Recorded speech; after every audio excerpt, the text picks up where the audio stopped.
issues out there. Now, I think what will be disappointing and dangerous for the political parties, if we're looking at 55 to 60% of a turnout today, the electorate really are saying, nah, you haven't addressed any of the issues I have.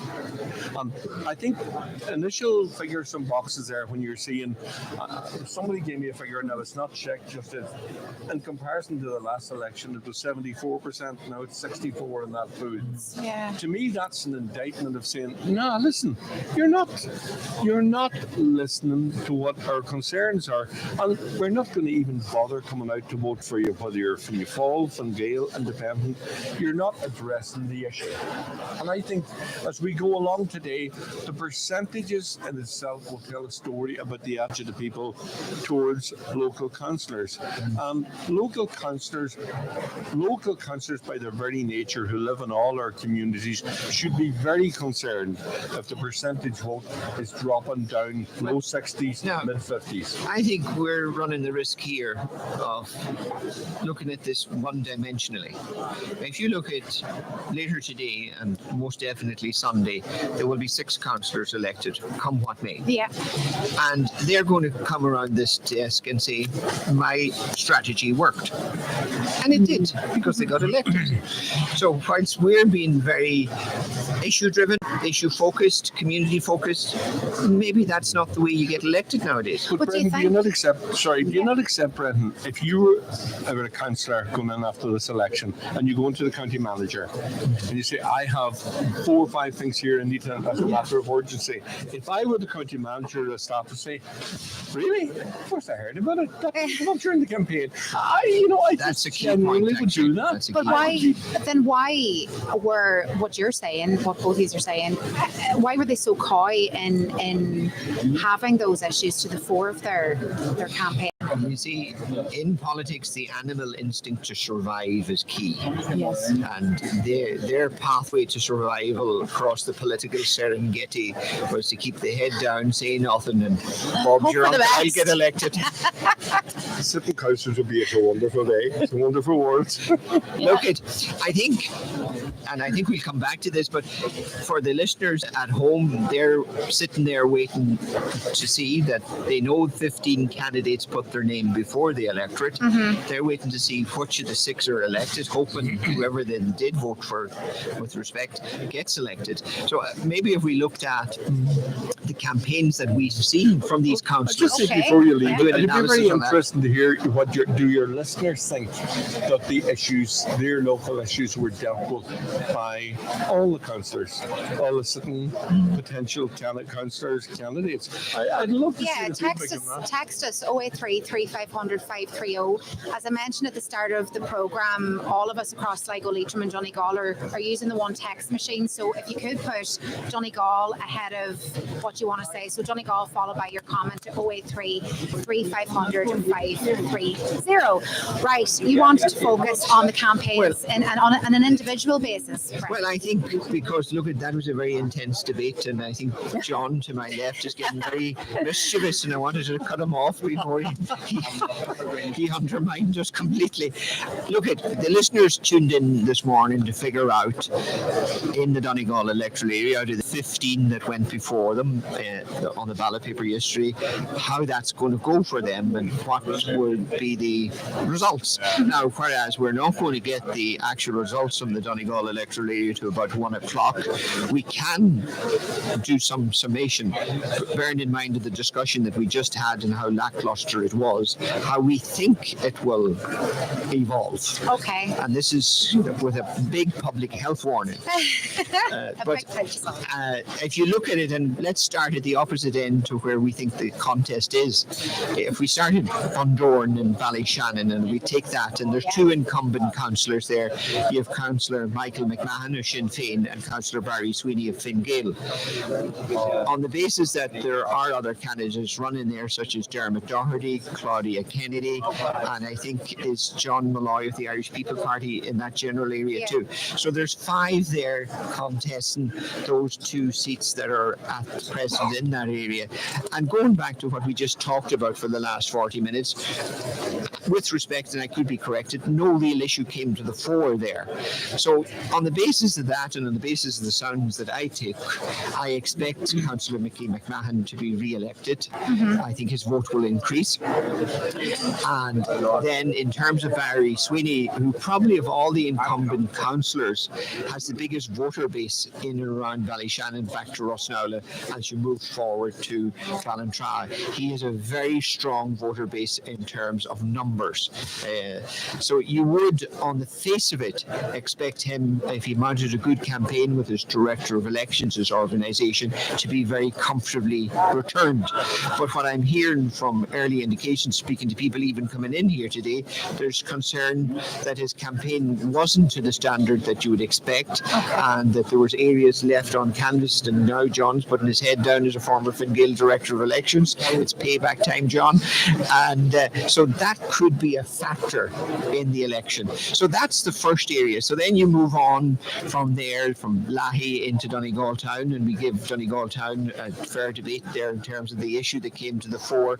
So you have Pádraig Kennedy, who has contested the last election. You have the incumbent sitting councillor Michael Naughton, and you have the council candidate Jimmy Brogan, who is in and out of that area, strong links to the rugby club and to the Gaelscoil. So in that area you have a contest, because the former councillor Tom Connahan is not seeking re-election. So there's an opportunity there, and I think strategically what Pádraig Kennedy did through the meeting was a shrewd political move. Absolutely. And that's what representing people is, that you have to use your skill sets to best represent your area.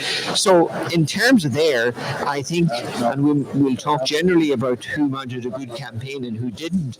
Councillor Michael Naughton mounted a very strong political campaign from start to finish. So I would be expecting him to poll extremely well, increase considerably on his outing in 2019, and I think he's one of two candidates that I feel may well top the poll when the results come in later today from the tallies. So I think there's no danger there in terms of Michael Naughton. Where the seat goes that was previously occupied by my good friend Tom Connahan, who was a very good, shrewd vote getter in that area and fought two very hard elections to keep his seat, will be key. We spoke about Pádraig Kennedy. For Pádraig Kennedy to succeed and win that election, he has to get a broader base than Donegal Town alone. I remember at this time 5 years ago there was concern that Councillor Tom Connahan was going to lose his seat, and I put my neck on the line that time and said no, he wouldn't, because he broadened his base greater than Donegal Town, and that's how he had the edge over Michael Maguire at that particular time. But before I do a final analysis on where we're going in Donegal Town, I think what's happening west of there is going to impact on what actually is the result in Donegal Town. So if you look then from Mount Charles to Glencolmkill to where I come from, you have the incumbent councillor Noel Jordan, a very good worker, good community man. I think his vote may be down a little, not anything to be concerned about, but he's safe for a seat. Now it gets hairy after that. Oh, right. Judging on the mood west of there, they're looking for change. Right. Now, I'm not a great fan of change. I'm very conservative. I'm a man in 50s. I don't change now, only my clothes.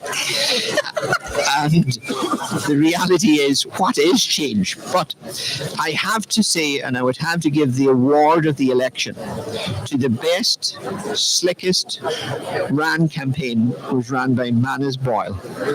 He could write a book on it, and anyone that wants to get elected in the future to a council should follow every move that he took. It was a masterstroke in how to get elected to the council. And I do believe he's in serious contention for a seat, which is why I didn't fill the seat in Donegal Town. Oh, interesting. So then, if you look at the other incumbents there, you have Niamh Kennedy in Killybegs. Who has topped the poll Twice, I think. The last couple of times, yeah. And you would expect her to do likewise. I'm not quite sure. I've spent. Well, you see, you can have two runners. It's each way bet. If you look at what you, it is an each way bet actually. But when you look at the issues that are there and the number of serious contenders that are in the field, and I haven't finished yet because I have Linda Boyle, the new Sinn Féin candidate in Kilcar, and there's a very good new dynamic Fianna Fáil candidate in Kilcar, Martin Higgerty. So where they go, thank you very much, John. The stipend is in the post. Where you go there is you must look to see what area divide the parties gave these two new candidates, such as Linda Boyle and Martin Higgerty. They're two very fine candidates, and if they were in a population base where you had a higher population base, they would romp home. But they are constrained by the Atlantic to one side of them and the Glenties electoral area to the other. But they are serious contenders. So what I'm saying is that the vacant seat that everyone will make an automatic assumption that's going to remain in Donegal Town may not well remain in Donegal Town, and it could well be a seat that could go to Manus Boyle. It could easily go to Jimmy Brogan. It could go to one of the candidates in Kilcar, Linda Boyle. It all depends on who motivated their grassroots to get the vote out. It's all about getting your vote out. If you're in a rural area where you have a constrained population, you have to increase your voter participation. So back to where I started, I do believe Michael Naughton most likely will top the poll. There are other contenders there. I think this time around it's not going to be as easy for Niamh Kennedy to top the poll. Okay. There's a lot of candidates around her. She didn't mount a campaign that was as effective as our other two campaigns. I think she would probably admit that herself. I'm not saying that it was a poor campaign, but it wasn't as good as previous elections. So is there going to be one change? It's guaranteed because there's a vacancy. Is there going to be more than that? It's in the hands of the electorate. I think it's interesting that I'll do it the same way that Brendan has just done there. I think realistically the two candidates in the south or Ballyshannon Bundoran area, the electorate, the numbers there are just, there has to be those two shine through. So you're looking at certainly two of those from the tree down there. I think that's. Can I ask you, what about Diarmuid Doherty? Yeah, well, I wouldn't rule it. I think I was just looking at his figures. I think he can pull very, very well. Now, can he break, for want of a better word, the mold of Sinn Féin from Gale on the two seats they're sitting there? It's going to be a big ask. Okay. I think when you come to Lahey, Donegal Town, around that Mid-Charles area, I think that's an intriguing one. And I think on the back of that, I think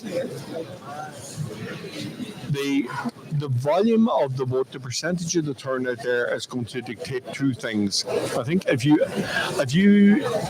accepted Michael, and I think you're right, I think Michael has run a good go out, meet, greet, talk to people campaign, which I think we talked about earlier. I think he's done the legwork.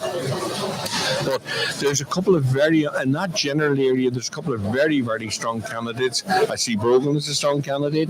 I see Kennedy as a strong candidate. And then just down the road, I see Jordan as an exceptionally strong candidate who I think I've no doubt will be one of those elected. Now, if we accept Naughton's in, then we have to look at the possibility, can Brogan and or Kennedy, the votes that they have, ensure that one of them are elected from the same area? I think probably so. And if we're looking at it that way, there's if you take one polling booth in Donegal Town, you get more votes than Carndonagh have. So there has to be a knock-on effect. We go down the road to say Brooklis, Killybegs, Killybegs, Carndonagh. The difficulty I see down there, you have a much smaller number of people to Carndonagh, the vote there, the voting Killybegs even. Now, you've got candidates there, you've got a sitting councillor who has always performed very well, and I still think for her to lose the seat, if you look at the figures in comparison to her other things, she would have to have a complete disaster because she has the votes to spare. As a sitting councillor, will her vote decrease? Probably, but will it decrease to the numbers that you would have to lose the seat? That I don't know. We move in, and I'm doing this in a particular order, we move into my own area where, and I would have to say I'm delighted to see that there's two young candidates. Definitely. In Higgardy and Linda Boyle have come forward there. It's a good thing for in the rural area like ourselves that you had two young people who are active in the community declared for it. And now, has it come too early for them? I think the likelihood is but if we put their combined vote together, it's really interesting. Now, I think what we're looking at here is Manus Boyle has run a good campaign, very good campaign. Niamh Kennedy is relatively strong, probably in the same ballpark figure as Manus Boyle if we go in the last election. Now, the interesting thing when we get to that is that if you combine the vote of the two candidates in through, and I use that word as an in through person, so I'm not going to offend anybody, that comes to not 100 miles away from the same vote coming up on it. Yeah. And let's say that Manus Boyle and Kennedy survive and the two in through candidates don't get there this time. They will decide the election. Look at yes, and it's the same in Donegal Town. Same Corey exact Kennedy same. and or Jimmy Brogan will decide if the seat remains in Donegal Town or does it go slightly westward to Duncanelly or westward again to Kilcar. It's going to be an interesting election because whilst there isn't one single vote tallied, I do expect, maybe with the exception of one or two candidates that might poll ahead, I expect all other candidates to be like Brown's cows in the field in a circle, tightly packed. Yeah. Because that's the dynamic of an election they fought. They were afraid to put their head above the parapet. Inside of that, there's sort of subplots as well. Once we get to it in a minute, the subplot is, and I've heard this from people involved in politics, there's an assumption, and I don't know was it right, or I'll throw it out to you ladies, that the likelihood, let's say for argument's sake, and I'm not saying that she will lose it, let's say one of the ladies lose out in the Killybegs area, that the likelihood that a lot of the votes will go to the other female candidate.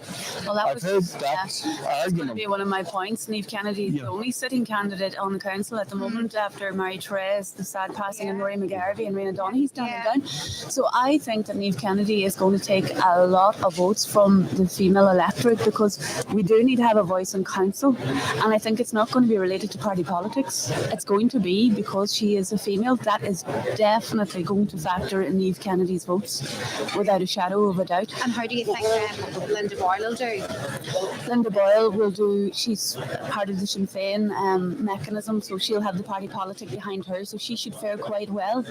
I can see her doing well as well. It's good to see two female candidates on the ticket there, to be honest. But at the expense of Niamh, maybe, or her? They'll work off each other, I think, in terms of transfers. I think what we're probably anticipating, we've no evidence of this, that because the dynamic is different and there's already an existing vacancy and some candidates have mounted what you would call is a gold standard election-y campaign, that this dynamic is going to be determined by the sequence of elimination. And in the single transferable voting system, it's not exactly the vote you get, but it's where you are when other candidates are being eliminated. Yes. Yeah. And you could have a scenario by a small margin of 2 to 3 votes, someone's going to be eliminated above the other person, and it could take us by surprise who that person would. I'm just saying this is very heavily conditionalized next Yeah, year. pure speculation. But you could have a sequence of elimination that could throw up a surprise result. Okay. And that is what when we started this debate, we intentionally started it on the basis of what were the issues, because issues will determine who's getting elected. So if we don't have any issues, the only remaining issue is geographical or party affiliation. But we can't pinpoint any potential, we can't really hone in there, can we? Well, there's always been, and I think Tom Connahan, I've mentioned him a few times, he was a weary old soldier that championed Donegal Town, and he made a Donegal Town seat at a time when it was gone. Now, does that mantle pass on to Pádraig Kennedy? I'm not sure it does. What is making me doubtful about it is the great campaign that Manus Boyle mounted. I've talked about that. The great campaign that Jimmy Brogan mounted. And those are the contenders, as I see it, for that Donegal Town seat.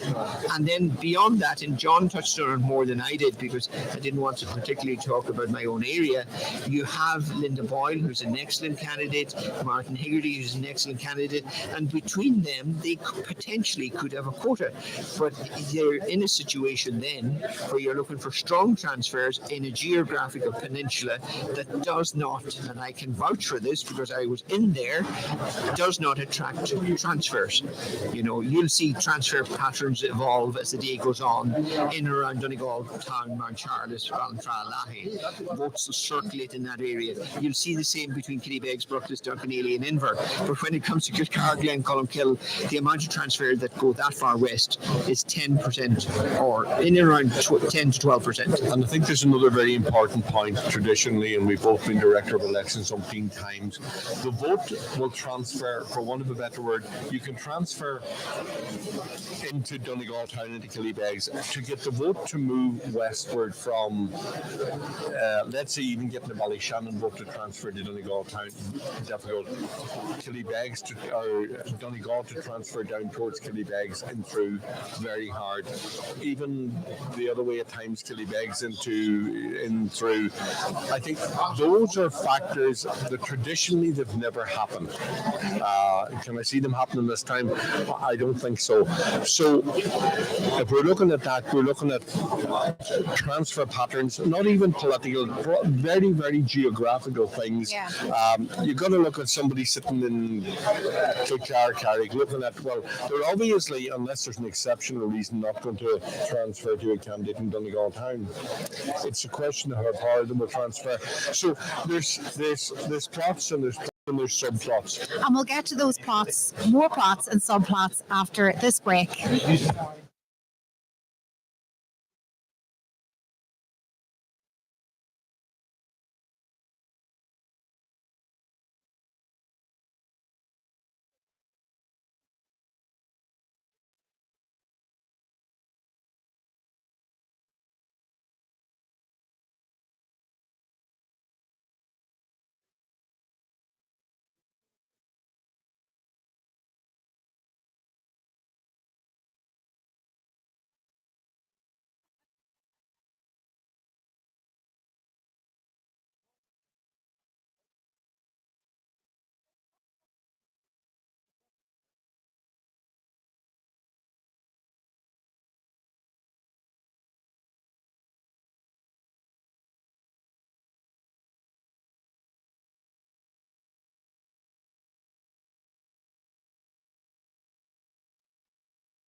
You're very welcome back to a very busy Or Leisure Centre in Letterkenny, where ballot papers are being sorted. We're getting some early indications of a box or two in the Buncrana area. Now, just to remind you of our panel today, former Taoiseach and former Deputy Leader of Fianna Fáil, Mary Coughlin. She will be joining us a little later on today, but she's actually head of the Fianna Fáil tally, so she's a busy woman, but she will be joining us today. Also with us, though, at the moment is journalist Michelle Ní-Fagin and Brendan Byrne, former councillor and Director of Elections for Fianna Fáil, and John Ger Campbell, former Director of Elections for Fine Gael in Donegal Southwest. Now, we were just talking off air. We got the first tally in, actually, of the box in Buncrana, and it has thrown up a few surprises, shall we say? Yeah, well, if you look at what we have to hand here, there's 21.5% of the vote counted in the Buncrana area, and the running total now, we don't know the geographical breakdown of these tallies that are done, and bearing in mind there's only 21.5% of the boxes, but the 100% redress candidate Joy Beard has 770 first preference votes, which is 20.7% of the first preferences. Fionnán Bradley, the Fianna Fáil candidate, has 487. Paul Kenny, the second Fianna Fáil candidate, has 304. Terry Crossan of Sinn Féin has 127. There's Jason Le Mesurier of the Green Party has 33. Eamon McGee, non-party, 26. Niamh McGuinness, Sinn Féin, 138. Peter McLaughlin, Fine Gael, 218. McMenamin, Kim has 258. Adrian McMyler, non-party, has 154. Liam Mulligan of Aintu has 53. Jack Murray, Sinn Féin, has got 1,151. So looking at that, it's fair to make an assumption that these are very South Inishowen based tallies. Jack Murray is based around Burnfoot area on the border, so there's a kind of a leaning towards that area, and obviously there's a lot more to come in from Buncrana, which is where Fionnán Bradley and the 100% Redress Party are from, and Paul Kenny is from South Inishowen, but on the west side where there's Newton Cunningham. So it's given a distorted impression of how the trend is, but on the basis of that, there's two things you can clearly say.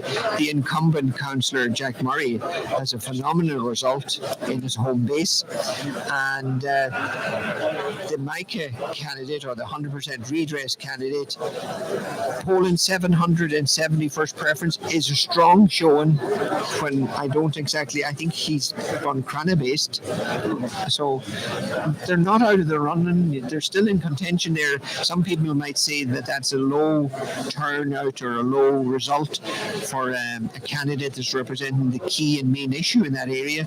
That's one way to look at it, but we need to put a health warning on it. We need to see more Buncrana boxes coming in to make a final determination on that. But this is an early indicator. It's polling well for Sinn Féin, although there's a geographical factor there. Polling well for the 100% redress, although some might have expected more.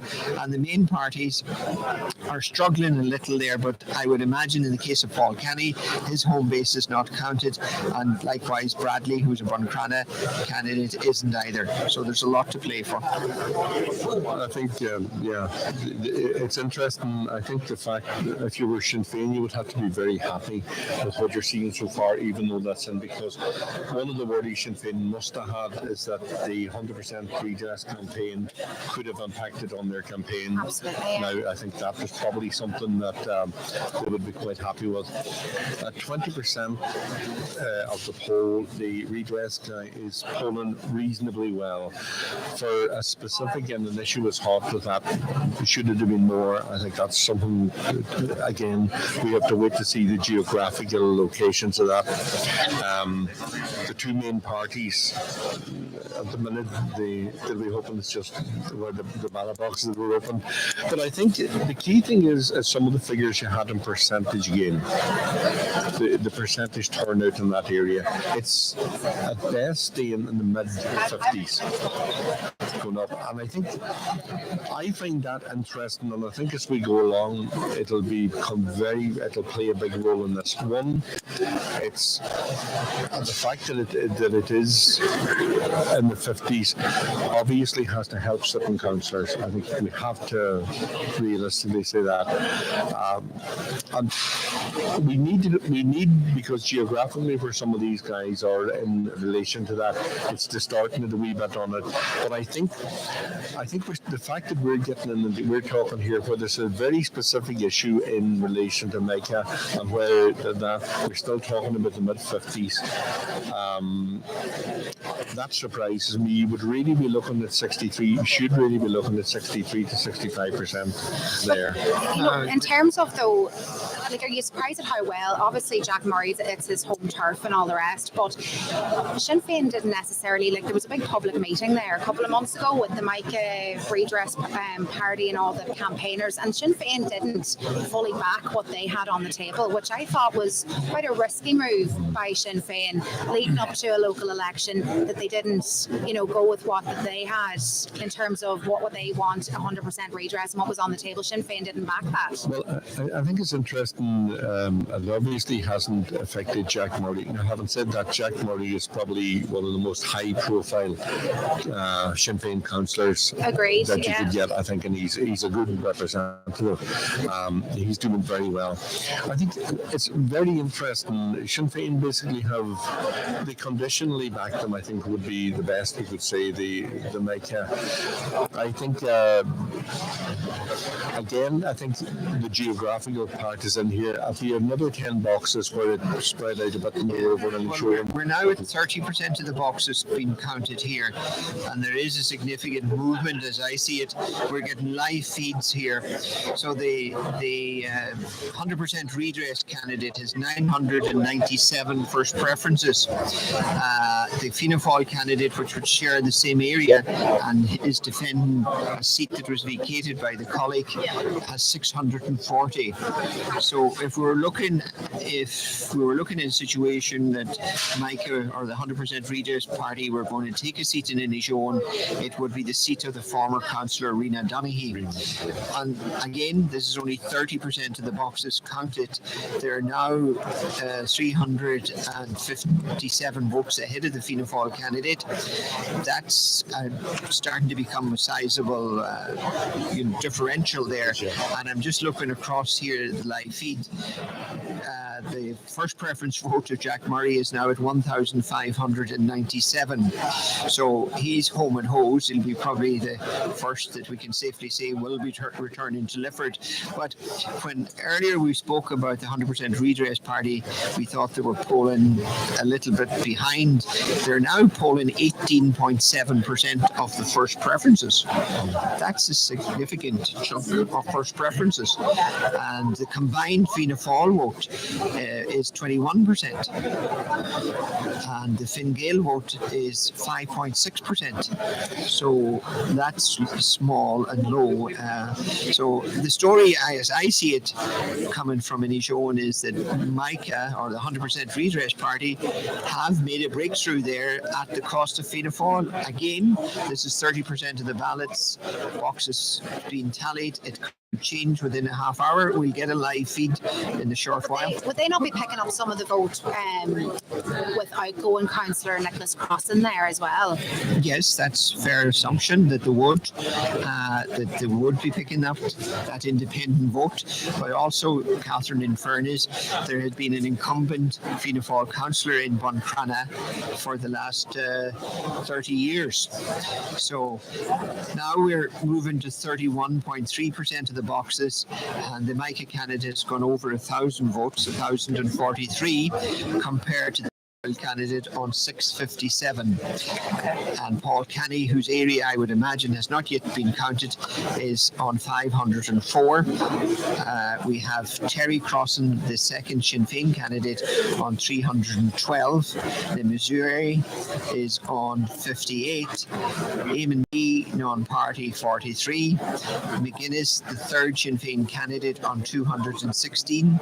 Peter McLaughlin of Fine Gael, 306. McMenamin, People Before Profit, 420. McMyler, Adrian, non-party, 197. Liam Mulligan, Aintu, is on 71. And Jack Murray is now on 1,597.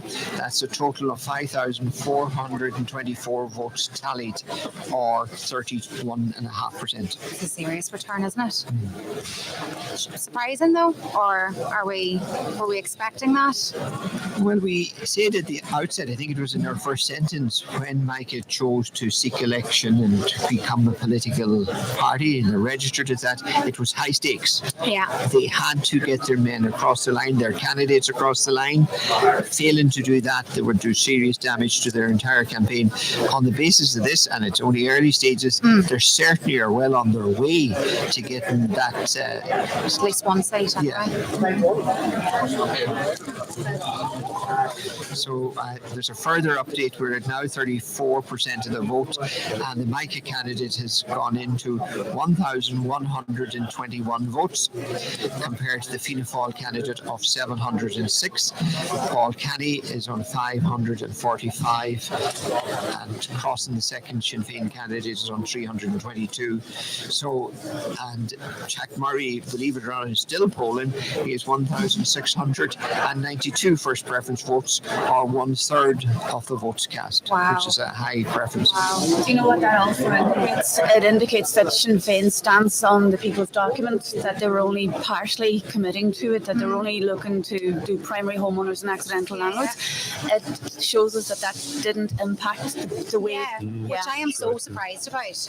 That's the one thing I thought this morning and all week or whatever. I thought when those Inishowen boxes are open and all the rest, will that issue and the fact that they didn't lend their full support to it have an impact? It obviously hasn't. Yeah, exactly, Catherine. Yeah, and that's interesting to see as well that the Sinn Féin have still retained a strong presence in Inishowen despite their stance on the People's Document.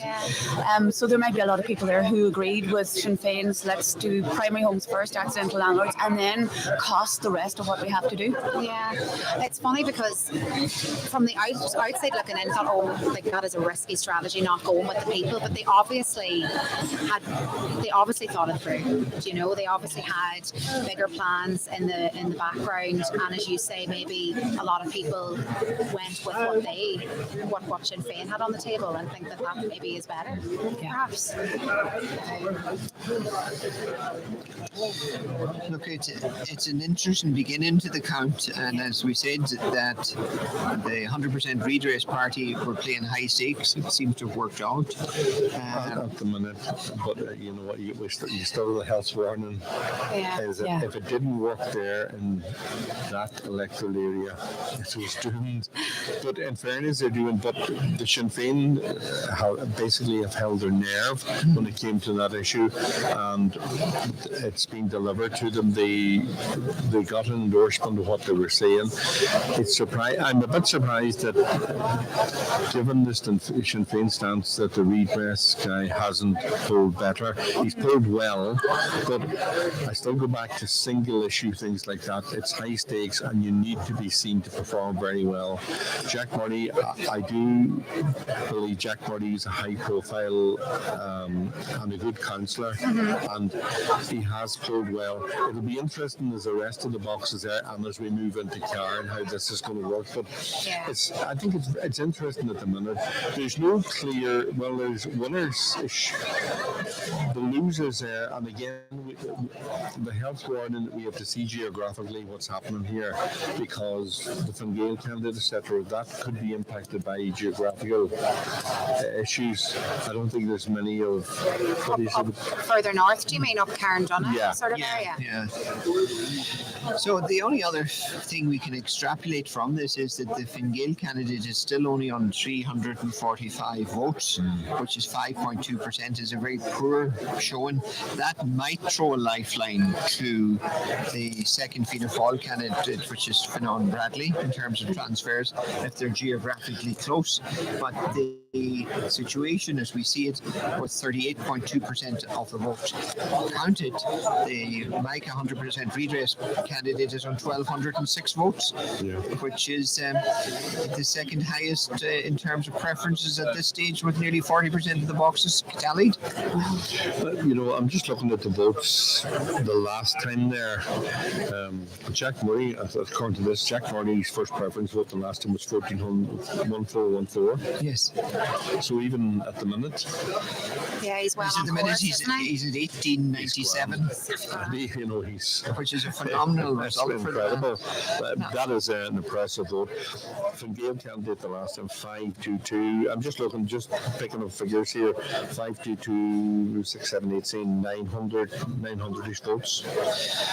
So with 40% of the votes tallied, the percentages for the parties are into 2%, Fianna Fáil 19, Fine Gael 5, Sinn Féin 43%, the non-party candidate is at 4, 100% redress are at 18% of the first preferences, Green Party at 1, and People Before Profit on 7. I think what's interesting there, Paul Canning, if we look at his overall vote the last time, and with 40% of it gone now, what's his figure there?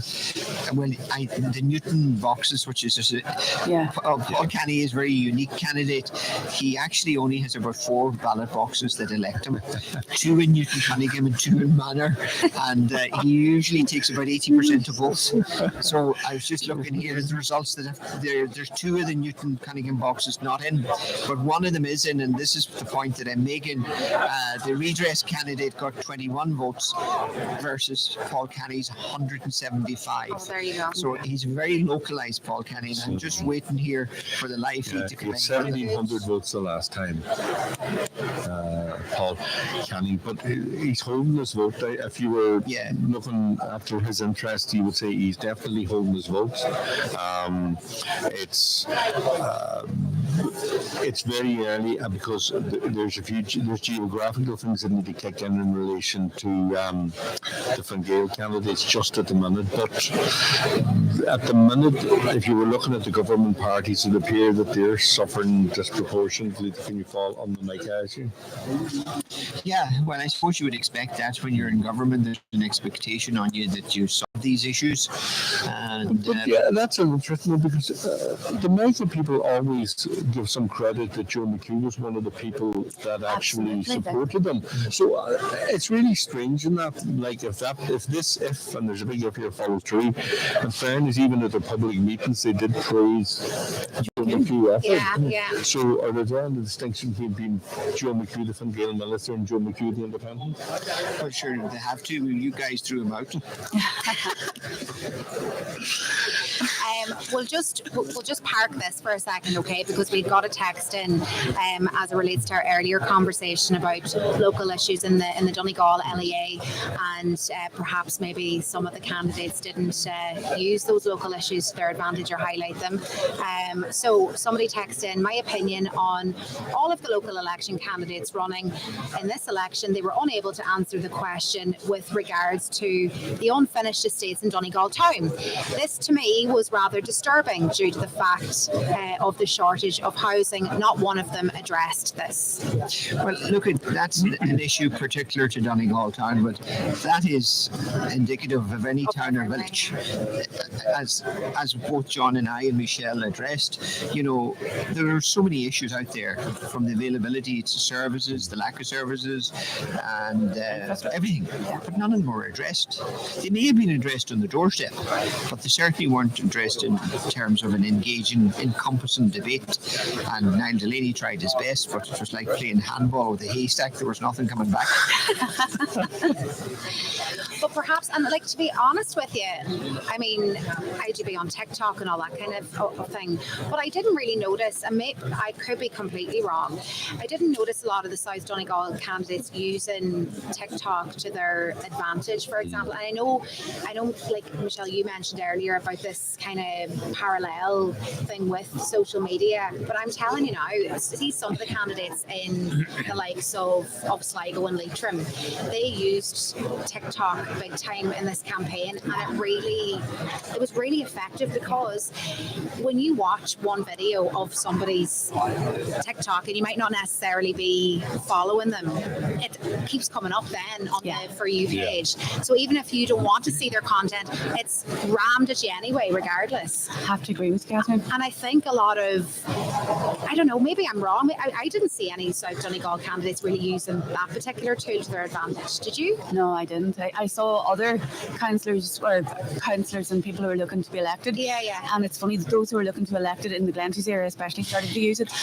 But I think it's also telling that Simon Harris was one of the first ministers at the time to go on TikTok, and it proved really, really successful for him. So it's a good tool to have, I think, especially for elections. Yeah, and obviously to go alongside with local media appearances and all that kind of crap, course. you know, coincide with that. It does need to work hand in hand, because there's a certain age group that's going to look at the TikTok, but then I said that like an old person. But then you're going to have the people listening, and a huge part of elections and the lead up to elections is you need to hear people, you need to hear their views, and that is on local radio stations. And then when you pick up the papers, whenever you do, you need to read what they're saying. I think it's all avenues need to be utilised. Absolutely. Yeah. Well, have we reached the stage then, if you look at social media, the use of it by candidates and that, and we talked about not addressing the issues, that political party candidates have become so, how should I put this, conservative, or looking for such a safe way? It's better to say nothing than maybe address a hot local issue. Maybe are we reaching that stage? If they don't go on local radio, if they don't do social media, they're not engaging with the electorate, or they're basically saying, well, the least to say is that, you know, and it's a contradiction for politicians saying nothing, but have we reached the stage where they're being ultra safe in any comments that they're making by politicians? Well, maybe it's us that's the dinosaurs, and maybe the debate is no longer dictated by what you read in the paper or what you listen to or on the radio. Maybe there is debates that are run on social media, debates that are run on WhatsApp groups or whatever else. Maybe the dynamic of the politics has now changed. I personally don't think that, but that's I think from this time and last time round, as we just touched on, the tool of TikTok is a very strong tool for a candidate. It hasn't been utilised by every single candidate, but it is a very powerful tool in tandem with the traditional ways of getting your message out there. But it's gas, you know,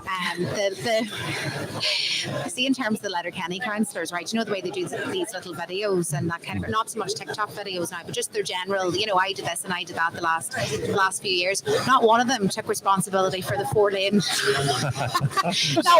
not one video did I see to say I am responsible and I take great pride in that 4-lane goes back project. to the point that perhaps they weren't invited to that meeting. Yes, but you know what else I see on social media and on TikTok, and I have from all the council meetings and all the things I've covered over the years, is that perhaps the person who's sitting on council, perhaps the person who's knocking on doors, perhaps the person who is actually dealing with issues isn't getting the same recognition as somebody who is out on TikTok, standing on stage, standing at 4 lanes, standing on the poster. So the electorate, in a way, can, and this is very widely said, can be hoodwinked by social media, because apparently only 1 in 5 people fact check what these politicians are saying. Whereas the hard-working traditional funeral wake goers, they aren't on TikTok. Agreed. Yeah, so you can see the impact of that as well, I would say today. I think that's a really good point, yeah. I think the other interesting thing, and it'll be very interesting to see how many of the local councils turn up in the ministers will officially open that to the road. You anticipate that there will be an opening to it. But I suppose really, there's different ways in which issues are led nowadays. The dynamic is changing, and sure, politics has changed since the very inception of the principles of Plato and Aristotle, but there's nothing new there. But I think it was pretty exceptional that there were so few issue-led debates and issues brought to the fore. I think it's an exceptional election in that regard. So at the minute here, it looks like they've concluded the tally of the first electoral area. The information's not fully uploaded here yet. We're still waiting for some more, and it looks like they're going to take a tea break here before they proceed into Carndonagh. So Carndonagh will be next to be tallied. One of the most interesting things when we get those figures is to compare them with the last election first preference vote figures. I think it'll start telling us an awful lot, because we have them here. We put on these opposite them. Well, there's still quite a few of the larger boxes to be uploaded here in terms of Newton Cunningham. So we better wait for that, because Well, we did say from the offset that the picture that Inishowen paints will not reflect the area that matters to us the most, and that's the Donegal LEA. Like that won't, and even in other parts of the county, it won't paint a definitive picture by any means. Now, the thing that I'm just detecting here, there's three boxes not tallied in, but the turnout is only 44.3% for that local authority area. If that's an accurate reflection, now there's a number of boxes come in. It's extremely low. Unbelievably low. Do we know the area in question, or the areas that have to come in yet are Newton Cunningham box 2, Ban box 2, and Whitecastle box 2, which is about 400 votes. The Newton Cunningham box that's not in has got about 600 voters at it, and just bear with me, the other box that's not in has about 400. So there's about 1,200 votes to come in. So maybe what we'll do is we'll give the latest position on it. We just go to the live feed so that we have an accurate. So at the minute, just bear with me, it's the Ban box and Whitecastle box not in. So Newton Cunningham is in. So the big boxes are in. So the run-in totals for the candidates are Joy Baird of the 100% redress candidate, 1,393. Finan Bradley, Fianna Fáil, 740 first preferences. Paul Kenny, Fianna Fáil, 1,202. Terry Crossan, Sinn Féin, 842. Jason Lemusier, Green Party, 78. Eamon McGee, non-party, 83. Niamh McGuinness, third candidate for Sinn Féin, 408. Peter McLaughlin, Fine Gael, 400. Kim McMenamin, People Before Profit, 501. Adrian McMyler, non-party, 248. Liam Mulligan, into 130. Jack Murray, Sinn Féin, 1,960 first preferences. The turnout is 46.1%. It's up a little, down considerably on the last election. So on the basis of that, we're going to have our first 100% Michael redress candidate. We are anticipating the quota there to be around 1,332.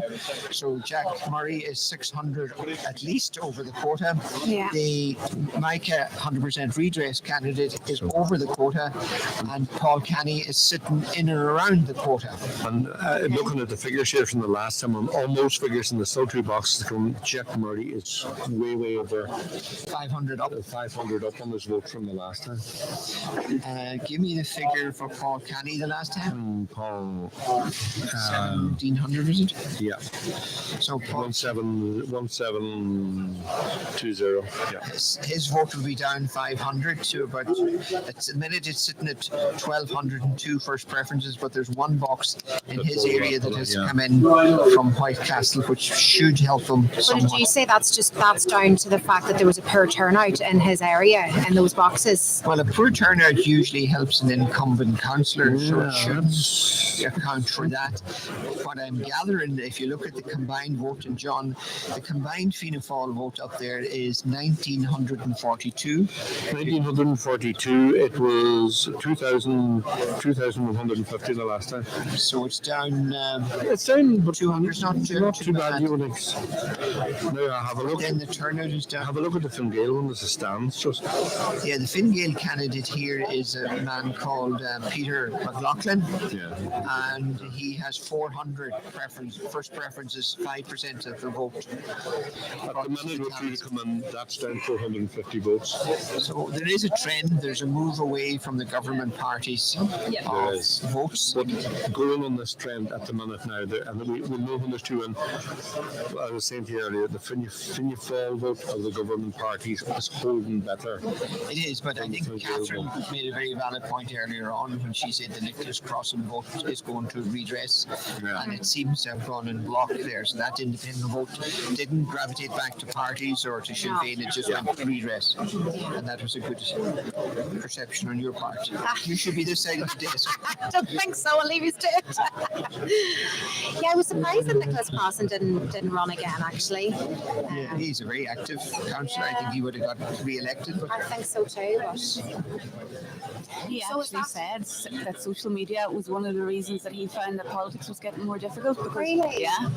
Yeah, one of the pieces I read about his departure from politics. The last time. Yeah, he said Social that media. social media, the way that anyone can jump on and say whatever they want or come up on the street and film you. He said it was that he was a strong it's gonna be a person very and that he long could day. delete that out, but it had an impact, I'd say, on his decision. wow, And it is difficult. You've seen it time and time again, even in the run-up to this election, that social media, people running up to people on main streets and areas and giving their opinion. That is difficult for people who are standing in four parties and independents. Yeah. Everybody. It's very difficult to put yourself out changed there. times completely. Even in the last, as we touched on already, even over the last, like since the last time, like the social media scene has blown up over the last few years. And as you say, with the emergence of TikTok and all that kind of thing, people are you're more vulnerable now. Yeah. And you're kind of held more accountable than you ever were, because there's always the chance of being recorded, or there's always the chance of someone putting a camera in your face and asking you those questions, and then it's out there for everybody to see. Yeah, it's very unfortunate. Everybody's a civil journalist. Yeah. So where are we now? We're done with the boxes and Buncranners. One has to be open yet, is it? yes, so looking at that, the Nicholas Crossan seat has probably gone to make a 100% redress. The transfers will dictate whether Fianna Fáil hold on to the second seat there, which is Fionnán Bradley. He's in a reasonable position in that sense that he has 740 first preferences. There's about 600 transferable votes from Sinn Féin. Their two candidates, one is ahead of Bradley, the other is 300 votes behind him. There's a number of independents and an Intu candidate that will determine if Bradley holds on for the second Fianna Fáil seat, and we can't rule them out of contention either. There's a People Before Profit candidate there at 509, and there's the third Sinn Féin candidate on 458. So it's a three-way race for that last seat, and I wouldn't like to call it, would you, John? No, but we're getting to the stage where it's looking very curious there for the Fine Gael candidate. Yeah, it is. To be fair, he was very badly squeezed. If he's sitting at 421 votes, you can see the dynamic up there was very much between Sinn Féin and the 100% redress. Fine Gael were badly squeezed. squeezed. They just low base. The last time there were around 820 first preference votes. It's nearly half, to be fair to them. And then the Fianna Fáil vote is back 300 votes. If it's just 300 votes that Fianna Fáil are back, there's a possibility through transfers that they could hold on to that second seat. But it's going to be a long, hard day tomorrow for them. What I'm saying to you is that to make up the shortfall on the Fianna Fáil vote is very doable in transfers, as with the figures we're talking about, very limited. But if you look at the Fine Gael situation at the minute, with where the vote, there's less than 50% of the vote of the last time, that's practically impossible to make up. 400, 500 is a very, very low base to try and put yourself back into the running for a last seat. Just to remind our listeners that our extensive coverage today and tomorrow is with thanks to the Sandhouse Hotel and Marine Spa in Rossnowla. It's an award-winning hotel overlooking Rossnowla Beach. I want to kind of move towards maybe a speculation now. Obviously, when this is done and dusted, Buncrana, we move on to North Inishowen, Carndonagh and that kind of thing. You'd imagine that there would be a similar trend once those boxes open in terms of not so much maybe Sinn Féin. There's a Fianna Fáil councillor up in Glengad there that will undoubtedly do very well again, unless you want to contradict that. But but I would say that the Micah 100% redress party would also hold quite well there too. Oh yeah, I think it'll be very strong, even maybe stronger, even in Carndonagh. We've just 4 boxes in from the Carndonagh area, so it is 4 boxes out of 30. And if we just look at that, the 100% redress candidate up there is an Ali Farn, and they're polling 26% of the first preferences, 348 first preferences. Martin McDermott, who usually romps home in that area for Fianna Fáil, is on 297. The sitting Fine Gael councillor, Johnny McGuinness, was on 90. And the Labour councillor up there, Martin Farn, is on 7 votes. It's obviously not his home base. No. And the other sitting Sinn Féin councillor, Albert Doherty, is on 362. So obviously Albert is in and around the Carndonagh area, so they're counting in Carndonagh. But if you look at that, I'm just going to scroll here. Yes, Carndonagh box number 3. The sitting councillor is Albert Doherty, 73 first preference votes, versus Ali Farn of the 100% redress, who got 103. So he's outpolling him in his own box. It's not that Albert Doherty's going to lose the seat, far be it from that, but it's a strong indication that Ali Farn of the 100% redress party is going to romp home. And what about, you kind of said there that Martin McDermott normally did better in those boxes? Yeah, well, Martin McDermott, I'm just looking at their Carndonagh-based boxes. He usually polls strong there. He's up the road from there. He's more Glenealy, Culdaff area. Those boxes haven't come in. So if we look at how he's polling 63 in one box, 68, 95 and 71. It's down a little, but not anything to be worried. He's still on course to top the poll. He's a kind of a dynamo when it comes to elections, Marty McDermott. Yes, 100%. And I think you look at the Fine Gael one, but there, but the Culdaff-ish area there, there should be a substantial increase in McGuinness's vote there. But it's certain. Have we the full figures for Buncrana yet? No, we're still waiting for Teeve Band to come in. There's only and Whitecastle. There's 2 boxes not tallied for Buncrana. So let's look to see if we have further feed.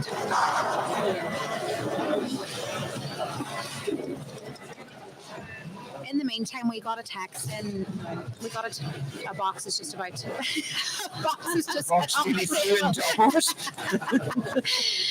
we got a text in there. Please ask Brendan Byrne, does he think Martin Hegarty broadened his base? Did he use enough outside Killybegs?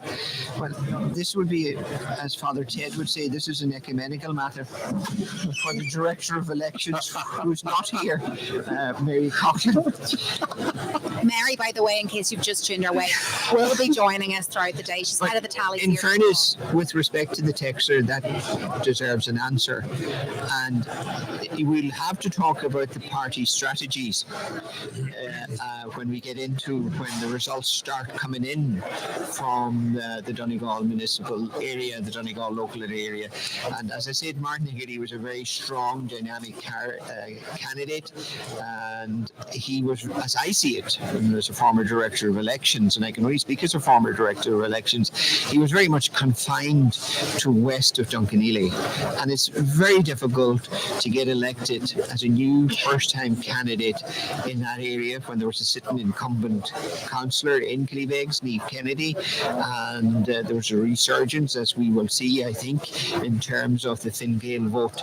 So the texter is correct that the party strategy possibly should have been to give more area, more ground for Martin Higgidy to establish his vote and to be in the reckoning. Now, we haven't seen sight of any tallies from Donegal, nor will we for another 3 hours, but the direction of the text is 100% correct, that maybe Fianna Fáil did not give enough to the incumbent, and the same exact point can be made for the Sinn Féin candidate, because both Linda Boyle and Martin Higgidy, as two new candidates, very dynamic candidates, were confined to a very small voter base. Do you think then the three candidate strategy by Fianna Fáil was the right call, or do you think they should have just went with two? That would be a matter for Mary Coughlin. Okay, we'll revert all these questions to Mary. There's a long list already. I'm only I think the point Brendan makes is a good point. I think for Martin Higgidy and Linda Boyle, I think that you were effectively confining the two of them to through Carrick-Glen, Killybegs.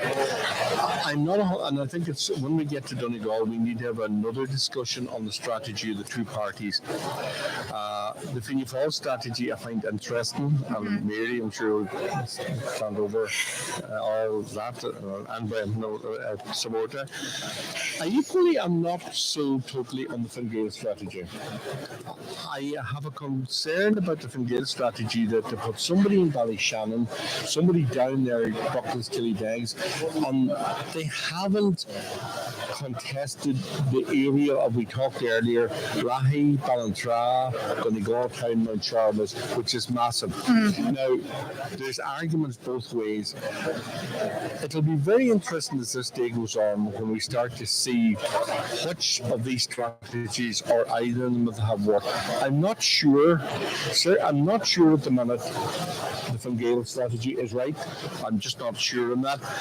The Fianna Fáil one, I don't think you can put somebody like Martin or indeed Linda out in the peninsula in that area and then say, well, you're getting a couple of rural areas there and you can't go into Killybegs, but the candidate in the middle will have Donegal Town, etc., etc. Yeah.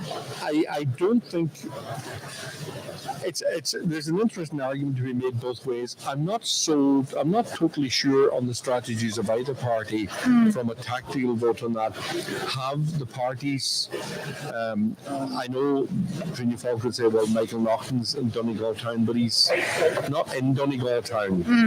Now he's probably going to collect a good vote there. But what I'm really looking at here, I think and even going back to Brendan's time, the candidate in through starts with a huge disadvantage. Yeah. There's nobody on, if you look at it on that side, it's next off unless you can get votes over from New York. It's a bit unfair to them. It's totally, and that like, has been, we go through Brendan, we go through other people who have contested there, James McVerty, who was there, Francie Cunningham.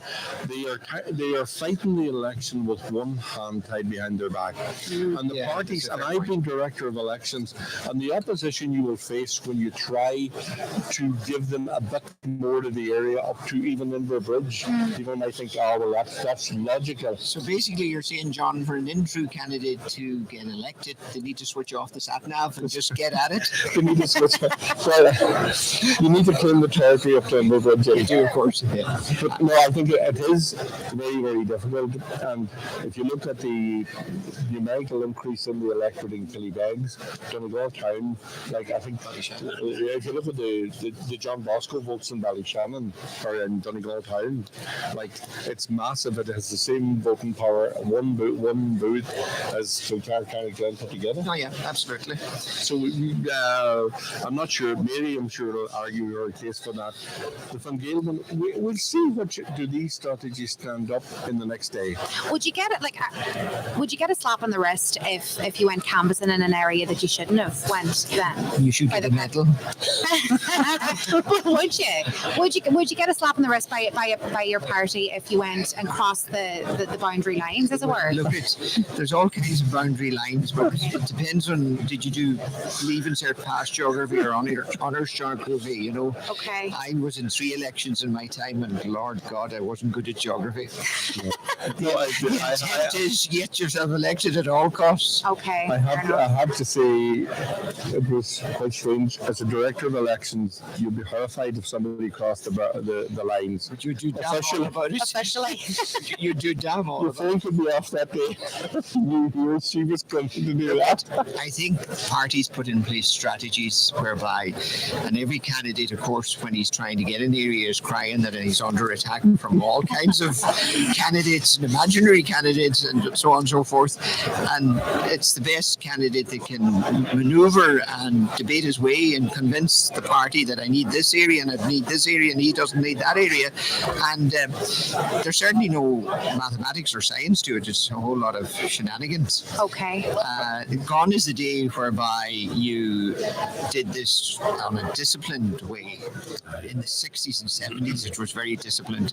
It's kind of haphazard now. So my advice to any candidate is that agree to nothing and just start fighting. Agree to everything. And Well, that's another way of doing it, all right. And then just do your own thing you were going to do in first place. so you I feel I think the way you have explained that now, so it is a bit unfair to Yeah, well, I think there's candidates. one good in all reason for it. seriousness. I think I'm just saying, let's take the Donegal area in total. If you opened it up completely, let's say to the Fine Gael candidate, and we'll just use that as an example, and he decides or she decides, yeah, I'll tell you what I'm going to do. I'm not going to canvass my own area, but I have a fair idea of the Fine Gael votes from Drose Bridge to Glenhead. I'll visit them. I'm not going to bother about the rest of it.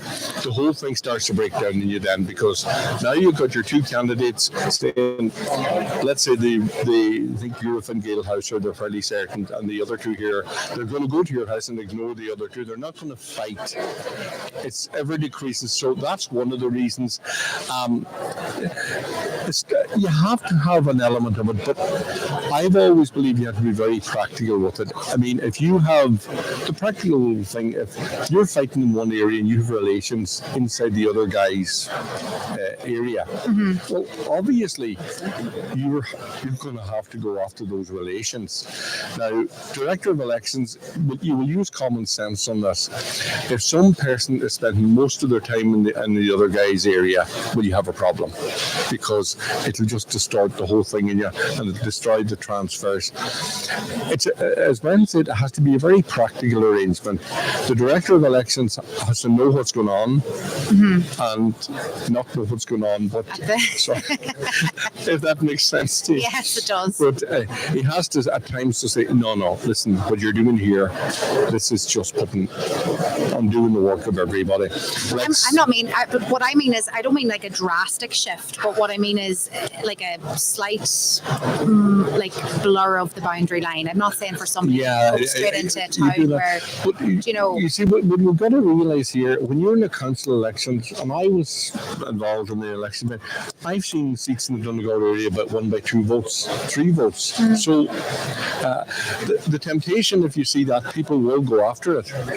People will say, you know, especially the minute before, and there was 40, 50, 60, 50, whatever, 30 votes short, they're going to try and go anywhere into that area. And is there an argument where you say to people, hey, there's no boundaries here. You guys, three candidates, go out and canvass this area for the next 6 months. Arguably, Sinn Féin have a better solution to this, Brendan, in the fact that they're not canvassing when an election's called. They're out in those houses. They go out to those houses during the lifetime of a councillor at all. And is there any problems? And I think that's the way. I think what they're doing is probably a much better way.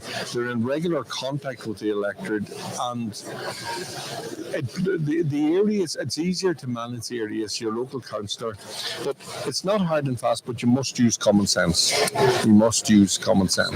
Just to go back to Buncrana, in the live feeds that we've been getting, we were saying Kim McMenamin was the People Before Profit Party. It's not factually correct. She's the Irish People Party.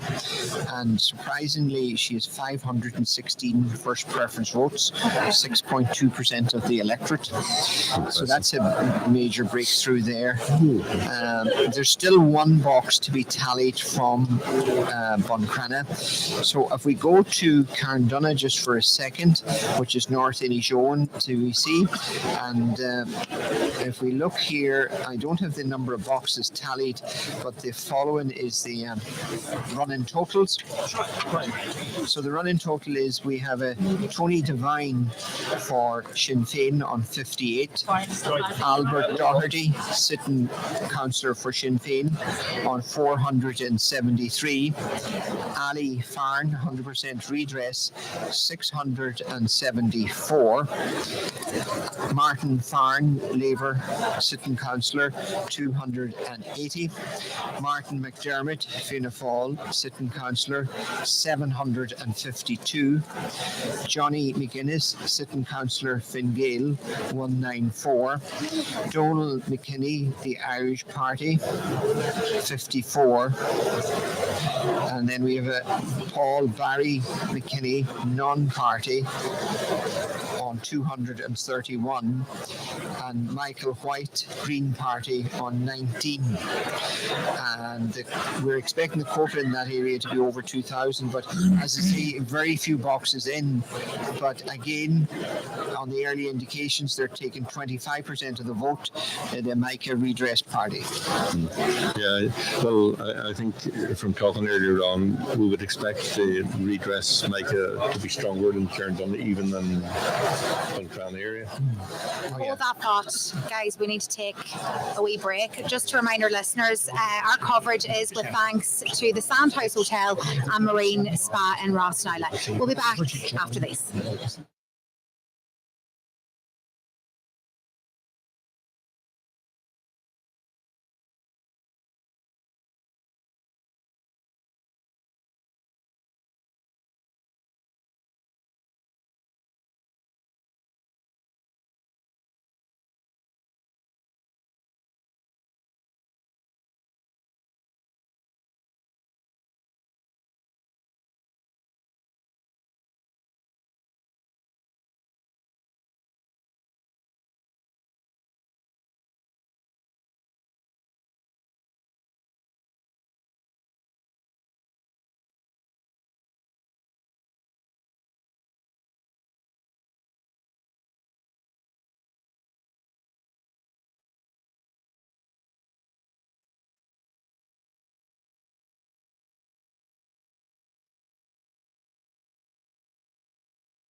You are very welcome back to a hectic Aura Leisure Centre here in Letterkenny. We're live here for the rest of the day, and of course tomorrow the official count gets underway in earnest in Donegal Town at the John Bosco Centre. Now, just to remind you as well, our coverage today and tomorrow is with thanks to the Sandhouse Hotel and Marine Spa in Rossnowla.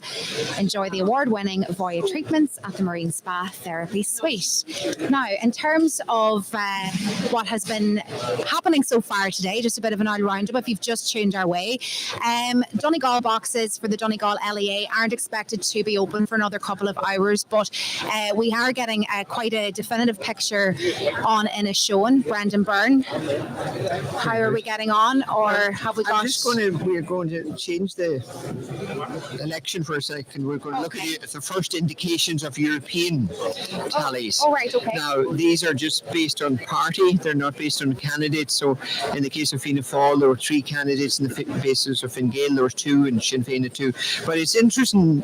We have, I think, as good as a full result from Buncrana, and the Aidtu candidate, which is Peadar Tobin, got 435 first preferences, which is a credible showing. And in terms of the 3 Fianna Fáil candidates combined, they got 1,329 based on this tally. If this tally is accurate, the combined 2 candidates of Fine Gael got 646. The combined 2 candidates from Sinn Féin got 2,336. Luke Ming Flanagan Independent got 1,627 first preference votes, and others combined have 1,655, and Mulhooly, the independent candidate, got 119 votes. So we just look at that objectively for a second. If this is accurate, the voter turnout for Fianna Fáil is 16% for 3 candidates, and bearing in mind we had a Donegal-based candidate My goodness. in the middle of that. The percentage poll for Sinn Féin is 29%, and the percentage poll for Luke Ming Flanagan is 20%, which would be a phenomenal result. So between Sinn Féin and Luke Ming Flanagan, they have 49% of the vote in Buncrana. So that would be a very poor showing for Fianna Fáil if that is the case. The only other indicator we have here is we have a partial tally again for the Europeans in the Carndonagh area, which is North Inishowen. It shows into on 51, Fianna Fáil 3 candidates on 346, Fine Gael 2 candidates on 171, Sinn Féin on 384, Luke Ming Flanagan on 609, Mulhooly Independent on 30, a combination of all others, and there was 27 in total, 593.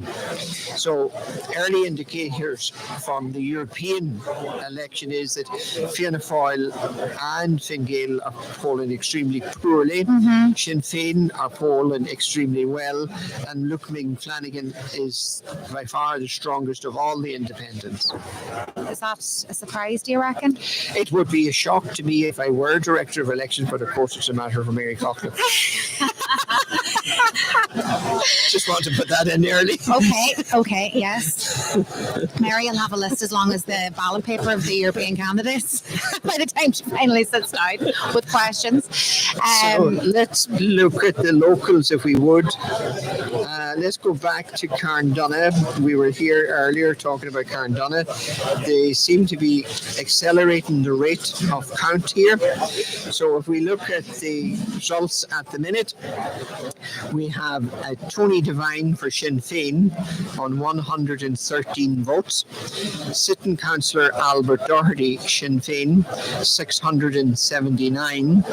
Ali Farn, 100% redress Micah, 1,118 votes. Martin Farn, Labour, Sitting Councillor, 436. Martin McDermott, Fianna Fáil, Sitting Councillor, 1,200. 227 votes. Johnny McGuinness, Fine Gael, sitting councillor, 310 votes. McKenny Donal, the Irish People Party, is on 100 votes. Paul Barry McKenny, non-party, 275. Michael White of the Green Party, 28. And that is the latest from Carndonagh. We'll go back to Europe briefly and that result that came through there. Particularly, we'll kind of maybe delve into Fianna Fáil and the three candidate strategy. I can't help but mention the scenes that were a couple of weeks ago with Niall Blaney venting his frustration with his party leader, Micheál Martin, live on TV. Was that a wise move, do you think, Brendan, or has that translated now in how things are going here this morning? That's a very mild description of what he actually did to his party leader. He blew his political brains out in air. I was trying to be mannerly about the whole thing, Brendan.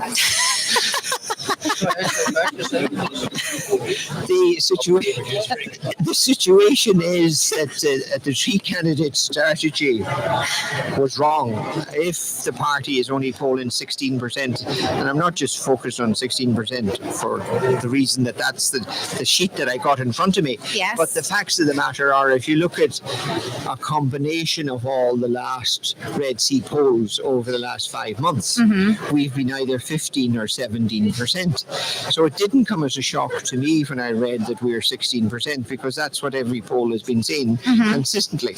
And if you are at 16 or 17%, the last thing in God's green earth that you would ever do is run more than possibly two candidates. Yes, and you would even debate hard if you were even going to run two itself. Yeah.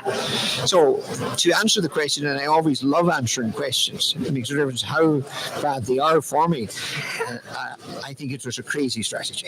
Okay. And what about this? I'm going to be tame about it now. We'll go back to it again. Niall Blaney's outburst with the Fianna Fáil party leader on live TV. Did that have any? Well, that'd be a matter for Mary Coxon. Look, I really need to start. I need to start taking notes from Mary Coughlin. Seriously. What was the damage in that? I'll answer the question. It showed political instability within the party. Well, completely. Would you not think? Well, it showed political instability. It also showed passion on the part of Niall Blaney, that he was frustrated and that he vented his passion for a better share of the time with the party resources and leadership and such like. But I think at that juncture, the horse had already bolted, where the polls were clearly indicating that the Fianna Fáil strategy of three candidates was never going to work, and that it warranted two at most. So when you're in an election and you can see it slipping from you, Lord, it's a difficult position to be in. Yeah. Because you're trying your best to wrestle it back. You're trying to salvage your campaign. But it certainly was a unique approach to do it all in public in the way that he did. Did it help him? No, it didn't. Did it help the party? No, it didn't. But at the time, and looking at the polling, and I'm one of those people that actually follow opinion polling quite well, and if you follow them accurately, you'll find that they're more often than not correct. You do get outline opinion polls occasionally, but the three candidate strategy could well actually cost Fianna Fáil the fact that we may not get a seat in a five-seater. It all now depends on, can Barry Cowan poll strong in the east coast of Ireland and through the Midlands, and it's only a minor thing there, but we see that Mulhooly is polling 119 votes in the northernmost part of the constituency. That's significant enough. Does that indicate that he's going to poll extremely well in the Midlands? It's quite possible, although at the same time the vote that Luke Flanagan is getting is phenomenal in Donegal, to be getting 20% against an incumbent Donegal candidate and against all the other field of candidates that you had, which were 27 in number. So the point being here is that there is a protest vote towards Europe, and that speaks to a point that we're not giving Europe the priority that we are. 80% of the legislation that goes through the Dáil either originates in Europe or is vetted by Europe. So therefore, we should be sending very active people to European level. One of the greatest criticism I have from my 9-to-5 job, which is representing the fish sector, is that we do not have a strong European team debating the issues with our Dutch colleagues, Belgian colleagues and French colleagues. And this is why I continuously say at times of European elections, we need to have a better debate, more informed debate of the consequences of voting for whoever you just like and whoever you think will do most disruption. It's not about disruption. It's about bringing your argument to Europe at a professional, proactive level and changing Europe. So do you think the fishing issue generally hasn't been to the fore at Europe then, Brett? Well, we held a very successful rally in Killybegs, which was overshadowed, unfortunately, by a 90-second taff that was between two of the candidates, namely Blaney and Ming Flanagan. So we had a 2.5-hour healthy debate on fishing, the state of fishing, the decline and the challenges within the fishing sector, and it was all superseded by a 90% tit for tat between two candidates that should have known better before they started, you know. Okay. So fishing is a natural resource. We have the greatest natural resource of Western Europe.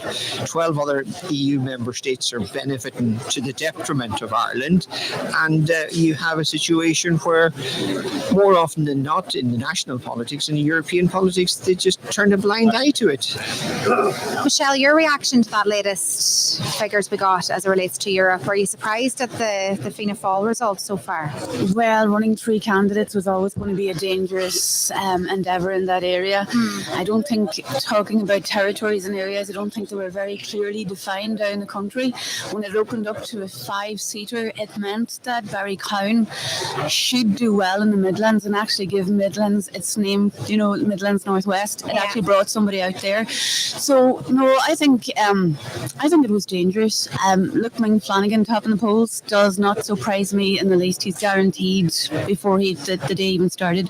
Look, Ming will definitely take a seat. Yeah. I also think Sinn Féin will fare quite well as well. Matt McCarthy had a good standing there, replaced by Chris McManus. That will also be okay. But I have to say, I concur with Brendan. Like, a lot of the legislation, like Brendan said there, 80% transposed in the EU is legislated or vetted and brought over here. And there is so much emphasis on the local elections. And when you listen to the candidates and then their idealism, that the way they come across are very ideal in terms of infrastructure, health, policies, regulation, legislation. It all starts in Europe. And I don't think people realise how important Europe is. And on top of that, which parties are aligned with which party in Europe. That's the overall whole picture that we need to be looking at. That's a very fair point, and a very, like, I totally agree with you. I don't think enough people give enough, put enough emphasis on Europe. Like, today is all about local elections, and then Europe kind of takes a back seat.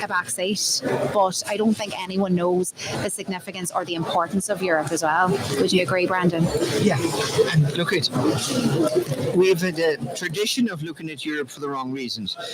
For the first 20 years of our membership, we looked at Europe as a source of structural funds or grants to improve our roads, our sewage systems, or grants for the farmer and so on. And that was valid in its time. But we're 30 years beyond that point. We're net contributors to the EU, and 80% of the law is either shaped or transposed from the EU to us. And when you compare and contrast us to the German member state or to the Danes or the French, they have career professional politicians working in sync with their national parliaments. And rather than reacting in France and Germany to EU policy, they're shaping EU policy. And we're not doing that. And we haven't been doing that. And that is what has led to a situation where more often than not in the national debate, they're saying Ireland is taking so many rules from Europe. That is because we didn't shape the rule in the first instance at the European Parliament or at the European Commission or at the European Committee stage. And we need to get our act together. You know, I'm very pro-Europe, and I'm very pro what Europe can achieve, but I'm not pro the nonsense of sending either semi-retirees out or hard left headbangers out there. Or superstars. Or superstars. Yeah. Yes, celebrity stars. Yeah. Actually, that's a craze nowadays. One- So that's all absolute political nonsense. Okay, well, one wee girl who has got her act together is Muireann Kavanagh, and her father spearheaded a major campaign over the last few months, and she was in Europe herself and all the rest. Do you think that has had maybe an impact across the, like her story went nationwide, obviously, but I suppose that they have a particular stance as it relates to what current, people are doing at European level and stuff. Do you think that her story and how much attention that got held some weight today? Or Absolutely. The next couple of days. I'm only 3 years in this job, and that's what I'm doing. Each time I go to Brussels, which is up to 15 times a year, I'm highlighting the consequences of what rules and regulations the EU are bringing in. But the problem is, I'm going out after the fact. There are people elected, there are people paid to be out there to shape it before the fact, and that's where we're failing. And for too long, we have taken it, and national politicians hide behind Europe and use Europe as a mudguard. That's an absolute nonsense. Yeah. And we are in Europe for the betterment of all, and the financial service sector and our business sector and our international companies all benefit from being part of a market of 500 million people, and these are the benefits. Those are automatic benefits by being part of the community. But the problem is we don't have the understanding or the engagement that really would make Europe better for everyone. Okay. And we'll go back to the election that we just had and which we voted in yesterday. Sure, look at what were we debating half the time. We were debating who was having a row with who, or that Nina Carberry was a celebrity candidate or Maria Walsh was a celebrity candidate. And you compare that to what they would be debating in France. They would probably be debating what are the next 10-year nitrates plans. Yeah. What's the 10-year plan for agriculture? What's the 10-year plan for fishing? What's the 10-year plan for corporate governance in banks and in the service sector? And here we are in a parallel universe talking about, God only knows what we were talking about. So do you think the Maria Walshes and the Chris McManuses of the day aren't doing a good enough job then? Well, I'm not solely focused on them. No, they were just two names picked out of my head. We are members of the EU for 50 years. I'm an EU baby. I was born the year that we joined the EU. And What was that now? Do we figure that out? this is what I'm saying. This just didn't happen today or yesterday. It didn't happen in the last Parliament. There have been, I don't know how many elections since the first directly elected election to the European Parliament in 1979. But we, for some reason, have treated it as a semi-retirement home or a celebrity platform for once upon a time celebrity stars and such like. Yeah, absolutely. It is a democratically elected parliament. It's one of the largest democratically elected parliaments in the world. And we need to start taking it serious because it is shaping our lives. Yeah, and as Catherine said there, it took, one case to show how the European political system is affecting us on a day-to-day level, literally bottom gate politics here. Like, it impacts us all. But yet, we are all totally focused, even today, on the local elections. Yeah. And these people are, this body of people, they're going to be completely confined, regulated and kept, as is the next line of TDs. They're going to be kept in check and watched and geared by the European Parliament. If you put it in context and the listeners can relate to it, the facts of the matter are in the Donegal municipal area. 21% of the people that are employed directly or indirectly through the fishing industry, Killybegs. Yeah. And every policy governing fishing starts or emanates from Brussels. It's the key driver for the fishing future of Ireland. And we have seen where that has taken us.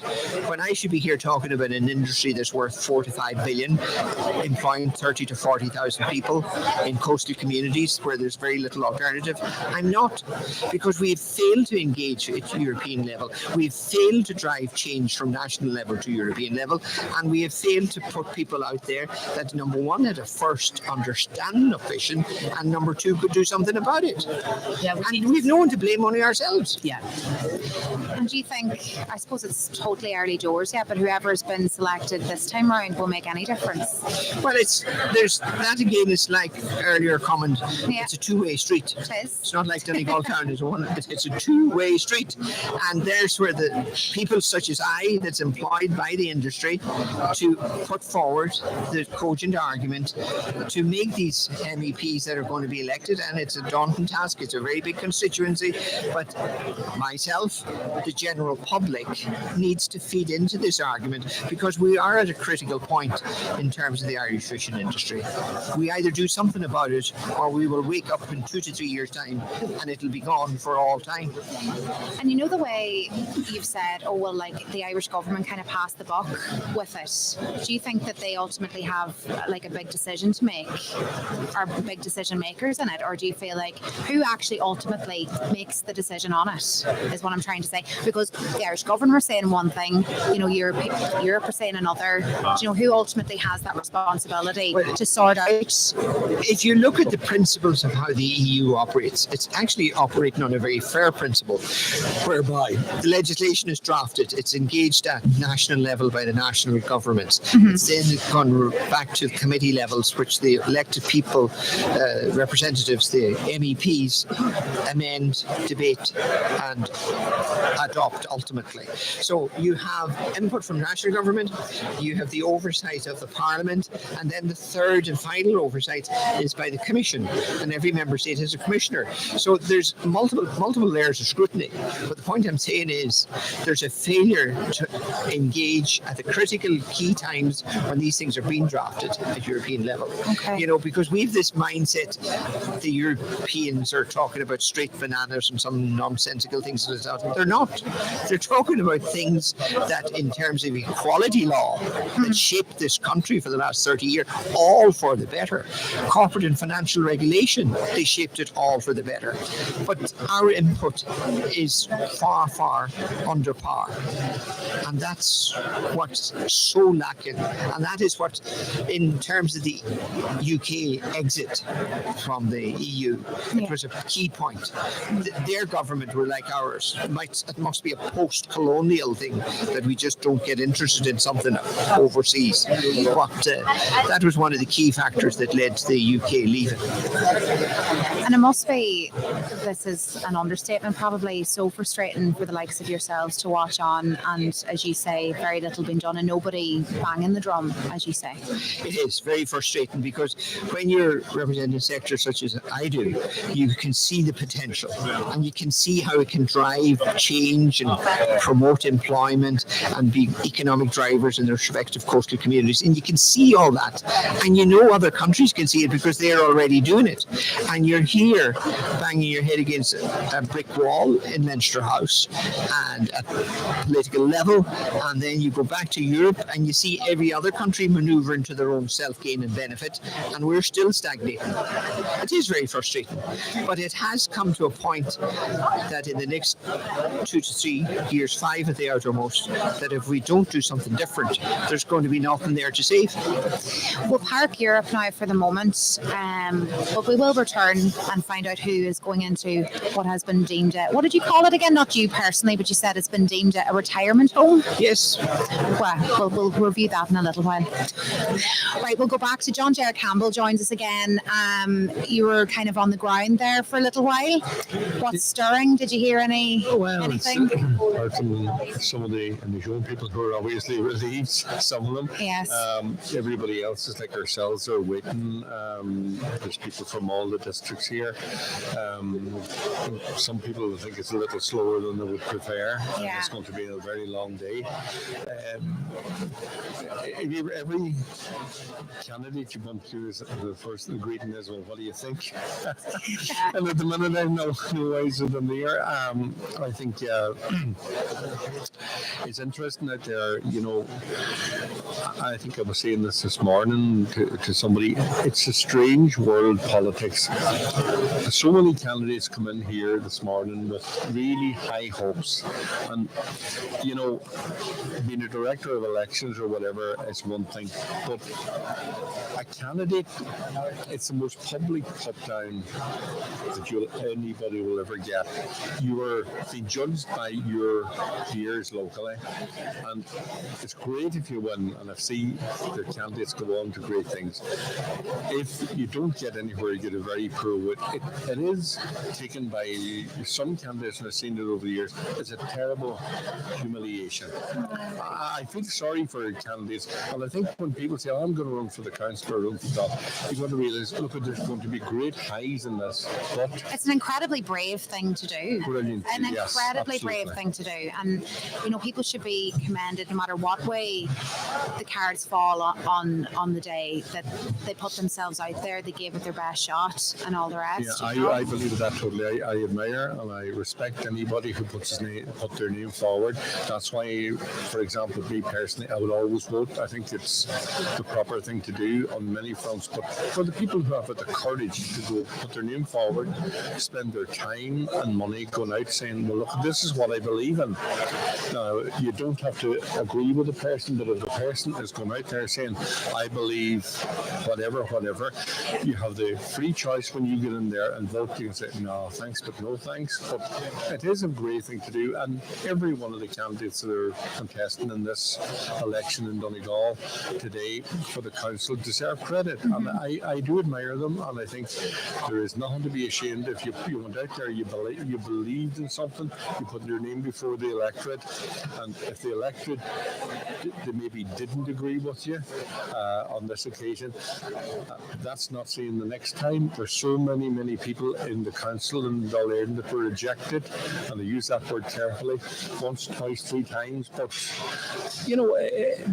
there's no shame in it, and I know there's candidates today here that will, when this is over, feel terrible for a week, 2 weeks, 4 weeks, because and they shouldn't. It's easier said than done. They've had the courage of their convictions to put their name on a ballot paper and say to Joe Public, this is what I believe in. I'll fight this. I think what we talked about earlier, some of them will learn that in the next out that they'll try and set the agenda more. Because candidates, as we talked before, sitting councillors of every party do not want to open out the agenda. It's up to the new candidates to say, well, actually, no, this is my take on whatever should happen in Donegal, Kilcar, Carndonagh. You need, especially if you're a new councillor, people need to know what your thoughts are on it. And I think, I listened to the debates with Niall Delaney and that, and I thought some of them did, but there was a few of them should have taken that opportunity to say, well, I'm the new kid on the block here. Yeah, and this is what I believe in. I felt that there was a lot of, during that debate, there was a lot of things said, but there wasn't any solutions. It was all like, oh, I think this is bad, I think that's bad, but there was no solutions by any of the candidates really put on the table on the day. You find that across the board as well. People who are running, whenever they're in a radio interview, a lot of them will be very idealist, as I said earlier on. They're going to change the world, and that's a great place to be. It's absolutely wonderful, and I commend them. But there is a certain modus operandi that all councillors that are seated have to undergo to change things, albeit the county development plan or whatever. There's a formula and there's a way to do it, and there's also only a certain amount of powers or things that councillors can change. They're the biggest lobby group in the county. That's one of the main things. After that is bylaws, budgets, and county development plan. But outside of that, I suppose through the local media they can push what they think. But I have to agree with John, to put your name down on a ticket and to come on here and to let people have their say on how they think you're going to do is very hard, and they have to be commended. And on top of that, their families also, and their teams, you know. Brandon, as someone who has put their name on the ticket, it's a very brave thing to do. Well, it's a combination of extreme bravery and complete madness in equal measure. You know, different people go into politics for different reasons. I went in probably because I was always interested in community development, and at a particular time there was no seat in Kilcar, Carrick or Glenconkill, that general area, and there were so many infrastructural problems. Even something as basic as the water supply to Glenconkill in the summer was non-existent. So that's where the starting point for me was back there. But look, I think for the person that goes into politics, you expect the rough and tumble and you expect the criticism, but it's for your family, or in my case my wife and daughter, and the vitriol that's levelled at them or levelled at you through social media. And I've seen it firsthand even in my own village, what some people can do, what they can do publicly against you. And particularly, I was earlier on, we talked about Nicholas Cross, and he defined that as the main reason why he left politics. And you see it, you know, we all use social media, and social media is a great tool, but it has to be used with respect. Yeah. Yes. And what I see going up against some candidates is just horrendous. And you know, you meet the same person on the sidewalk of your home village, and if you say hello to them, they're nearly pish themselves. This is the cowardly people that are in social media by and large. Did I use an expletive? That's not an expletive, it's in the Oxford No, English Dictionary. if we keep it between, we don't cross any further line. But those are the hard, cold realities. And if I'm going to do nothing here today, I'm going to have a hard, cold reality debate with you all. Yeah, no, I think it's fair enough. I don't think that enough is being said about that. I don't think enough is being said about people being attacked via social media. 100%. I It's agree. so wrong, Yeah. and it's so underhand, and it should not be accepted in any shape or form. It's no more than the guards as well. Like, I know we're kind of going slightly off topic now, but sure, like the guards can't do their job properly because they're always Phones in in the their fear. faces, yeah. Yeah. But, So it is true, and I think it's an issue. It's putting, in my opinion, good people off from Yes, it is. expressing their interest in politics, certainly in the councillor. I watched that as well. Some of the posts that are made against candidates who I admire, I wouldn't agree with maybe 10% of what their policy is, but I totally respect their right to put their name forward. And some of the cowardly sniping at candidates of all parties is just totally incredible. But from being involved in sport, the sad part is there everywhere.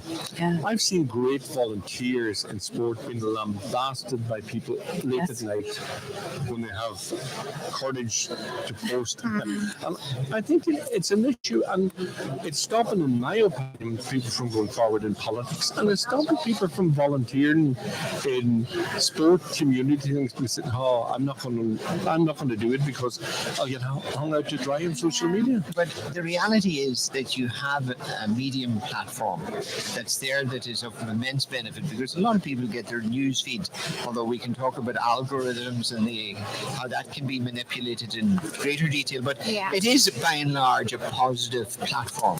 But it's unregulated, and anything that's unregulated in the hands of the unreasonable people is going to be abused. Yes. And we're at a stage, and we're long past a stage, where social media posts against an individual, their family, or what they represent, needs to come under the full remit of the law. Yes, I agree. Yeah. we've had a few calls in as it relates to why the Donegal tallies are not done yet. So I suppose if one of you want to take that, the boxes aren't open yet. That's why we're not talking about them as such. They're going down the. Anyway, you can explain better than At the minute, they're started into Letterkenny, and immediately after Letterkenny, they're going into Milford. It's been done in numerical order. Yeah. So when you went to your polling station yesterday, you would have seen a number on the ballot box. In the cases of Donegal, it's usually about 150, 160. So they started at box number 1, which is Donegal Town box, and they work through numerically until they get to the high 150s, 160s, which will be Donegal. So we're probably about an hour and a half away from the first boxes in the Donegal electoral area. They're moving a bit slower, but it's very thorough. Yeah. I was just looking at the live feeds. The tallies are extremely accurate. Nothing has been missed. And you know what? You'd rather them go that wee bit slower to ensure the accuracy, do you know, instead of going at like a bullet a gate, not having accurate tallies. Yeah, I think it is slow. It's complicated. You've got the 2 ballot papers coming off. The fact that I think once you get past Letterkenny, they are 1 or 2 areas that are always come through is a bit quicker with the smaller areas. I think, that's what people just may realize. Carndonagh, the first box in Carndonagh is number 1, and we're number 150, whatever, at the very end. So we're working through it. It's the way it always has been done. I know there's been many ideas over the years. Well, if you start in Inishowen 110, you should start in Valley the next time. Yeah. Why can't there be? Anyway, we could all different options. That's the total reason for it. We just they are following the system. It's 1 to 60 or whatever, 1 to 160, and we're in the middle of it, and so we'll be third, fourth to be. So if there's not a Donegal box open, then Brendan, by 1:30. yes, there'll be ructions. It's 12 o'clock now. You said an hour and a half. An hour and a half. I'm going to set the alarm. Very good. And no better woman to flatten me with it in 90 minutes time. Timer's on. What do you call it? Maybe we should give a running up to. I know it's Carndonagh. It mightn't be of interest, but there's trends here. So Carndonagh, with about 6,200 votes tallied, it's as follows. Just in case I make a mistake, here we are. Tony Devine, who is a Sinn Féin candidate, first-time candidate, has 197. Albert Doherty, the sitting Sinn Féin councillor in Carndonagh, has 854 first preferences. Ali Farn, the 100% redress Micah candidate, has 1,722 first preference votes. Martin Farn, the sitting Labour councillor, has 659 first preference votes. Martin McDermott of Fianna Fáil, sitting councillor, has 1,674 first preference votes. Johnny McGuinness, Fine Gael, sitting councillor, has 563 first preferences. We have a Donald McKinney of the Irish Party on 139. We have a Paul Barry McKinney, non-party, 319. And we have Michael White representing the Green Party on 48 votes. And that's with 6,175 votes tallied. So there's quite a few boxes to fill in there. But again, at this early stage, the Micah 100% redress candidate, as I see it, would have exceeded the quota on that basis. And what about Martin McDermott? Martin McDermott is just within a whisker of the quota. There's no doubt about it. He's going to be elected, most likely on first count. I was just looking at a number of the boxes that are outstanding, such as Culdaff box 2 was most likely the box he actually voted in. Okay. So he is well and truly safe there. The sitting Fine Gael councillor on 563 is in a spot of bother. There's no extra seat there. There's no retiree. There's one candidate already over the quota, the Micah 100% redress. He's going to take a seat off someone. It's not going to be Martin McDermott, and it's not going to be Albert Doherty, I think. So therefore, it could well be John Campbell there. The Another John Campbell delivering fresh tallies. Coming in here. This is a live feed from John Campbell, who's coordinating the tally on behalf of the Independents. Let me see, is it any different to what I just read out? No, that's what I've read out. So the boxes to come in are Culdaff, which will disproportionately benefit Martin McDermott. Benefit McGuinness as well. it will, in fairness. Glasalt, which I'm not quite sure who that'll benefit, and Tír Sligo and Whitecastle, North Whitecastle. So there's a bit of play there yet, but if we look at the ones that will come home because he's a running mate behind him is Albert Doherty, no doubt about it, Martin McDermott, and as I said, Ali Farn, the redress candidate. So there's really 3 seats filled there and 1 to fill, and Martin Farn, the sitting Labour councillor, is 100 ahead of Johnny McGuinness, the sitting Fine Gael councillor. You know, Martin Farn, Martin has always polled very well, in fairness, and that's, given all the things that's going on there, that's an impressive vote for Martin Farn. And it probably, as an independent, he'll attract more votes than some of the party people. So one of the boxes that's missing actually is Moville, which is Martin's home base. So there's 500 votes in that. That'll help him, and Greencastle should help him. Absolutely, yeah. So Martin will pull further ahead of Johnny McGuinness, I would think. Yeah, I agree. I think that's Martin will, as I say, as a rural independence, will attract more transfers than party people. Party persons relying in the main on their own, the running mates, etc., to get the votes. Independent, usually there's an amount of votes hidden away in there that any independent will usually get. Yes. Are we surprised about Fine Gael, the Fine Gael candidate Johnny McGuinness, in a bit of bother? Are we surprised? For John Jared Campbell. Yeah. Okay, John Jared, are you surprised? We know, just a bit of background. His late father, he was co-opted. Nice, John. His late father, Baron McGuinness, was a councillor for many years. Yeah. It seems to be what's happening here in the 2 we have, and I want to be careful what I say, because there's only got 2, that of the government parties, that Fianna Fáil they're not unscathed by what's happening in the Mica and what that. But of the 2 government parties so far, there's no doubt about it. Fine Gael, if you look at the previous one, I think the vote was down to 450. I don't have the Johnny McGuinness here, but it would appear initially in the first 2 that the Fine Gael vote is suffering proportionately more in the government parties than Fianna Fáil, which it's quite strange. I think Johnny McGuinness will struggle. I think the fact that he was. Do you join me? And your proverbial. Yeah, I think it's your brother, and even that's the phone. So I think he's going to. I think Johnny McGuinness will have an uphill struggle, and I think, as I say, Martin Farn is not out by any manner of means, but it's certainly interesting, and I say it's really, I think, in Letterkenny we'll start to get a picture of what's really happening. But the initial thing of the 2 government parties, it certainly seems that Fine Gael are taking more of a hit.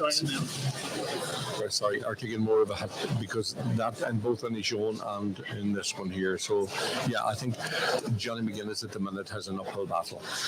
Okay, we have a brief visit from our very busy 4th panellist, who is very busy with the tallies today. She's former Taoiseach and former deputy leader of Fianna Fáil, Mary Coughlin. Thank you for dropping in for a little while anyway. How are we? I'm good. I hope Big day tomorrow now. I hope this isn't on camera, because my hairdresser will shoot me, but anyway. I may let you know, Mary, early on. I didn't hear anything what you were talking about. Okay, right. Well, Brendan has a list a mile long of topics that he has. That you're the director of elections, and well, you know what you do with yourself now. You excuse yourself from the office, the room, and from everything else. I wouldn't dare answer a question that would be fitting for you and you only. What's wrong with him now? Right, it's not like him that can't answer a question. I didn't take notes now, but off the top of my head, he's also good at stirring. Yes. Well, first and foremost, we were talking earlier this morning about about why the 3 local election candidates for the Donegal LEA for Fianna Fáil didn't turn up to the Ocean FM debate. And I told you. I told you why that would happen. I told you because the minister was on a visit and it wasn't. They couldn't do it, so we continued with the campaign, and that was that. And I know Margaret tried to change it, but it couldn't be changed, so there was nothing we could do. We couldn't change Ocean FM for Fianna Fáil. Okay. So that's what happened. That's all we can do. Okay, and do you think that was a good move, Mary? Or like? But there's nothing I could do about it. And each candidate decided they did think they would be able to go, because I think that most of them, bar one, told Margaret that they could be there. But then the minister was coming, and there was a full day and a full campaign. Then in the middle of all, he changed because somebody died. There's nothing I could do about that either. Right. So, like at the end of the day, they just weren't in a position to attend, and because things were so tight, they couldn't involve themselves in another debate about another electoral area. That wouldn't be prudent either. Okay, so another issue that came up was the Donegal Town one-way system and work going on about that. There was a big public meeting held a few weeks ago, and none of the sitting councillors came to this public They weren't meeting. invited. But apparently then it emerged that they were invited. Look, this was Corey Kennedy is running for a campaign, which is more than entitled to do, as the mayor of Donegal Town, and he decided to have a meeting. Now, that detracts without a shadow of a doubt from the issue, which is the issue in Donegal Town is that there's inadequate parking available in Donegal Town. The buses are all parking and pulling inside the Abbey Hotel since time immemorial. I remember in the old days, that's the way it was. I think it's 98 buses per day pull outside the Abbey Hotel. Yeah, it was something. Something like that, which is totally wrong. And I, as a member of Local Link, have been campaigning and working with the TII to make sure that we'd actually have a hub, a transport hub in Donegal Town, where you could actually park your car and take the bus to Dublin or wherever you're going. Yeah. You know, make it far better. Something similar we want to do here in Letterkenny, and we're working towards that. We did have a site in Letterkenny a number of years ago. Unfortunately, is no longer available. But I would hope that CIE, Local Link, all the private people will pull together, and we'd actually have a better service here in Letterkenny, and similarly a better service in Donegal Town. Okay. So the issue in Donegal Town is inadequate parking. That's the end of the day. Now, I do know when speaking to some of the candidates that the council have been in a position to acquire some land beside the John Bosco Centre, which hopefully will, provide additional parking. I know the Bosco did make the Bosco available at the time, and then there was a whole insurance issue. So that was unfortunate, but I think they have that ironed out, from I'm led to believe. So that will give some more parking. But at the end of the day, it's still not going to be enough parking for Donegal Town, because that is the biggest issue. And if you go around some of the people, if you get rid of the buses off the Diamond, if you had better parking facilities, I think it would try and address what is a big issue in Donegal Town. I agree with you, but back to the meeting, the public meeting. Okay, the point was made by Brendan there that it shouldn't matter whether you got an invite or not. If you're a public representative, if you hear that a public meeting's on, it's incumbent on Brendan you to wouldn't have go. gone to the meeting if he was a councillor either, so there's no point in I would love to be in the middle of it, and you know that, Mary, very well. Mary, you wouldn't have been. You just said you wasn't allowed to go by the director of elections. Sure, that's what he would have said. Which is category. Come here, at the end of the day, the issue, it's not detracting from the issue. Porrick held a public meeting because Porrick was running for election, and fair play to him, because Brendan Byrne would have done the same thing if it wasn't Carrick. Okay, So Any candidate would be Mary, Exactly. Can I ask you a question, Mary? We're talking here. One of the things that strikes me, and I think I made the point earlier on, I think the engagement by all the candidates for the local election is poor. Aye, because I wouldn't. I think you're right, and there was no razzmatazz really about this campaign. It was quite dead, and you can see now from, is it between 48 and 52, 55% that have voted, but there were so many candidates running. It would be hard to engage with everybody. Things have moved. But there was more candidates in the last election, 19 versus 15. I think the point that we were addressing, which was much broader than Catherine highlighted, I suppose, Donegal Town.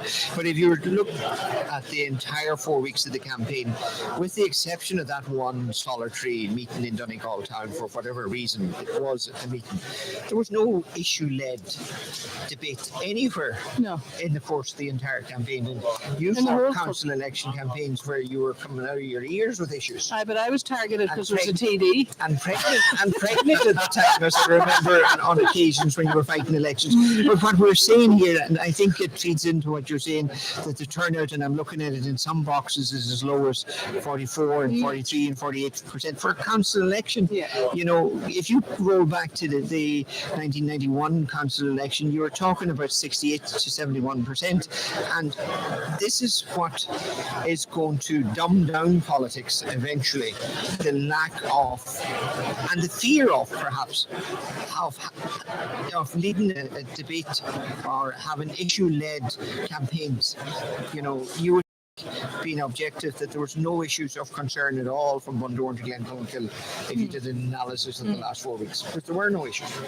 Well, there's a couple of things about that. First of all, as a woman and formerly in political life, I got on fairly well with everybody. I never had any hassle. I'd never any bother. I'm listening to ladies that are elected, and only for they love the position that they're in, they wouldn't put their names forward because of the, you know, I don't know what word you could use to say the abuse that you're getting on, and it's not on the doors. At the end of the day, actually, I went out and canvassed a lot. The engagement at the door was very convivial. My biggest problem was everybody wanted to talk about football and Jim McGuinness. But anyway, you know, it was much more convivial, and there were issues raised, you know, normal county council issues like roads and medical cards and, you know, things like that, the cost of living. You know, those issues were out there. I would agree that they weren't being voiced, you know, they weren't all over the papers and things like that. But, you know, my biggest concern is the calibre of people that are going to put their names forward, because good people will not put their names forward to be public representatives if they don't get the support. And fair play to anybody who puts their name forward. Yeah, we were saying that. Fair play to them, because it's not fair and it's not right. Anybody involved in politics is doing it for the betterment of their community or their party or whatever. It's not now. But what has now happened is there are there who are disruptors, and those disruptors are there to disrupt what they think is the common good, and that disruption is acceptable, and it's not just acceptable in this small country, but it's acceptable all over the world. Mary, I know you're very busy, and that you're only dropping in just for a wee while. No, but you're out on the floor there all morning. What's the feeling been like? What are you getting back? It is mixed. Well, the first thing is we all met to make sure that there would be a very good tally. Yeah. So it's a bit more regimental to make sure that it's done correctly. We have a lot of people here who know nothing about politics and know nothing about a campaign, and never an account, and they don't know how to tally. So we have more experienced people helping them. So hopefully that's going to work out well. And actually, a lot of them are enjoying it. You know, we're not all nerds that enjoy this crack, you know. But some people are kind of really only interested in their own box, their own booth, and then there's others who are more interested in the generality of things. But no, look, people are engaged and they see what's happening. It's going to be down to the last several counts for a number of the decisions to be made here. Now, of course, Europe has to go back into the big picture, but the big picture would be very disappointing for our local candidate here in Donegal. So that I would say that would be one of the stories here. And I think, John Jared, you said that Fine Gael were under a bit of pressure as well, which I think they are. I'm beginning to pick that up now. It's only two areas, but I suppose there's always going to happen of the two parties in government. It would appear on the first two that the Fine Gael vote is the one that's coming under the more pressure. Yeah. But I think the other thing, Mary, I know you agree with it, that as it is here at the minute, the low-profile candidate suits the sitting councillor.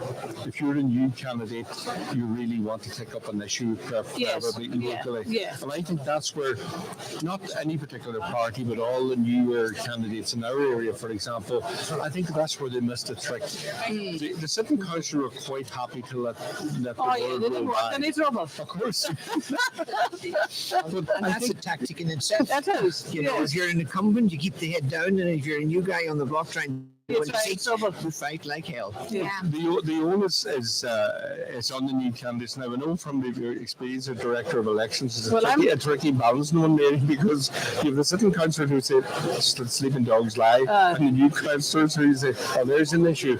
But I just think that, and I think it's great to see young people, and I mentioned the two in my own area, it's great to see younger people going forward for politics. I commend them, and I think I agree with you. I think the abuse that's thrown at people that go in there to political life is unreal.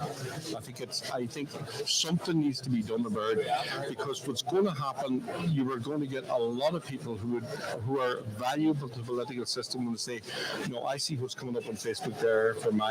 It's not just aimed at the candidate; it's aimed at their families, and it's totally unacceptable. And I think from a candidate party perspective, something needs to be looked at. But for even the electorate engaging with the public reps, like I'm not saying that people are above something when they're on Facebook. If you're a public rep, you're fair game about the issues locally, and if you haven't fixed the road down beside your house, you're fair game. But I think when it steps over the line, when it's personal attacks, and I think it's not helping politics. And I think for it'll be very interesting when this is over, if you were talking to the first time candidates, well, what was your experience? How did you feel? And well, a lot of them actually were very surprised that when they went to canvass and met people, that people were not, that viciousness that is behind a screen wasn't there. No, it's a very small minority that's at this That's crack. it, exactly. It's the disgruntled person that's even disgruntled with himself, and he's afraid of his own shadow. But they get far too much oxygen. Those people get too much oxygen. Well, we're not going to euthanize them just yet anyway, but the facts of the matter online and as a community, we need to deal with them, But look, you see it in society. I was a volunteer and I'm a volunteer in an organisation, one of the biggest organisations in the country. It is very difficult to get new volunteers. It's always left to the same people. Correct. And people are merely afraid to say, I'll do something in case, somebody will be talking about me. Like, they don't have that value that, God, I'm actually going to be part of a group and I'm going to do something that's important and I'm going to make a decision and I'm going to do, this is only down to putting out the flags in the football pitch or opening the game. And why is that? This is going to get collectively worse until the middle stands up. Aye, and then we're also, everybody, it's all about the sitting room. So nobody goes beyond the sitting room. No. And then there are some fabulous people who are out killing themselves, So But in the political system, the problem... They just say, I sure couldn't be bothered. Sure, what odds? Sure, what's it to me? I think the problem with the political system that we're fighting as a country, we have allowed destructive politics to be more prominent than constructive. Yeah. And I think one of the things that why you need the engagement is it's really easy for me to say I'm totally against A, B, or C, but nobody that does that has ever asked, well, what's your solution to it? Yes. What will you stand for? Does that not go back to the point where Catherine started this debate when she said that we had a 4-week campaign, it wasn't issue-led, there was no issues to the fore, until the main parties and all those responsible people that are seeking office put issues front and centre of every debate. That's right, More disillusionment and more of this loony fringe both to the right and left because the centre is not taking them on. Mary, I have to get a wee reaction from you about the Europe tallies at the minute. Yes. The latest ones we had would suggest that the 3-candidate strategy by Fianna Fáil hasn't really worked. I haven't had a look at them. I just see that Ming has done quite well. He has. It's about 16%, quite well. is it? Gwen, right? with the ladder? 20% on the early tallies from Inishowen, apparently. Yeah. Was that Luke Ming Flanagan though, wasn't it? But Fianna Fáil was 16, wasn't it? 16 between the three of them. The assumption would be that Blaney would do far better here. No, I did see a couple of things in this ballot, which it's just A mile long. A lot of people gave number 1 to the first person, thinking it was Blaney, I think, because it would have no connection at all with anybody in Donegal. But he was Is from Cork? Yeah. Oh, Barrett. So, Barrett, yeah. So Okay. a good few people voted for Barrett. By accident. I think so. Right. Because he's at the top. But look, at the end of the day, we wouldn't have particularly favoured a 3-candidate strategy here in Donegal. We were pursuing a 2-candidate strategy based on Cowan and on Blaney. Yeah. And a decision was made by headquarters that a 3rd candidate had to be added. Our campaign at the time after the convention was that we wanted Blaney to be the 2nd candidate and that there should only be 2 candidates. Okay. So that was Talking about a number of candidates, we were discussing someone earlier, and I've got both former and present Fianna Fáil Director of Elections We've been set up in right. in our own district. The strategy, both parties have taken completely different strategies, and Fine Gael have gone with 2 candidates, one in Ballyshannon and one in Bruckles, and you all have gone with the 3. Now, it'll be interesting to see which of these works and which of them, or does either of them work. But I just wonder what your thoughts are on it, because I have reservations and ways about both the area. Well, I suppose there's a couple of things in our electoral area. The first issue is that Ballyshannon and Bundoran isn't Sligo. And that really, if it was to be asked, one thing that was raised to the doors was that they want to be in Donegal because their councillors are in Donegal County Council, but they have no real attachment to Sligo Leitrim. That was the first thing. The second thing is traditionally we would have run 3 geographically, or 4, and we used to get elected too. But I suppose one of the things, John Jared, is that Mee Hall is a sitting councillor and he's kind of in between. If you know what I mean. Yeah. He's neither at the top or the bottom. So he's in the middle. And the view was by the party, it was the party decided, as in our local party decided, that we should still run somebody from Fianna Fáil in that Ballyshannon, Bundoran area, which would have the highest population. And the people inside were determined that they were going to have a candidate on this occasion. So, you know, Of course. yeah, and look, that's fair enough. And I'll tell you, they put in some campaign and they went out and they did some amount of work, in fairness to them. And although some of us would say, like, some of the candidates know they were going to have a struggle, but regardless, they're prepared to go out and work for the party, because we don't want to see a situation where Fianna Fáil is lost to the biggest area, which is Ballyshannon and Bundoran. It's very hard to know, because in one year they run too many, then they don't run enough. Yeah. You know, it's very hard to know. And at the end of the day, when we were doing a strategy, you don't know what else anybody else was thinking of doing. You only had hearsay, or, you know, what were people going to do, or were there going to be issues that are going to come up. As there's really local issues, local issues, which have nothing to do with what's with us down in the south, for example.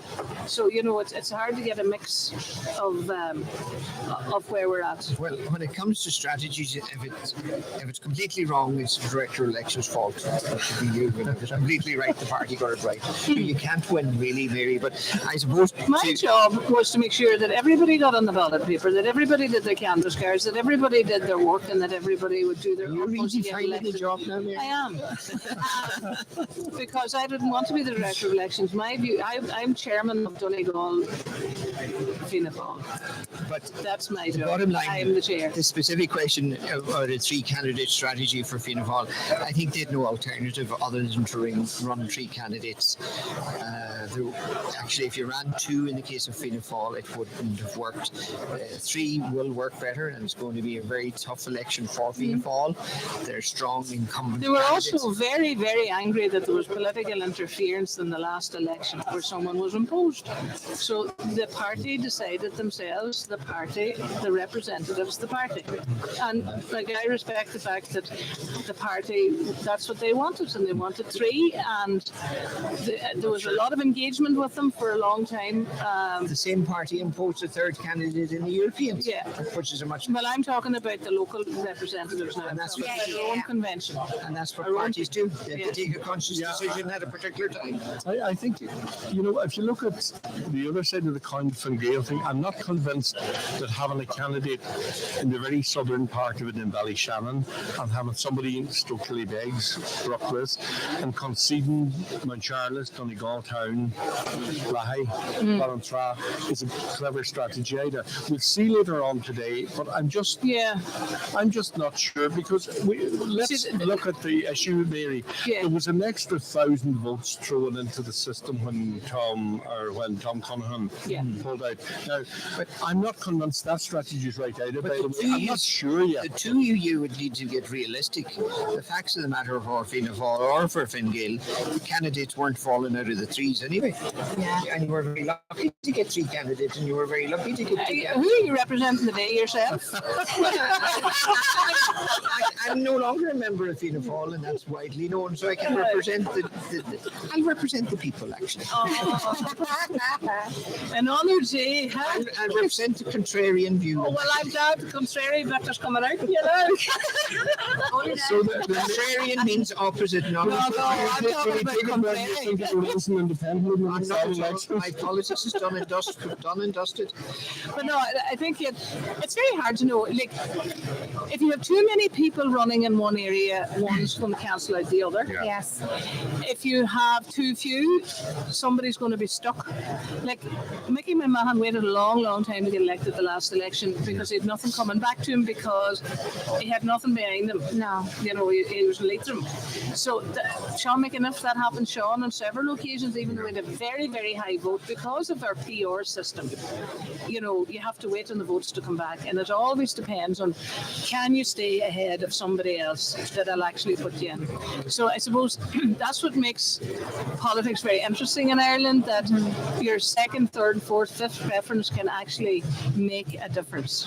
And a lot of people don't understand that until they actually see then the outcomes of it. So if you have a number of candidates in an area, then you could actually do 2 things. You could take everybody out, or you'll elect one person. So it's and like in the old days, like Colin Gallagher and I were in the parish member together. We still got elected every time, but we pulled from different areas as well. But then there was nobody else running. There was only the 2 of us. So there was, and I know people voted 1-2 that didn't do the party vote. Oh yeah. Yeah, like the party vote's gone now. Common in council elections anyway. Yeah. There's always a jeer. The Dáil is different now. Oh yeah. Yeah. It's totally different elections. Yeah. But it still doesn't get from the fact that we had a lackluster campaign, and that's not any one party or That's any. probably because you weren't the director of elections. I would have caused a row or 2 along the way, all right. I'm going for Brenda a hard time. Mary, Just wait till you come back here on a permanent basis, Mary. Brandon has estimated, and I know a lot of our listeners were kind of querying why we weren't talking about the Donegal boxes and stuff like that, but they're not out. They're not out yet. But Brandon was estimating that they will be out. What did you say, around 1:30? It was around 1:30. Half one, but it's. No, I think it's going to be a bit later now. Going to be later. I'm just tracking the Letterkenny count, which seems to be moving at a very slow rate. Yeah. And there's 40 boxes in Letterkenny, if I'm correct. And then there's 60. Then you have to go to 28 Milford. in Milford. So Letterkenny seems to be moving slower than I thought. Well, Milford should be fairly well. Milford and small, but then you have there's to go to 42 Glenties. and 42. 60 and Glenties. Glenties is after us. Yeah, because They're switched. yeah, we need to just check what they're doing. So there's 42 boxes in Letterkenny. They're only about 1/5 the way through. Yeah. Okay, So it's slow.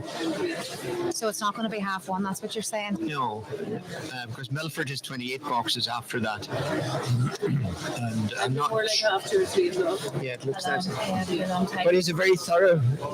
Absolutely, yeah. It seems like a really well-run ship out there between all parties. Yeah, well, the idea is we're all all working together. Yeah. And that's the only way we're going to do it, because I can see a few people slacking off here now, so we're going to have to, so I have to make sure that we have enough people to tally. Yeah. You need to go back out and crack them up there. Well, I think I might have to go back and tally, John Jared. You might have to do it yourself too. I'm sure we can all. Separate the local and European boxes. Why were we putting the two sleeves into the one box rather than separate the two of them at where we were voting? And wouldn't that be quicker getting the Europeans to the European? Very fair point, Michelle. Yeah. But then I would have thought I thought that too. And then I thought, well, there will be still a certain cohort that'll put the European ballots into the local box, and then vice versa. So we're the interesting parts for your listeners will always be much later. Yes. That's the only issue, and the last seats are always the time that the parents, the mathematics, and the preferences make a huge difference, you know. But I suppose we want to take a couple of key messages. One is the reduced number of people that have actually cast their ballot, and you know, you look at people that have no vote still in this world, and we're quite past remarkable about it. There's other countries where, like in Spain, you get fined if you don't vote. And I don't know if that will work here either, but no, it's still very important that people turn around and say, it makes no difference, but it makes a big difference. Absolutely does, Big difference.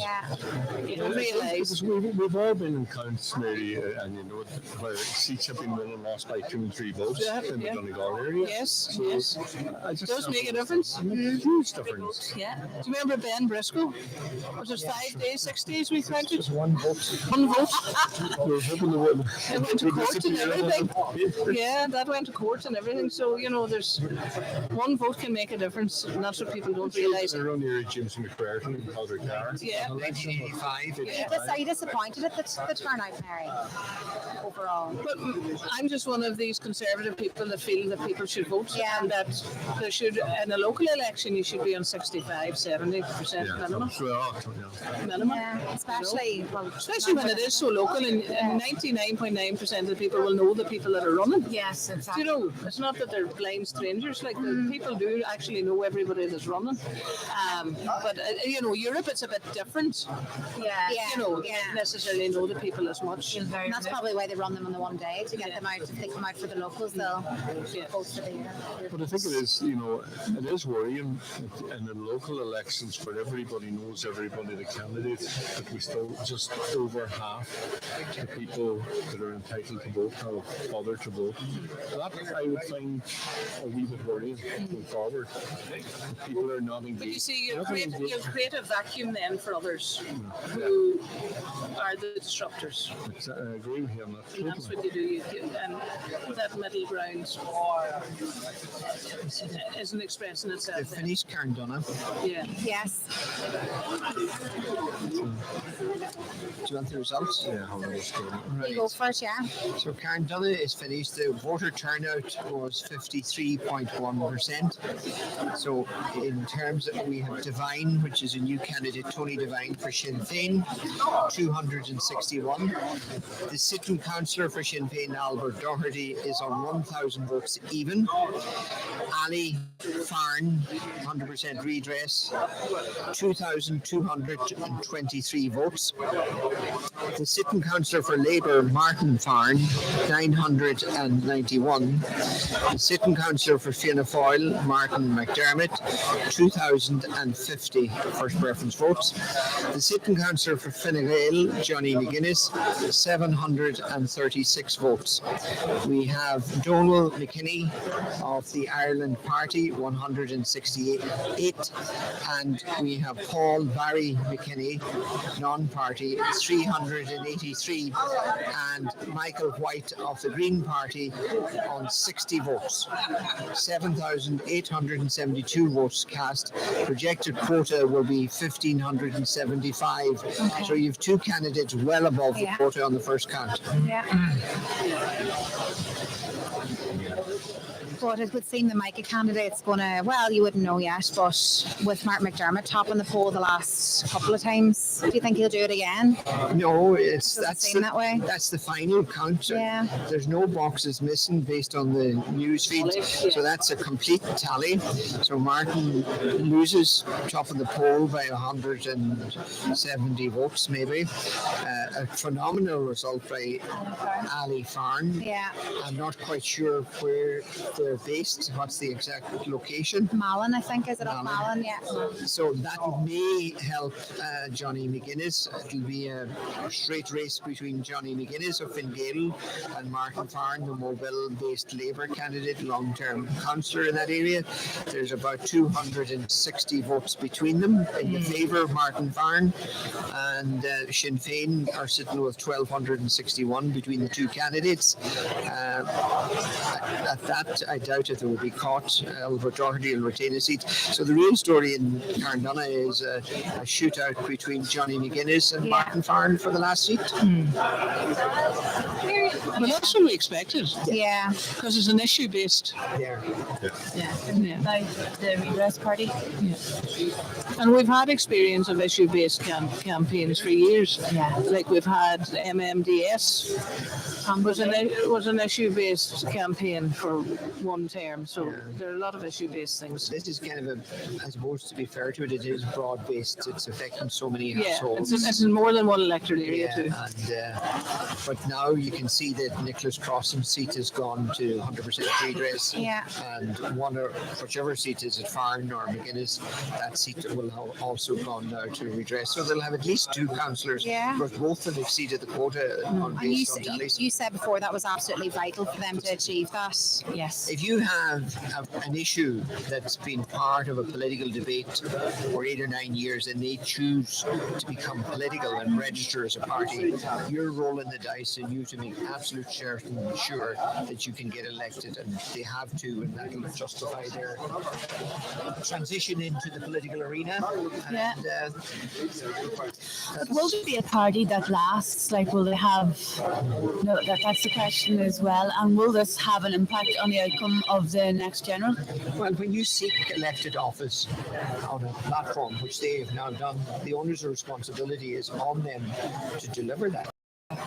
It's no longer a matter for all the parties. They very much now have a political mandate to achieve what they put before the people.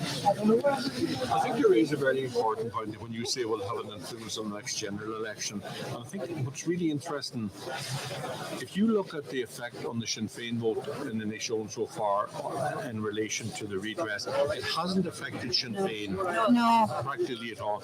It has affected Fianna Fáil to a lesser extent. It seems to have affected Fine Gael, yeah. Now, feed that into the overall context of a 5-seater. It gets very, very interesting because there are a number of thousand votes there. But certainly, it looks like initially that it won't affect the Sinn Féin vote in the Inishowen area, and therefore overall in the constituency. But it's really interesting because certainly, if you look at the Fine Gael vote, they're working with a quota in a general election. Yeah. And if there's slippage on that extent, like 2 of the candidates so far, they're down there, but it's about not even 60% of what they were the last time, the 2 Fine Gael candidates in that area. So there's a lot of warning signs there. But I think we talked earlier on about the Sinn Féin strategy in relation to that. It seems to have worked in the fact that they haven't, not alone have they not lost votes, but they've actually increased their votes in Inishowen, and yet Mike have got the seats. The votes in Inishowen are coming to that a lot more proportionally from the 2 main parties, if I could use that phrase, and independents. And while Micah predominantly out of the whole county affects Inishowen, it does affect parts of Letterkenny as well. And we do know a few of those boxes are currently been open. Is it 4 out of 40? I'm sure there's more than that. I'm not. I'll just check to see what's the latest. There's only 4 on the other side been started. Okay, so we won't get a clear picture of Letterkenny Letterkenny for some Well, time. there's more coming in here now. Let me just look at the cross figure. At the minute, there's 4,157 votes tallied in Letterkenny. Now, I don't have a list of the candidates here, but I'll read them out. We have Ahmed on 90 votes, non-party. We have Bradley, who's non-party, 236. We have another Bradley non-party on 36. Kieran Brogan, sitting councillor for Fianna Fáil, 462. We have an N Carr Green Party, 38 votes. Donal Coyle, sitting councillor for Fianna Fáil, 232. Divine, which is the 100% redress candidate, 406 votes. Haughey, Sinn Féin first-time candidate, 227. Yes, there's a duplication here. Is there two Haughey's? Anyway, I'll go to Jordan, non-party, 104. Kavanagh, Jimmy, Fine Gael, 290.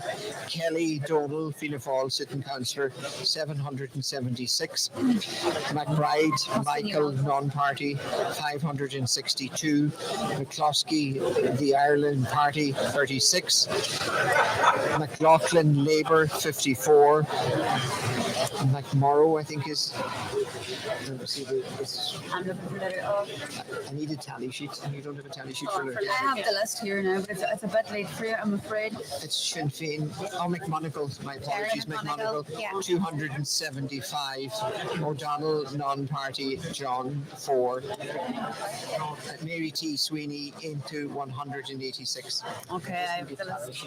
I have a list of the runners here, but that's. I'd be interested. I see things are slacking off here, but I'll be back in a minute. Mary, you'll rejoin us later. Thank you very much for I'll coming get by. you tally sheets, seeing as you're not able to get them for yourself. At least you're going to do something for us. It's only just beginning. It's only just beginning. Oh, yeah. The last maid day out. So yes, by the sounds of things, those boxes, judging by what has been opened, the fact that Joan Amanda Kelly returned such a high number there, you'd imagine that's out Glenswilly, those boxes maybe? Yes, there's a concentration of them out in Churchill, Glenmaquin, Glenswilly, Illustrum. I'm just scanning through here. So they haven't gone into the town or Dunswall yet, or Ballyrain. And the boys or girls school, there's only one box counted. So the town and Woodlands hasn't been touched. Well, they don't make any more sense to me on this list than they would to you, but it's just the way the electronic tally comes through that you don't get the full Jerry surname. McMonigal, it looks better on that, mind you. There's a little boy, Ulick Connors, Declan Jordan, Kavanagh.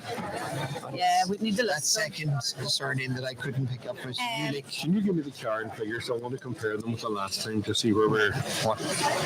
Just bear with me. Are you looking for the Party votes, just the party. Party votes Carndonagh? Just bear with me. Here it is. So the party vote for Carndonagh. Thank you. Mary's come back with the tallies for Letterkenny. It's just the Thank you names very much, that we can Mary. read from the script. You know, Tally sheets. it's just the sheet. Sorry, tally sheets. Thank you, Mary. So, Thank you, Mary. if we look at the Carndonagh, just to compare them, John Wolfe, to the last time, the first preference shares are as follows. The combined share for Fianna Fáil is 2,050. 2,050, okay. The combined share for Fine Gael is 736. The combined share for Sinn Féin is 1,261. Yeah. Combined non-parties 383. Labour 991. And 100% redress, which is new, is 2,223. Right. What I'm really looking at here, and I think it's what we've talked about. The Fianna Fáil vote is down. Carndonagh it's down 1,000. Is that right? Yeah, over 3,000. Fine Gael vote is down 7, about 300 and proportion 308. Sinn Féin on like that's what I'm saying is that it's very positive if you're looking at this from with Sinn Féin glasses. Their vote has actually increased, even with the fact that Micah Candies and Carndonagh, their vote has actually gone up 100 votes. I imagine if you told Sinn Féin before the count, you'll hold exactly the same figure, they would say, I'll take that all day. I think it's very interesting. I think Fianna Fáil can be relatively happy on it, but I think it'll be a bit of a battle for the last seat. I must say, again, I said earlier, Martin Farron, he's down several hundred votes. Yeah. But I still think he's going to feature in this. I think so too. He does have he will have a good chance, I think, to the nail at the end. I mean, if you look him in relation to the Fine Gael candidate, he's almost 300 votes ahead of him. In the local elections, unless you have a running mate, 300 votes needs to be a good running mate as well. The significant thing that's going to disadvantage McGuinness was he always got a massive transfer from Martin McDermott because they're in similar parish. That's right, yeah. That's So right. he's a lesser transfer this time. That's right. And that's not going to help him. No. So it would look at this early stage, and there's a whole lot of health warnings with it, that Fine Gael could lose that seat. Okay, that's But there's a lot of health warnings with that. a lot of health warnings. And I would have to agree. I think it's that seat. The man is in danger. So Johnny McGuinness is in trouble potentially, but a serious health and serious health warning. Yes. Yeah, Okay. but Okay. he's not maybe less, but he's not in a good place at the minute.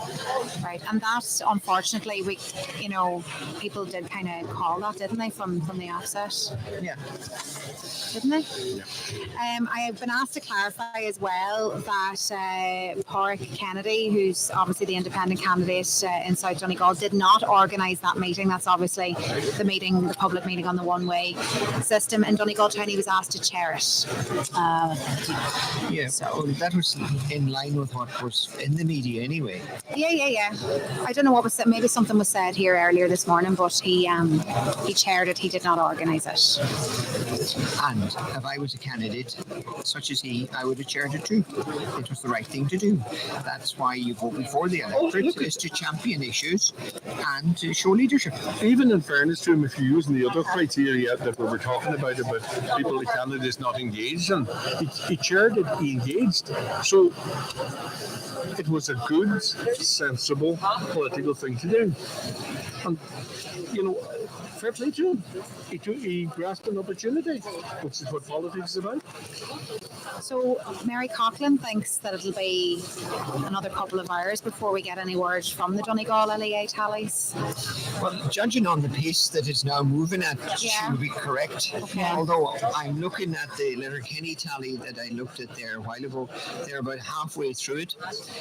But as you can see from the last two electoral areas that they tallied, that finalising the last 3 to 4 boxes is taking a long time. Mm-hmm. It's probably because of the European paper, because the papers can't move off the table until they're finalised. So I think the European tally, of which the ballot paper, as we all saw yesterday, is 2 foot 4 inches in length. Yeah. It's like a roll of wallpaper. So the reality is that's slowing things up. But we'll be soon coming to Donegal Town. But I think, John, if you were to look at everything that we've looked at so far, there is a trend, even though because of Micah it's distorted, there is a trend towards Sinn Féin. I can see that. Sinn Féin are going to do well if this continues. There is a tightening of vote on the government parties. There's no consistency there yet. In Carndonagh, it seems that Fianna Fáil has taken a massive hit. There could be a secondary factor to that. In the last election in 2019, there was 2 candidates at Fianna Fáil in that area. There's one this time, albeit that the second candidate the last time didn't. Sorry, your mic's gone a bit south there. The microphone's gone wonky. I'm being sabotaged from the right right, left, and centre. I tend that happens every time when I start speaking. Someone tries to sabotage me. The reality is, I was going to say something else, but I better not. Funny, I was too. but the bottom line is that I think we can safely say that it's going to be a good election for Sinn Féin. Fianna Fáil, I'm hearing from the Letterkenny area, is doing well. There was a big fear within Fianna Fáil that they were holding 3 seats out of 7 in an urban area by and large, which Letterkenny is, that one of the seats will be under threat. It doesn't look like it, even though only half of the ballot boxes are tallied. So I think we're getting to a stage where Micah becomes a lesser issue, but nevertheless an issue. I think the trend, I agree with you. I think for Sinn Féin to have held their vote in Inishowen through Carndonagh was a making grant, and not alone in fairness, held it, increased it. The omens are good for them there. Very good. I think we need to, let's look forward to Letterkenny, Finn Valley, Donegal Town, where they have no opposition like that for the vote. That would can indicate to you that they're going to have a very good election. Now, it's interesting when you look through, and I know the waters are muddy, you look through some of the independents so far. I don't think the independents, and when I say independents, I'm including, the likes of Martin Farn, etc. They're not doing as well. Sinn Féin seems what the health warning at this stage seems to be hoovering up quite an amount of votes, including maybe independent votes. Which is not what was anticipated, because we were told, and it was widely reported before we came here today, that Sinn Féin was going to take second place to the independents were going to usurp them, so I expected Sinn Féin to be down today and not only increase, like health warning we're seeing now. I'd say Sinn Féin, and again, it's early doors, I'd say they're quite surprised themselves. I knew that they probably knew that they would do well, but maybe not as well. Because they kind of got it. Certainly so far in the 2 north of the county ones, they've done well. It'll be really interesting. We have Letterkenny, and say when you go into the Finn Valley, or indeed our own park, which will be very interesting.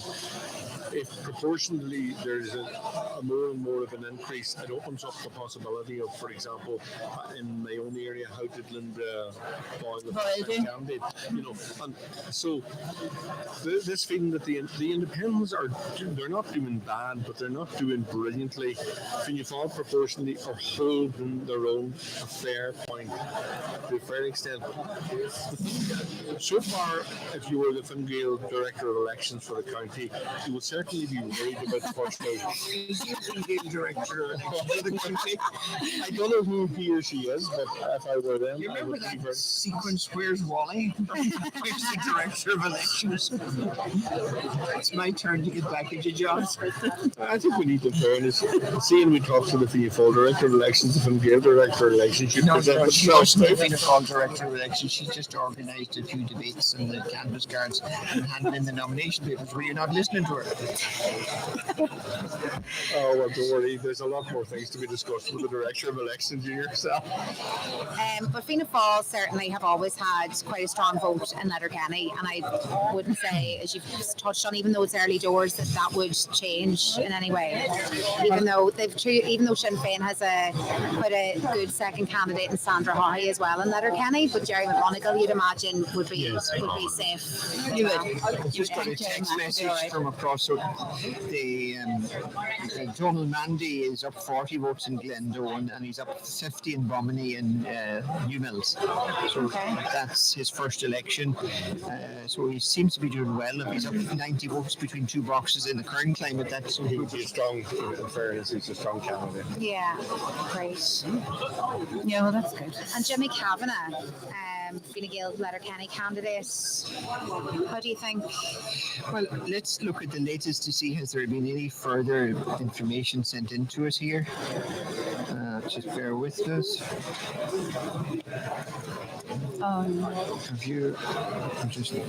Here we are. Let's feed in here to see Letterkenny.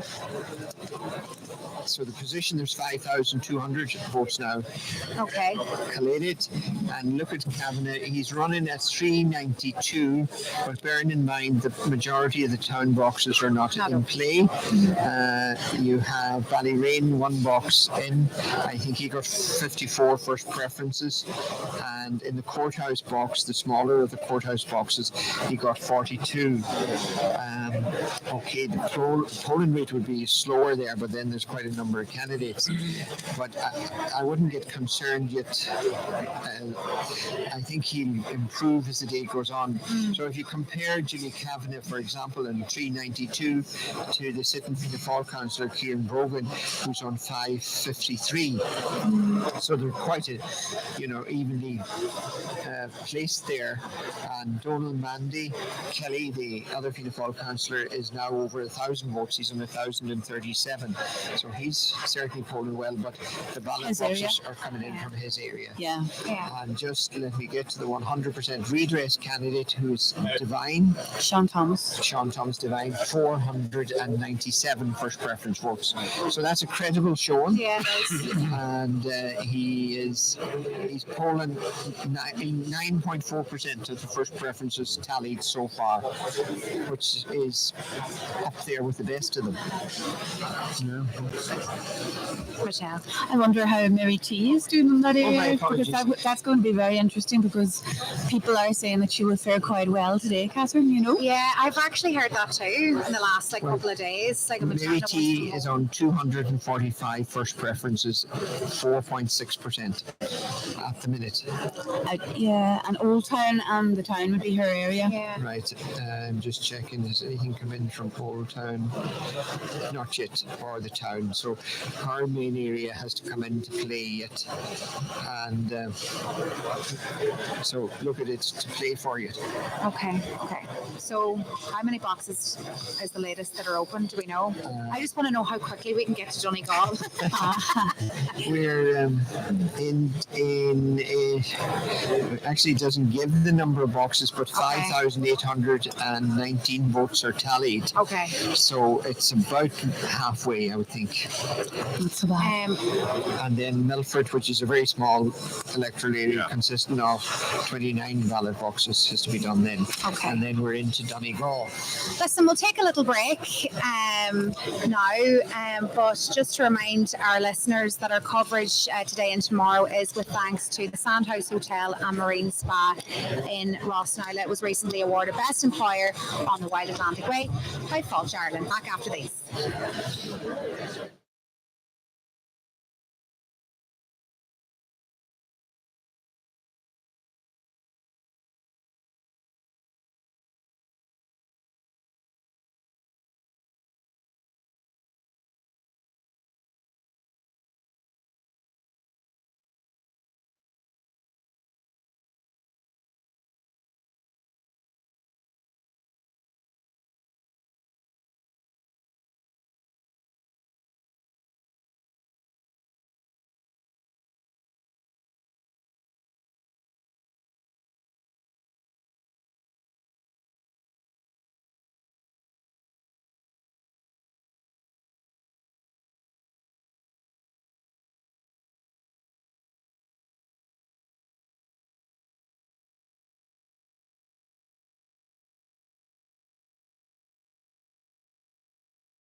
Welcome back to the Our Leisure Centre in Letterkenny, where boxes are well underway in terms of being open. They're fully open in Inishowen, I understand, and they've made a serious dent in the boxes in Letterkenny. Now, just to remind our listeners that the Donegal boxes, the Donegal LEA boxes, won't be open for another wee hour or two, maybe. The process is slow, but we've heard that it's very thorough, and they're going to give us very accurate tallies as a result. Just to remind our listeners too that our coverage today and tomorrow is with thanks to the Sandhouse Hotel and Marine Spa in Rossnowla.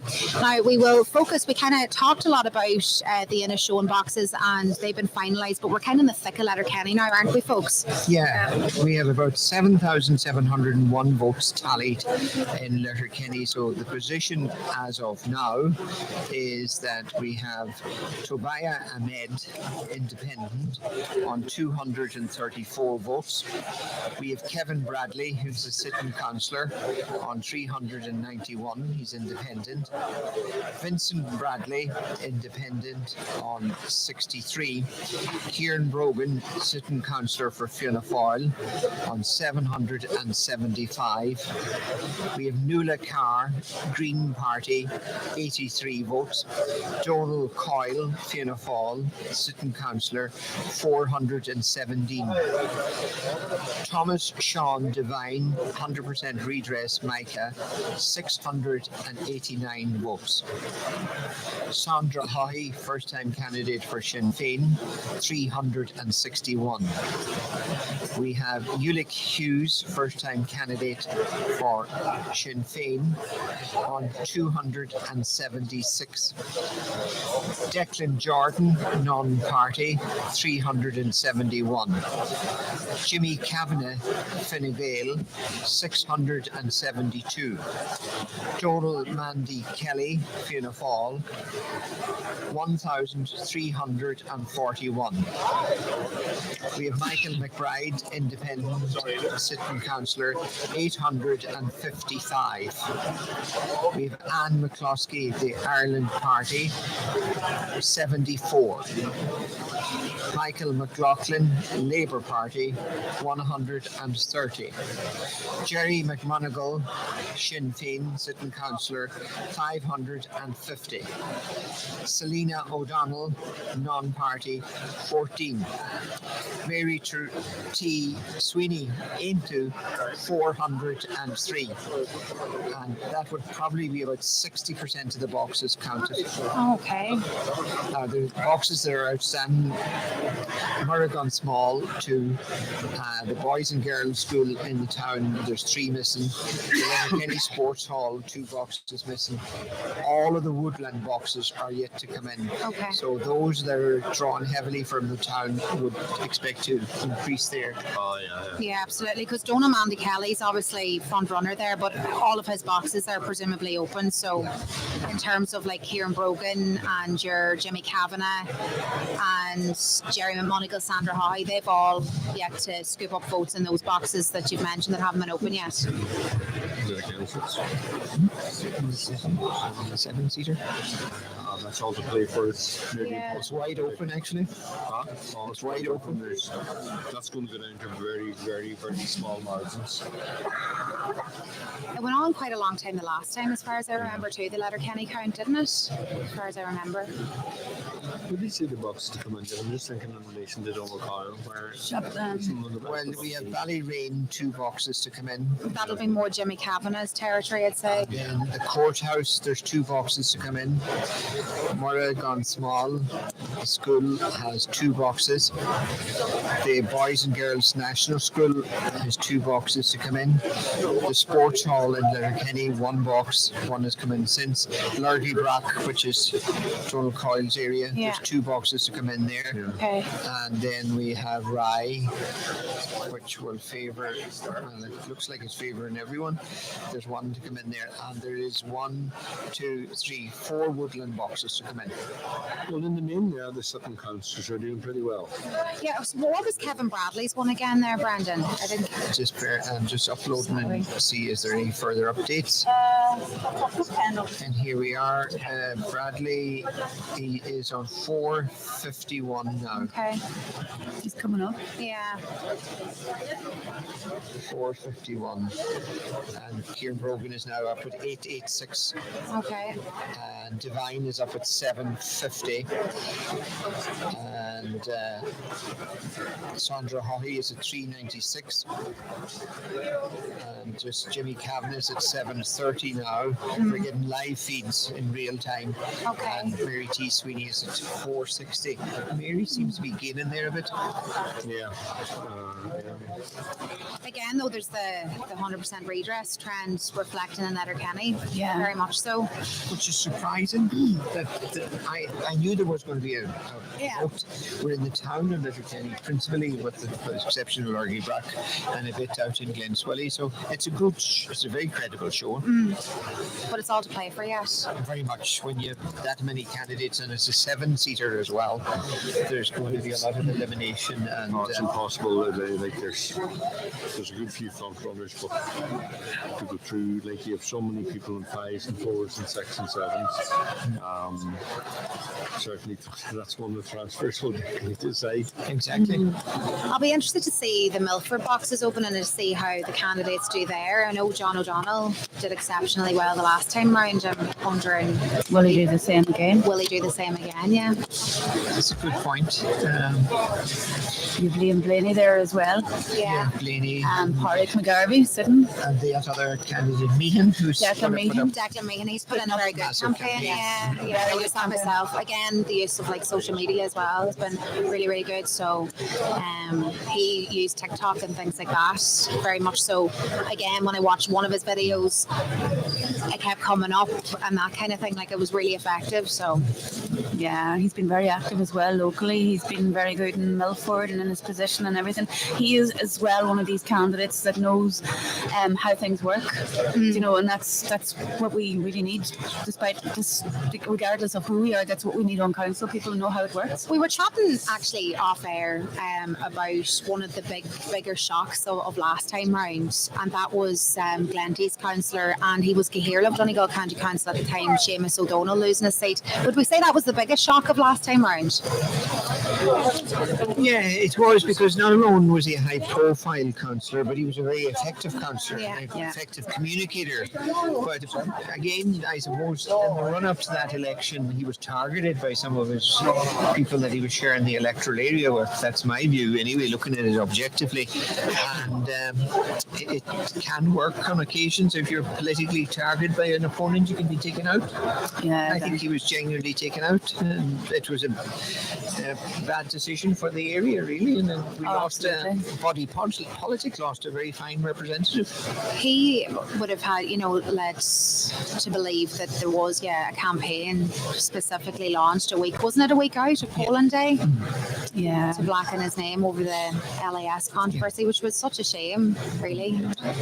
But then argument then as well, is there a case to be made that when you are the Cahirla of Donegal County Council or Sligo County Council, in the year running up to a local election, you're so busy with that role, does that impact on normal day-to-day work you do as a councillor? Does it, kind of maybe sever that relationship that you have with the general public of your area because you're quite busy with other engagements, or does it have any impact at all? Well, I personally have talked to a few people about this. If you look at the history of Cahirla, of the county council, the casualty rate is pretty high.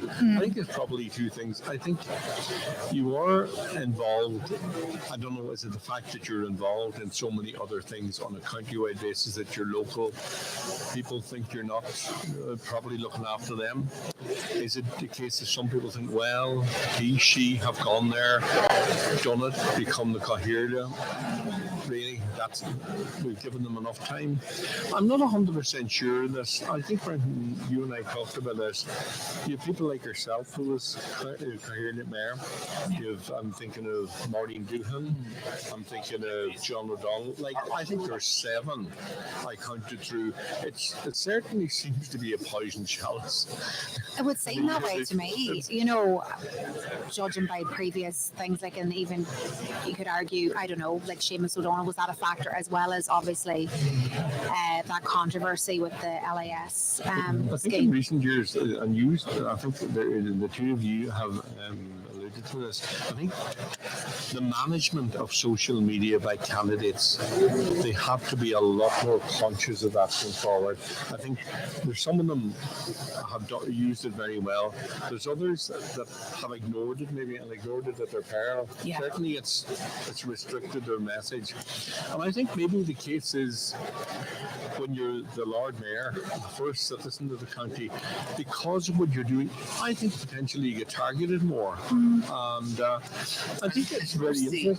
The other thing, when you are chairman of the council or chairperson of the council, there's so many responsibilities outside the county that you have to do, such as leading delegations to the department of this and that and the other, and that you're out of your area more often than what you would want to be, particularly if it's an election year.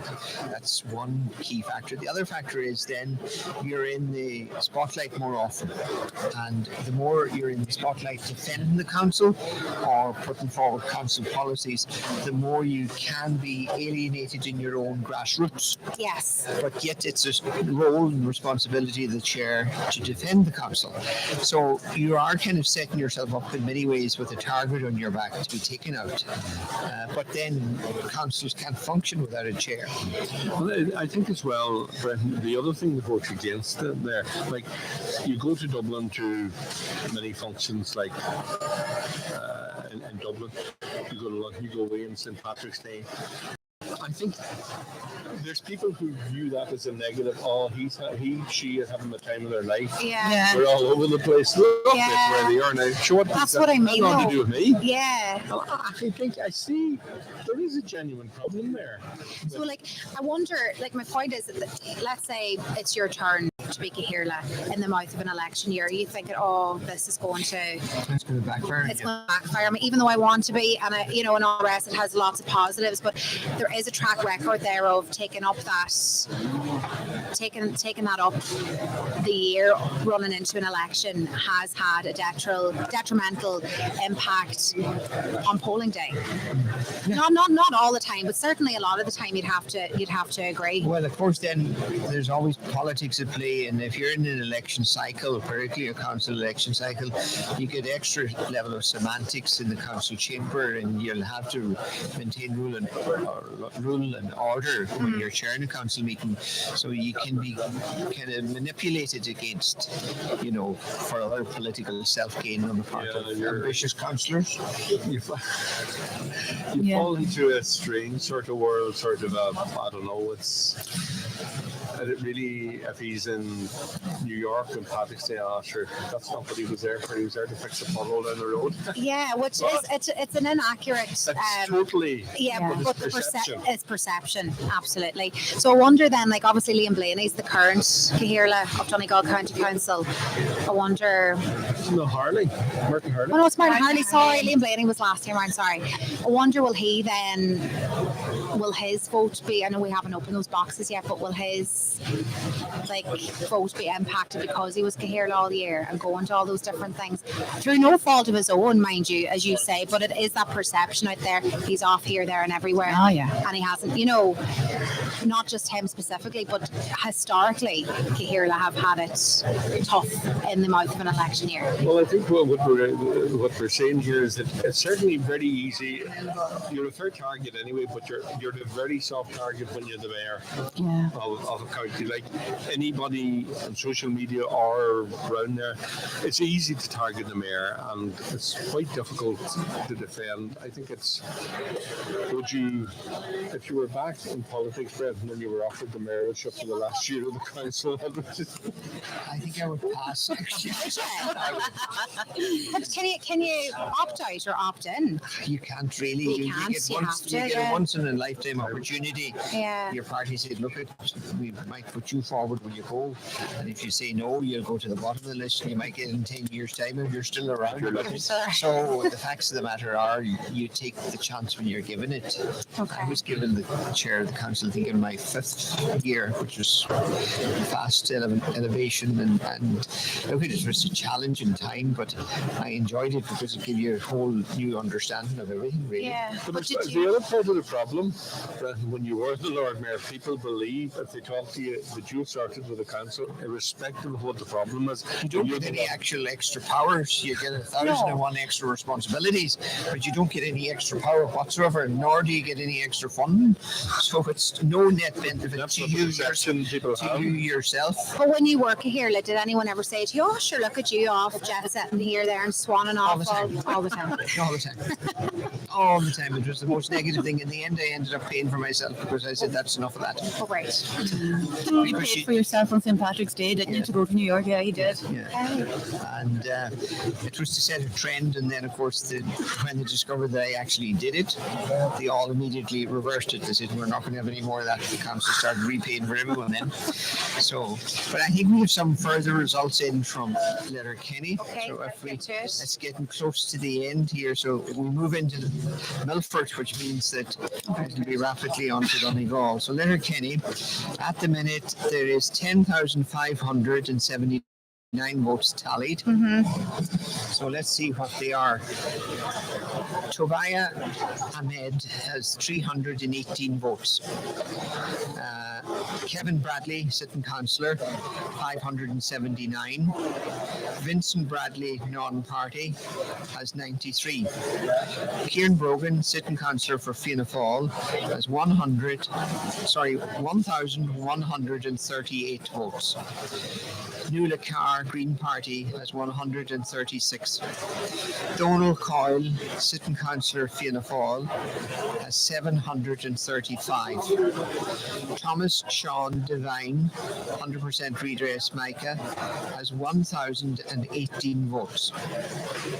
Sandra Haughey, first-time candidate for Sinn Féin. Sinn Féin, has 515 votes. Ulick Hughes, first-time candidate for Sinn Féin, has 314. Declan Jordan, independent, has 504. Jimmy Kavanagh, sitting councillor for Fine Gael, has 947 votes. Donal Mandy Kelly, sitting councillor for Fianna Fáil, has 1,594 votes. Michael McBride, independent, sitting councillor, has 997 votes. Anne McCloskey, the Ireland Party, has 112 votes. Michael McLaughlin, Labour, has 169. Jerry McMonigal, sitting Sinn Féin councillor, has 792. Selena O'Donnell, independent, has 26 votes. Mary T. Sweeney, Aintu, has 592 votes. Many boxes left there, Brendan. And I'm just going to browse through the boxes that yet have to come in. Are 2 in Ballyrain, 1 from the courthouse, 1 from Scullwarra Gone Small, 1 from the Boys and Girls School in the town, 1 from Lurgy Brock, and the 3 Woodland boxes have yet to come in. So it's down to the last 5 or 6 boxes. I think there's one thing on it here that people that are listening to the might think, oh, Donegal's never going. We're going to get to Donegal relatively quick because you're going to go through the Milford area, Yeah, which is quickly. next very, very Yeah. quickly. Yeah. So, people who think, oh, it's going to be a long time, it's not. Once they go into Milford, there's only 28 boxes in Milford, so they're going to go through, they'll route through that very, quickly. very quickly. Yeah. So just in case some people would think we're never going to get around to Donegal area. Sometimes I think it myself. There's a light.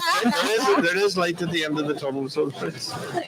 Just looking at the figures, there's a question here. Like Thomas Sean Devine, redress 100%. Yeah, He's up in the top 3, Yeah, he's going to get a seat. so he's going That's to. third seat. That's going to cost a seat as Yeah. well. Yeah. I think that is the storyline, and you picked up on it, Michelle. The fact that they're polling so well in Letterkenny, it's Yeah, someone else at someone else's expense. Yeah, some and people. there's no retirement from there. The casualty zone. Kevin Bradley's not doing as well as he did last time No, by 6'10". any stretch. And if you compare him to Donald Coyle, he's on 751, and then Michael McBride, the independent sitting councillor, is on 1,017. So if Bradley doesn't start to lift out of there, he's in trouble. He is, yeah. Well, you got to look at McBride as an independent on the 1,000 votes. You can't not see somebody who's got 1,000 votes even as an independent Not at all. not getting elected. No. I think I think he's pretty safe. Yeah. Yeah, and in fairness, Jimmy Kavanagh on 1,000 votes is safe too. Donald Mandy Kelly's got A phenomenal vote. unbelievable vote, yeah. Yeah, unbelievable. And I would say I wasn't expected to be that high this soon. I'd say you're right, yeah. Yeah. He's the positive news story of the election, really. Now, we have a further update, but it's only 400 or 500 votes. I'll run through them quickly. We have Ahmed, 335. Kevin Bradley, sitting councillor, 624. Vincent Bradley, non-party, 99. Kieran Brogan, Fianna Fáil, 1,203. Nuala Carr, Green Party, 150. Donald Coyle, Fianna Fáil, 763. Divine, Thomas Sean, 100% redress, 1,121. Sandra Haughey, Sinn Féin, is 541. Ulick Hughes, Sinn Féin, 328. Declan Jordan, non-party, 540. Jimmy Kavanagh, 1,027. Donald Mandy Kelly, 1,660 votes. McBride, independent councillor, sitting, 1,028. Anne McCloskey, the Ireland Party, 121. McLaughlin, Labour, 181. McMonigal, Sinn Féin, 827. Selena O'Donnell, non-party, 26. And Mary T. Sweeney, Aintu, 608, with 11,182 votes cast, and the quota projected to be around 1,450, I would say. At this stage, it'll go up a little, but that's where we're looking at.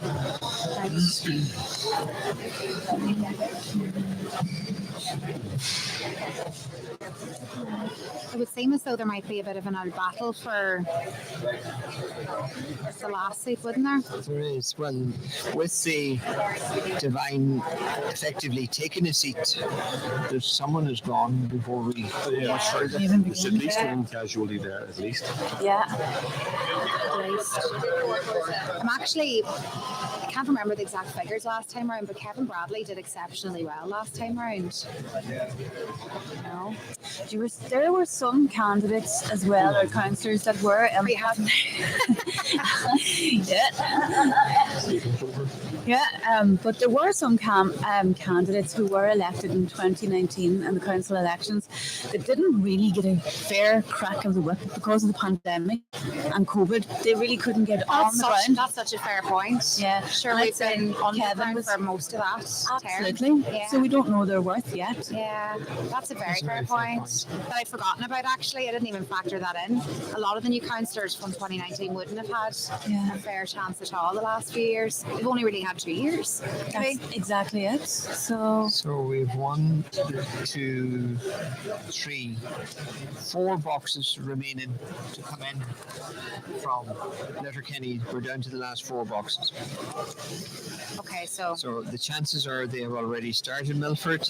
There's no Milford results in yet, but I would think that really going to start it into Milford. yeah, and as you said, Milford, they'll go through Milford, and then is it Donegal next? Yes. yeah. We'll be At exhausted. long last. We'll be exhausted by the time to start. Wake up there, John Jared. Were you looking No, for just Kevin on Bradley's? Kevin Brad, yeah, but 900 and something the last time. Okay, 900. Yeah, it's not that much. No, it's actually. He's still falling. That's 33% if you really look at it. Yeah, You see, the transfers will be interesting there. What's town based? Some candidates are outside the town and some are in the town, and the votes tend to gravitate in circles in Letterkenny, as I see it. Yeah, you'd be right there, definitely. Yeah. I'm surprised, to be honest, that Mary T. Sweeney hasn't done better. I'm surprised at that too. She is quite a popular candidate in and around the town, you know. Yeah. Letterkenny, I mean. Yeah, Yes. and she does know her stuff. And again, she is female, and I thought that she would have taken the Catholic kind of Vote. into vote. Yeah, 100%. I'm surprised myself. Yeah. Very surprised. And then there's a lot of people there floating in and around the 500s, you know. Yeah, and Jerry Mack's up at 827. Jerry would normally be a bit better than that. He wouldn't would normally be a wee bit better than that, but then I suppose maybe Sandra Hoy's taken away some of that And too. Like, you know. He looks just in his backyard. Yeah, so He'll get the transfers from, you know, if when all comes to fall, like he'll gain on transfers. you're getting a live feed there, Brandon, are you? What's the latest is there's a bit of movement here. We have Kevin Bradley is now at 666. okay? Not a good number. Keaton Brogan is on 1,257. I'll not go through them all. Some haven't moved. Divine is at 1,159. And Sandra Hoy is on 547, which is a good credible vote in the context of where we are with all these candidates. Yeah. Jimmy Kavanagh is on 1,108. Donald Andy Kelly has gone up to 1,724. Phenomenal stuff. Michael McBride is now on 1,052. McMonigal is on 901. And Mary T. Sweeney is on 679. And that's with 11,856 votes. And that's giving you a projected quota of about 1,483 now.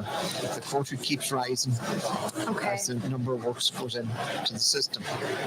Okay. Wonder we should get a wee update on Europe at some stage as well. But That would be interesting because just looking see. at Mary T. Sweeney, I wonder if Father Tobin yes, will be the same way. see Because his crack.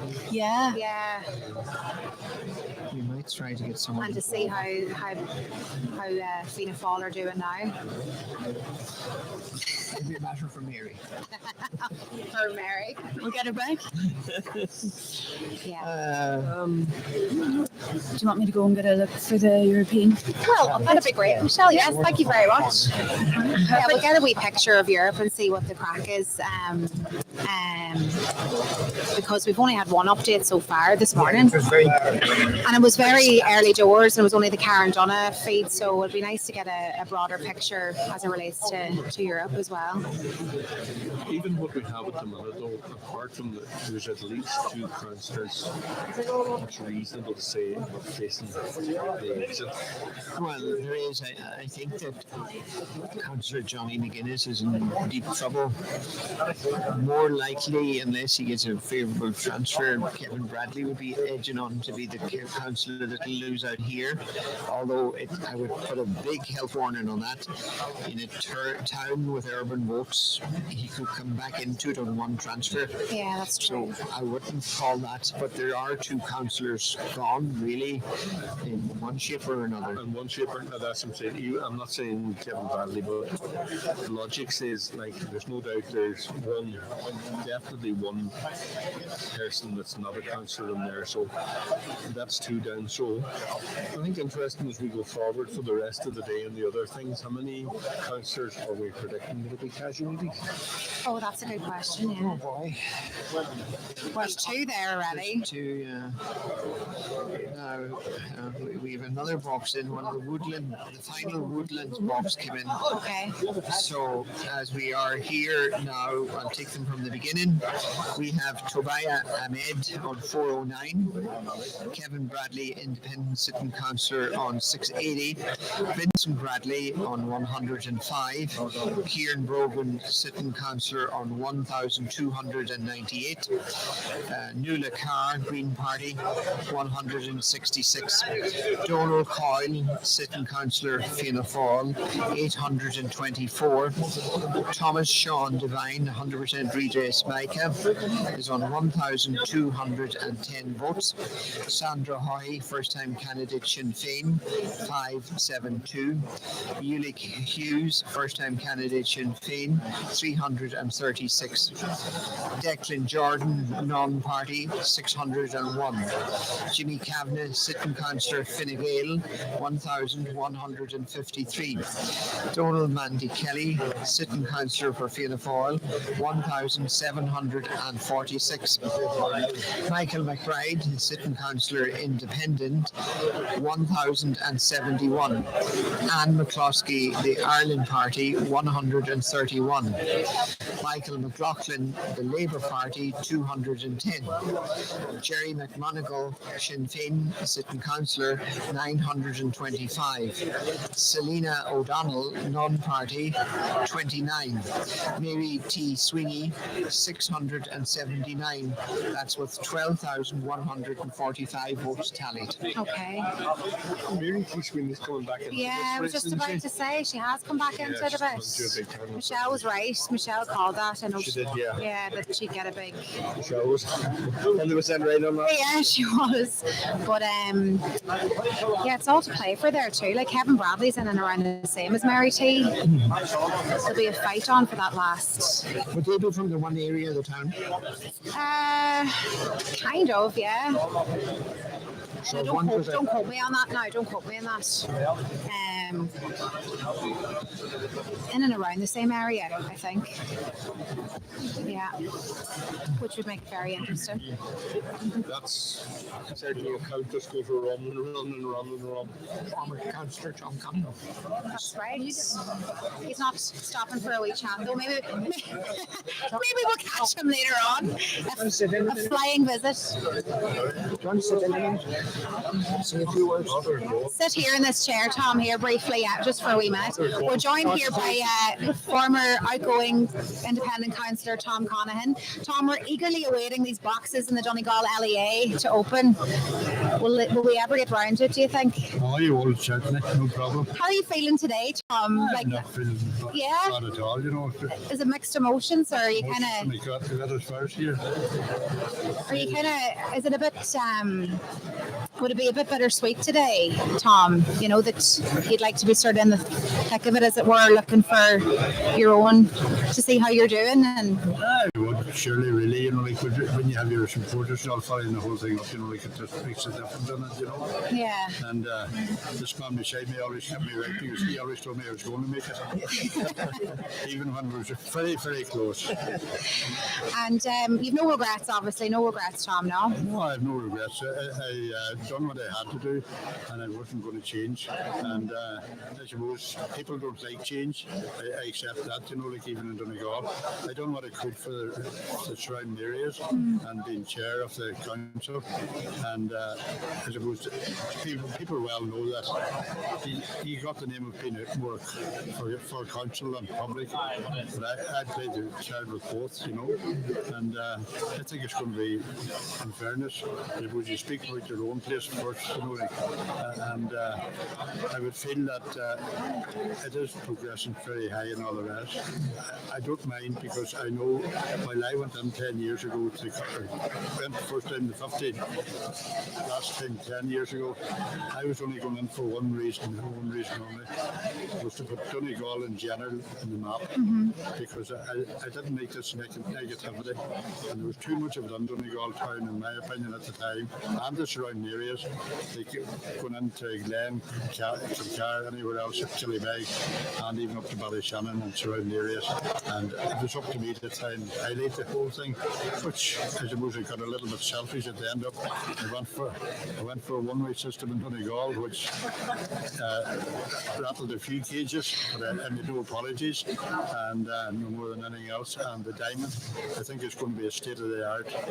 In actual fact, I would have to say it now, with some of the texts that I've gotten this last week, you'll think I was running again from people that were more or less saying, get rid of them. And you'll get that, that's politics, but being independent, I suppose, to a certain extent, I wasn't tied down. And I suppose in the past, people would know that from me, that I don't like being tied down, but... Bit of a loaded question now, but who would you like to see maybe on the new council in the Donegal LEA? Well, I would personally like to see the five that I've left behind me. At the moment, I'm not completely gone, but more or less just ready to open the door. That's what they tell me anyway. But it's an open field from that on, and as I say, I didn't promote any of them during the council, which was tried very hard to get that going, and I felt in fairness not to take any sides, and I would feel at the moment, like it's probably a four-way race at the moment, in my opinion. Okay.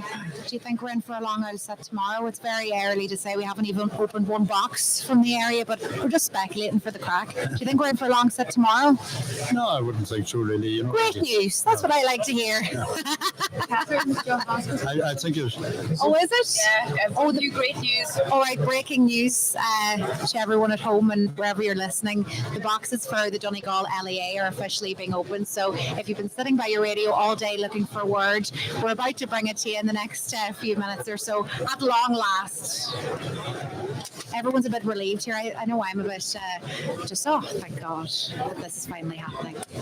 When we get the figures, it mightn't make it any clearer than what it is at the minute. It could be so close. That's also a fair point. That's also a fair point. I think it's not going to... Annie doesn't have he's been there and done it. And, no, we're very lucky to have everyone here at the table here today, I have to say. It's making my job a lot easier. I'm just going to say, in relation to Tom came in at a time when I was leaving the council when Tom came in, and he's 100% right. We had such negativity and such tension in Donegal Town to such a degree we could nearly do nothing in Donegal Town, and that's a fact. That's right. And that's the way it was for the 10 years prior to Tom coming in. And Tom got elected to the council, and it was hard work for him to get elected, but in his own way and unique to himself, he was able to pull Donegal Town together, get quite a lot of stuff done, and we can all see it, and get positivity front and centre as the only agenda that drives Donegal Town forward. And for a councillor, an independent councillor that came in there, the amount of work that Tom did in those 10 years has to be recognised above everything else. And the one thing about Tom, he's too modest for his own liking, but he has done tremendous work in Donegal Town, and I'm saying that as someone that has worked in and around Donegal Town for the last 20 years. Thanks, Rin. Well, that's well, I just wanted to throw tribute to anybody I love Wednesday, Kilcar, go through Donegal Town every day. Like the improvement in Donegal Town over the last 7 eliminate 10 years. In fairness, it's there for anybody, even the most sceptical person. It has come on leaps and bounds. And that has to be down in fairness to the work of a local councillor. Stuff like that in any area doesn't happen without good representation. But I just want to pay that tribute to him. And that the legacy of how it's come on since you went to the council is there for even your toughest enemy to see. Yeah. And, and you say as well, and we talked about this earlier on before you joined, sometimes there are hard decisions have to be made, but you have to make them. And you've listened to what the local issues were and you acted on them, and that's the best compliment you can pay to him. The legacy that's there after Tom is there for everybody to see, and just enjoy your retirement now, and I'm sure you get a role here with Ursula Pamela. Thank you very much. Thank you very much. Tom, will we see you? You'll be here for the afternoon anyway, will you? Yeah, in the John Bosco Centre tomorrow. Well, yeah. You'll have to be word with us then to see how. Well, if we get in, or if I'm not allowed in, maybe or something like that. Other than that, I'll be there, all right. I would like to see the manager try to stop you. No, I would have enjoyed it, because I met people that I wouldn't have met and all the rest, and Donegal at the moment, even in the health end of it, and even in housing, I'm not bragging or anything else, but I believe we're at the top. From council and all the rest.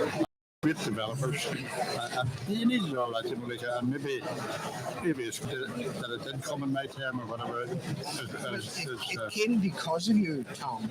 You diffused the entire tension that was around Donegal Town, and you made Donegal Town a town that was able to get things done. And it was you that done that, to be fair. Thanks, Rim. And I can account for the 10 years before that. It was a night with all the tension we had to do. And it makes no difference what you tried to do, you couldn't win. Yeah. But you went into the middle of that, and I would have to say sometimes I said, God almighty, what does Tom think? He'll never manage it. But he did. In his own quiet way, he settled it, he sorted it, and he got the work done. And I mean that. Thanks, Rim. Isn't that lovely? It's just very nice comments just coming from you. And as I say, you had to take decisions and you hadn't to be popular and all the rest. But I mean, I suppose it was left to me. You left sport and you went into this, and you're going to do the same as and all the rest. But apart from that, I had to leave that behind me and continue on and try and do my best.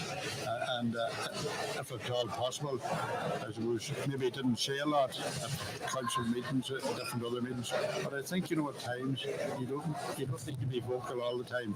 And Facebook, in my opinion at the moment, it's very not good for Donegal Town, and it's creating a bad image. Okay. I think in fairness, Tom, what you were, and this is me looking at you from our area, you were a serious politician. You went in,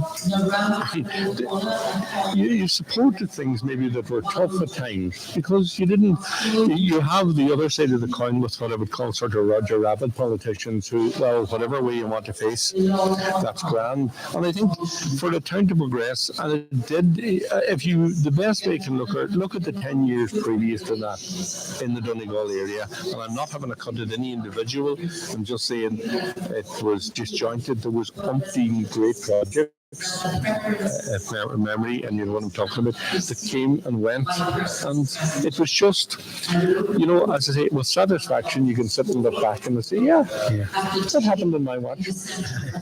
Thank you very much. Mother Ma. So the latest we got, and I'm not sure if we have an update on it yet, is that the Donegal LEA boxes have started to be open here in the Oral Leisure Centre in Letterkenny. It must mean that they went through Milford like a bolt of lightning. Boxes in Milford, and they can count 35 at a time, so they probably went straight into Donegal then. Okay, right. What is the latest in front of you there? Well, I have some very kind of scattered European results. Okay. But what we have, we'll go through them anyway. It's based on party, not on candidates. So if we look at the Buncrana, this is the European results. The Intu candidate got 445. The combined three candidates of Fianna Fáil got 1,401 votes. The two candidates representing Fine Gael got 712. The two candidates representing Sinn Féin got 2,412. Luke Ming Flanagan, independent, got 1,679 votes. Kieran Mulhooly, independent, got 123.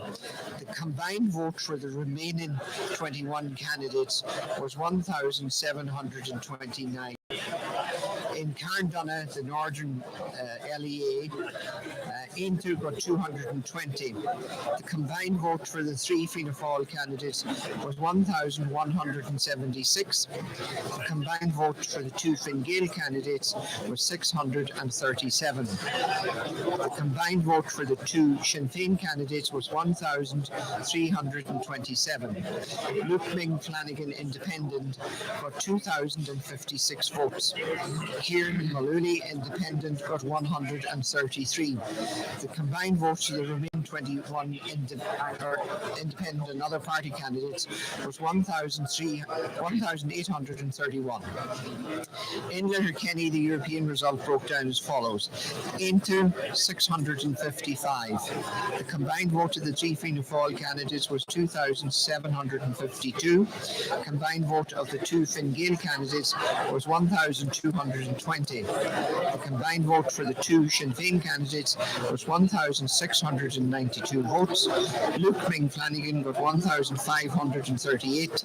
Kieran Mulhooly, independent, got 146. The remaining votes for the 21 candidates was 1,989. So on a percentage basis, Fianna Fáil is average at around 16%. Sinn Féin average at around 28%. Luke Ming Flanagan around 24%. Others are around 23%. And Intu is at 4%. It's a good result for Sinn Féin on the basis of what we've been given by way of a European tally, and a phenomenal result, I suppose, to be fair, to Luke Ming Flanagan.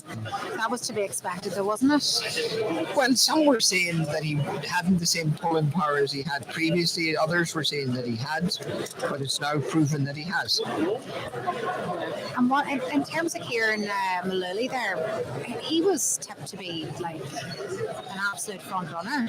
Yeah, well, he's well north of his base, I think. I suppose, yeah. And he doesn't have the same broad appeal as Flanagan would.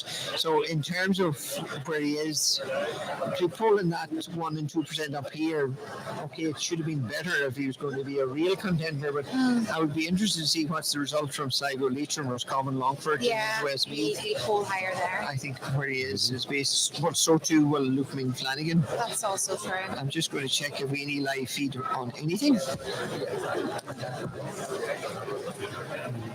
We have nothing from Milford. Letterkenny. Nothing further from. There's been nothing uploaded at the minute.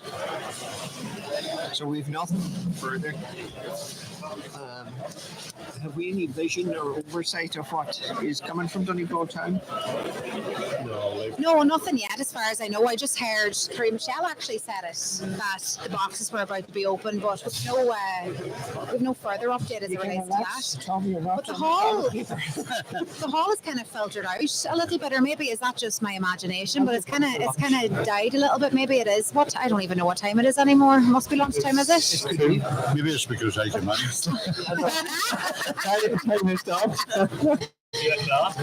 They may have gone for lunch. A little lull, just when we needed them most to go through the Donegal. They were opening when I was over to look into the European one. Yeah, party candidates. Anybody know what the European? In Europe? How's the Europe? So we're live on air. And, Yes, we are indeed. You know, it's something I think we talked about this morning. We talked about earlier this morning about issues been raised. Tom addressed the issues in his own town, right? Yes. One of the things we've said at this election is that candidates have not addressed certain issues. They've been very watery on them. I go back to what I say again. It's beginning to look like you have politicians like Tom, etc., that will, and yourself when you were there, Brent, will take decisions even though they're unpopular. That's what you're there for. You have to take You're decisions. there. And you have, and I use the phrase again, the Roger Rabbit type of politicians who will, yeah, sure, whatever way the thing's facing, Yeah. the best, I'll do it. And I don't think you get any respect for that at the end of the day. Yeah. No, you don't. But which one is more successful in terms of career? I suppose if you are a Roger Rabbit, you can run ahead of the crisis. So we've invented a new description in politics in Donegal. Roger Rabbit type of politics. Do you want to trademark it? I think we'll trademark it. Market, Ocean FM can trade them. We're still waiting word here as it relates to the boxes being opened in the Donegal LEA. All we know is that they are being opened, but we're not getting any information drip fed to us as of now. How many boxes are there again, John Jerry? Donegal LEA? 40. 40 as well, so same as Letterkenny. 48. Milford will be, no, they'll be starting with Donegal. So 3 o'clock, you're going to have a very clear idea of Donegal by 3 o'clock. At 3 o'clock. 3 o'clock then. 3 o'clock. It was 1:30 there a while ago, and we've pushed it back to 3 o'clock. Next thing it'll be 4 o'clock. No, I'm saying we should expect the whole result at 3 o'clock. Oh, right, okay. I think if they're starting into them now, I think definitely. Oh, well, that's good.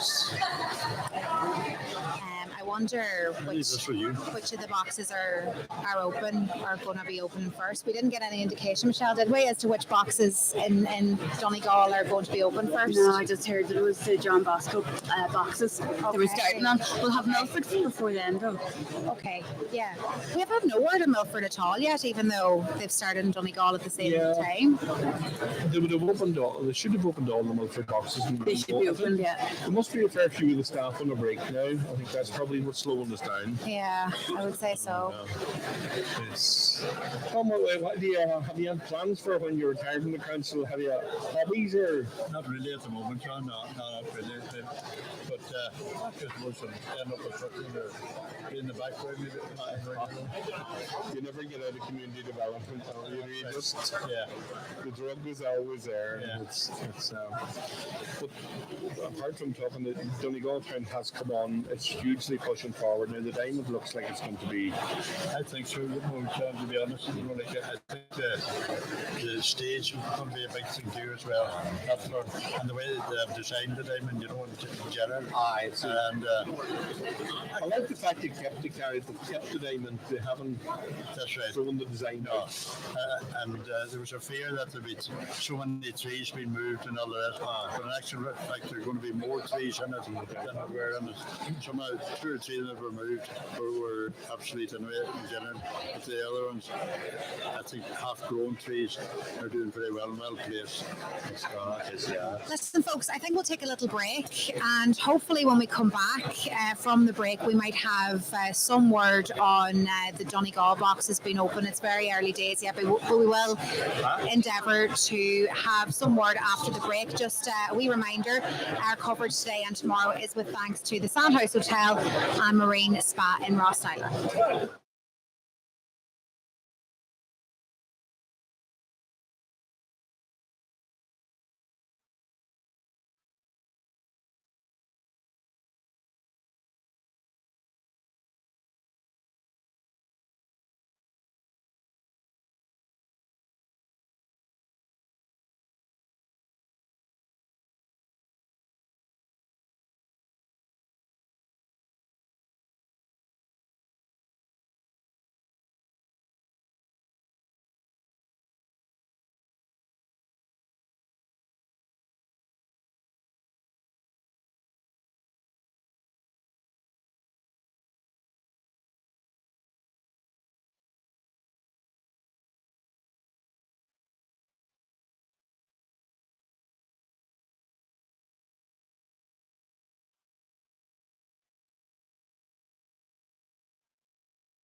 And you're very welcome back to the Our Leisure Centre in Letterkenny, in association with the Sandhouse Hotel and Marine Spa in Rossnowlan. Now, there's a bit of a lull here in the centre at the moment. I think people are off having a wee bite to eat or whatever, but the latest we had from the tally results is that Inishowen's fully done, Letterkenny is more or less fully done, and I think they were kind of going with Milford and Donegal in tandem as far as I know, but unfortunately we don't have up-to-date tallies as of yet. We got a text in to say that the first boxes open in Donegal were Bundoran, but they haven't returned any data to them at the moment.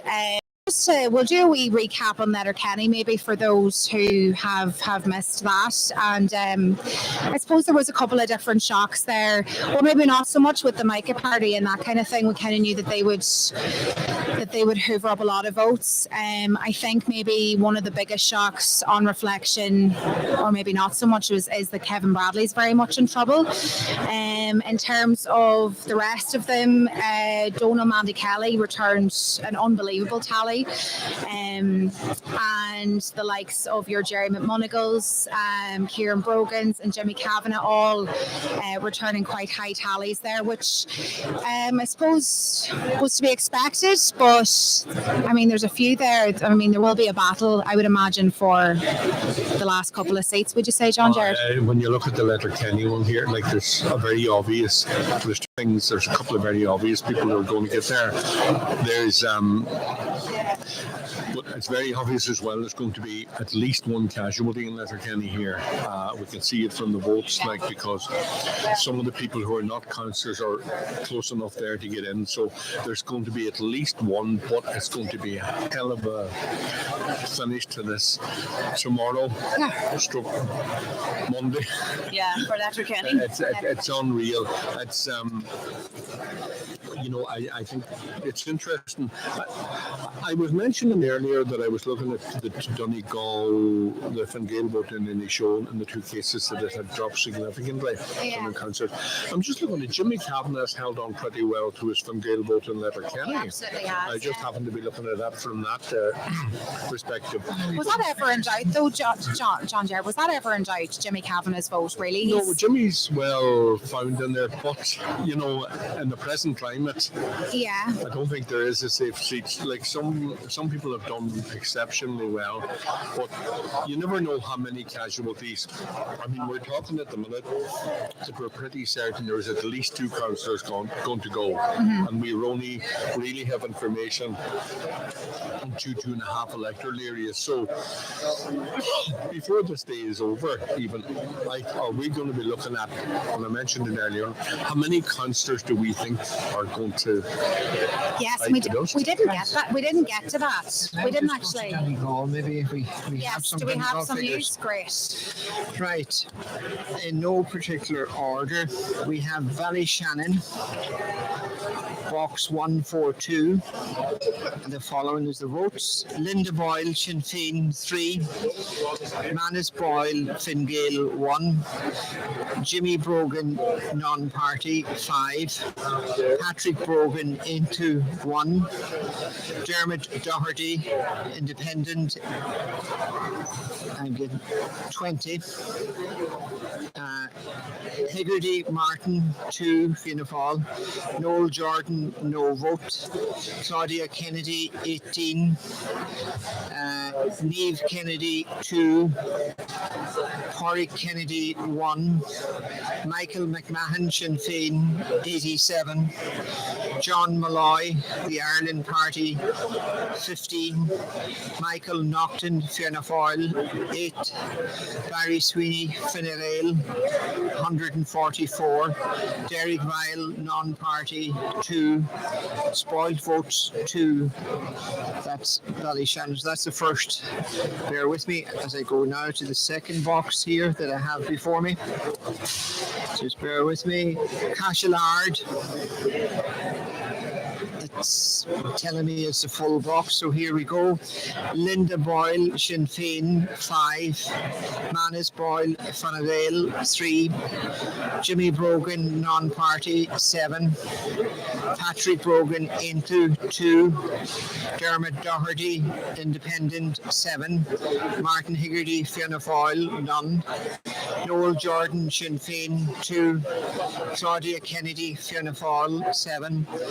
Niamh Kennedy, independent, 4. Pádraig Kennedy, independent, 2. Michael McMahon, Sinn Féin, 69. John Malloy, the Ireland Party, 6. Michael Naughton, 13. Barry Sweeney, Fine Gael, 67. So that's the second box that's in. And I'll go to the third box now. It's not marked as a location. It's box 135. So I don't have a location marker on it. It's Donegal Town now, I think. Linda Boyle, Sinn Féin, 2. Manus Boyle, Fine Gael, 3. Jimmy Brogan, non-party, 16. Patrick Brogan, Intu, 6. Dermot Doherty, 3. Martin Higgerty, none. Noel Jordan, 19. Claudia Kennedy, 4. Niamh Kennedy, 11. Pádraig Kennedy, 11. Michael McMahon, 44. John Malloy, 1. Michael Naughton, bear with me, it's 121. Barry Sweeney, 36. That must be Ballyshannon. It's not marked for its location. I'll go to the next box. Would it be Ballyshannon? What's in the Knockmorton? It could be Ballantrae. I'll just go to the next box. We'll go to the next box. Cashel, Glen Columkill. Linda Boyle, 21. Manus Boyle, 40. Jimmy Brogan, 97. Patrick Brogan, 2. Dermot Doherty, 0. Martin Higgerty, 74. Noel Jordan, 5. Claudia Kennedy, none. Niamh Kennedy, 50. Pádraig Kennedy, 0. Michael McMahon, 2. John Malloy, 0. Michael Naughton, 10. Barry Sweeney, 2. Derek Vile, 2. So that's Cashel, Glen Columkill. Can you just go back over that for a minute? Can you give me the Brogan vote again? 97. Right. It's one booth in our area, but if Jimmy Brogan is polling 97 in Cashel, That's a very high vote. it's absolutely, there's going to be some interesting times here. 97, for people who may not know, near Cashel's in Glencullenkill, the main booth in the village in Glencullenkill. And a vote like that for an independent is a very impressive vote. Very, very impressive. And I think when we get to the next couple of ones, if that's any indication, that's an incredible vote for the man. What's it? It's phenomenal.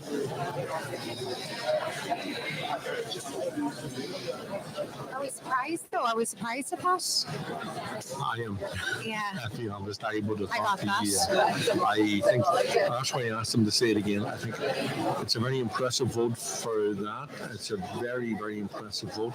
And if you look at some of the local candidates that haven't gone near it, and obviously what I'm intrigued, it's going to come a second one and be one of the Kerry, Kilcar ones, etc. But for the start off for the candidate in the Charles, that's Well, just look at what we'll do with that Cashel box, because Is that the Thomas Pringle influence then, do you it's think? very strong. Well, the other thing, as we know, Jimmy Brogan's mother is a native of Glen Columkill, and there's a strong family connection to that area. But that's a phenomenal vote. He topped the poll in Glen Columkill. You know, that's a phenomenal that's result. phenomenal. Yeah, that's. So, can you go back? I'll go back here myself. Let's compare that to what it was in 2019 for the candidates that were there in 2019. So let's see, this is Cashel. So Niamh Kennedy's vote is down 37 for Cashel. Yeah. The Boyle vote comparing Manus to John is up 36. The combined Fianna Fáil vote for the two candidates, just bear with me here now, is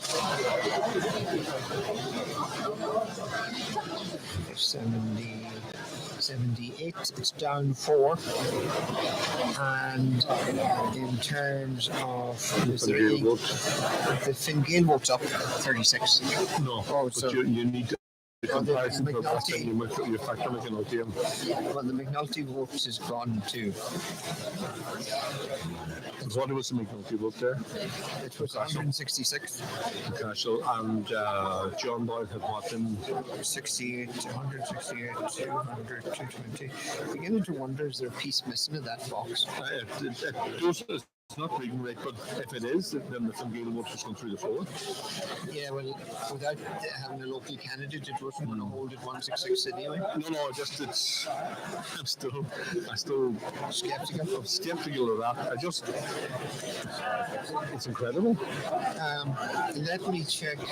I'm going to go to the tally desk to get some physical tallies. Okay, Brandon. I feel very glad because I just have So roughly, well, obviously it's a live situation, but we're looking at 4 different boxes there, each kind of varying in return. But obviously, there's going to be more open now as we're talking. When you look at if you look at the Cashel one, if the figures are well, and there's a way to check them, that would mean the Fine Gael vote, and I'm just doing this top of my head, 116, say 120, 130 votes the last time to 36.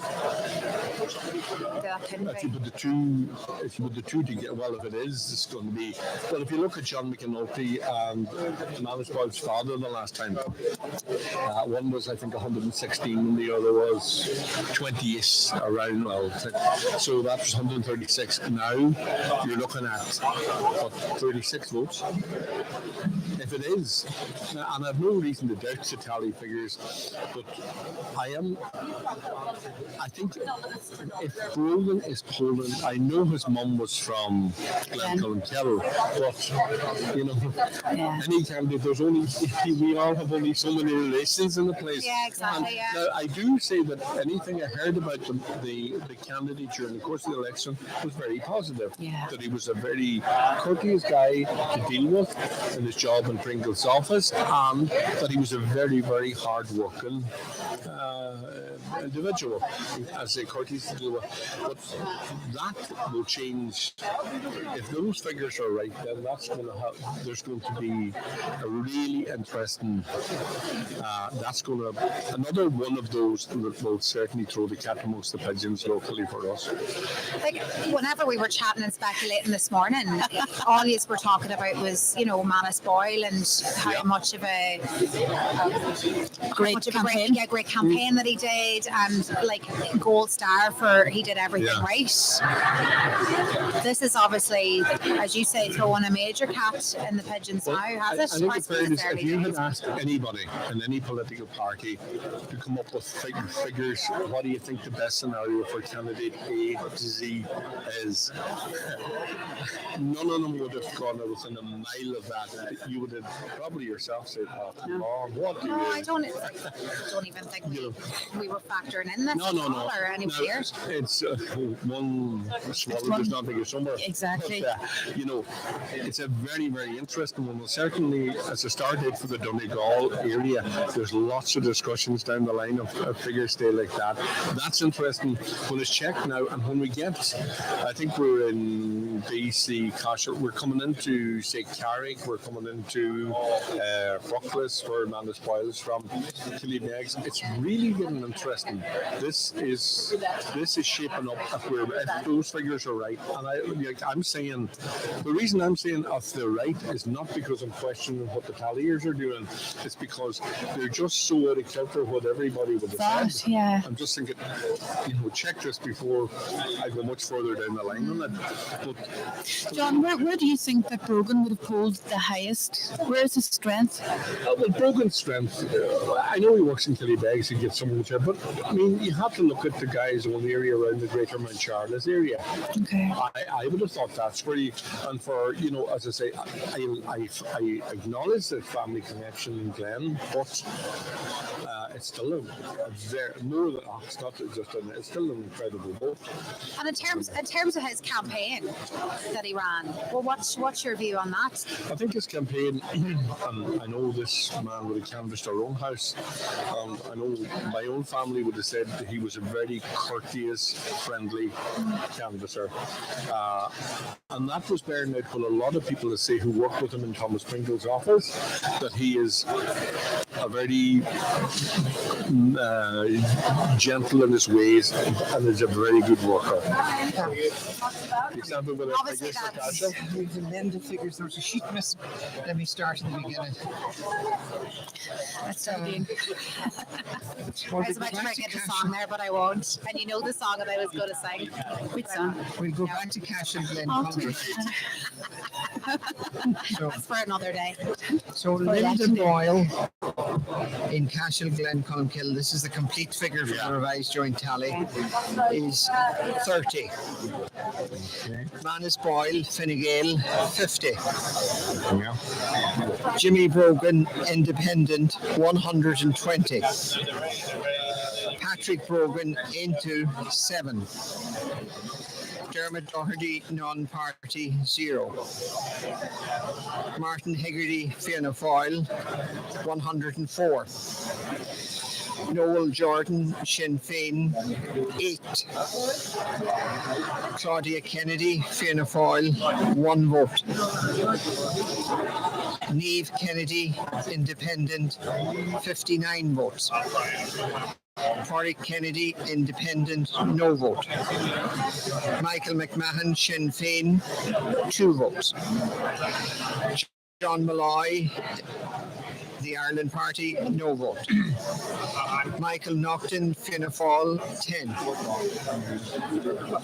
And just bear with me. The last one is Barry Sweeney, 2 votes. Derek Weil, Independent, 2 votes. So that's Cashel. We'll go back to a few more that we've... Can I ask you a question, Cashel, because I'm intrigued with it?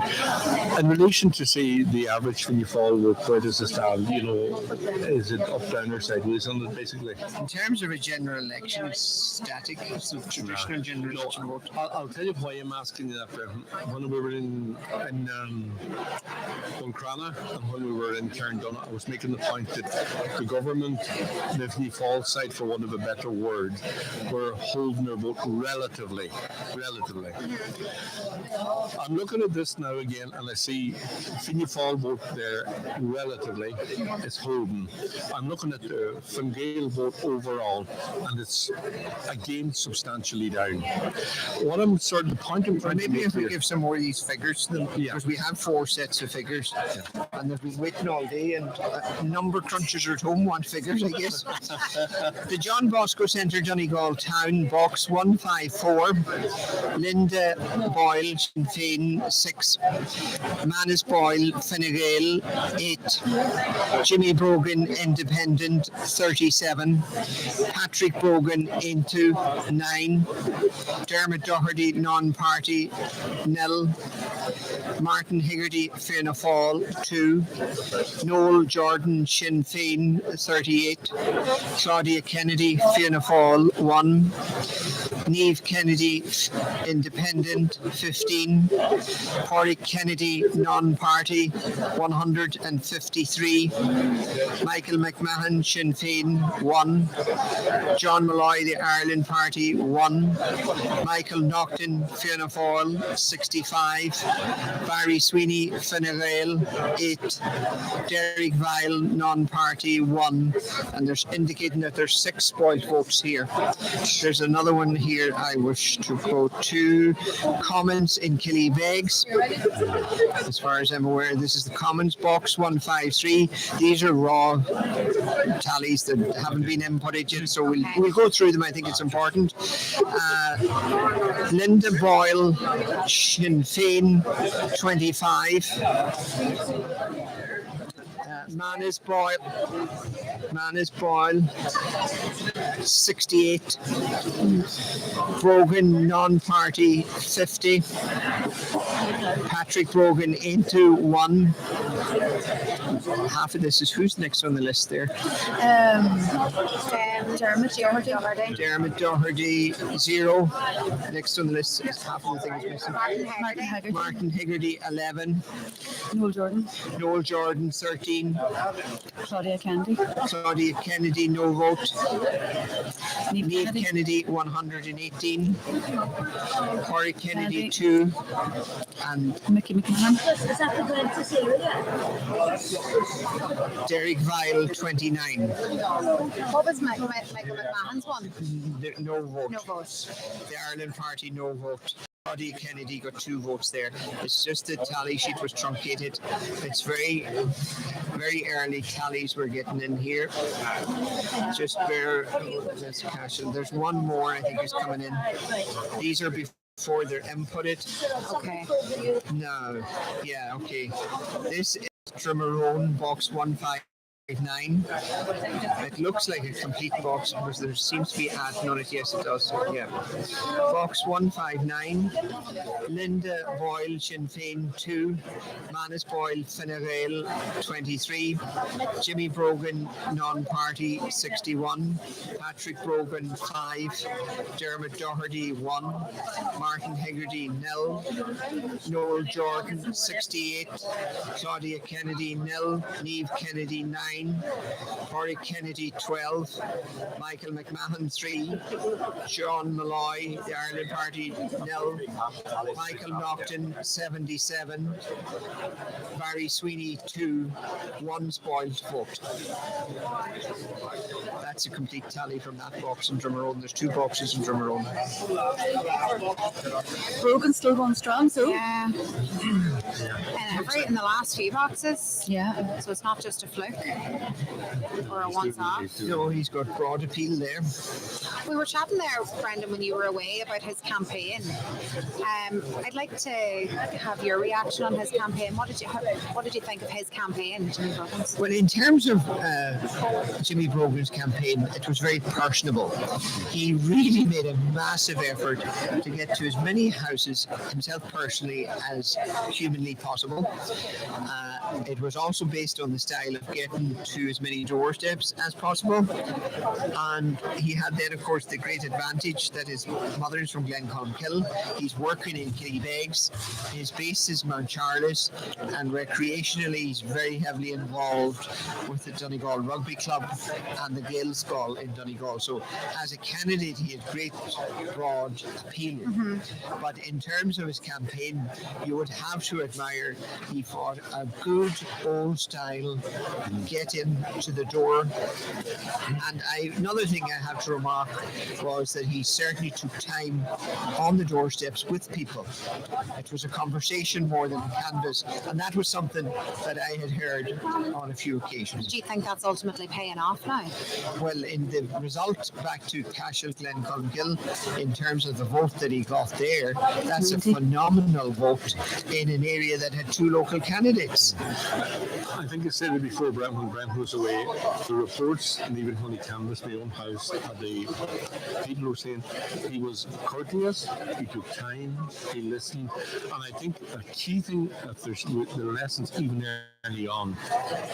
And the importance of a candidate going out himself and taking time door to door, even if it takes 3 months, cannot be underestimated. I think certainly, I think you're a first-time candidate. You need to go out. You can have a canvas team of 10, but people want you to come to the door to ask for your vote for the first time. I think he's done very well, and I think that now we don't have enough information. But looking through this, that he had a good campaign, a good personal campaign, an old-style meet and greet campaign, and he is obviously getting the rewards. I think when we look at some of the other things, they're a bit surprising. There's votes kind of all over the place. There's people inside or out at the minute that I would have thought would have expected to do better. Someone who's sitting councillors. Yeah. I think we talked earlier on about this being a tight race. I think this race is just tightened. Oh, sorry, that. Really, because I was actually looking. Obviously, my focus last time round was Inishowen, right? But I was obviously doing my research on the Donegal LEA ahead of today. And did I read this right? That it took 14 hours for someone to be elected last time round, or is that a fact? Donegal? Yeah. Well, I remember. That'd be a fast count. I remember back in 1985, I was only 13 years of age. That took us 5 days to fill the last seat. I was in that country, but I was only 14 next door. That's worst case scenario, though. We weren't born, Catherine. Yeah, I mean that's No, it is. It's the way this is tightening up. Like that, particularly when you're talking about there was 4 votes, 3 votes, 2 votes, 3 votes. This, and like it was very, very genuine, and we're heading for a very, very interesting result here. Like it's going to be tight, but if you're going to look for what would you call it, the crown jewels of a council seat, you're going to go through it, and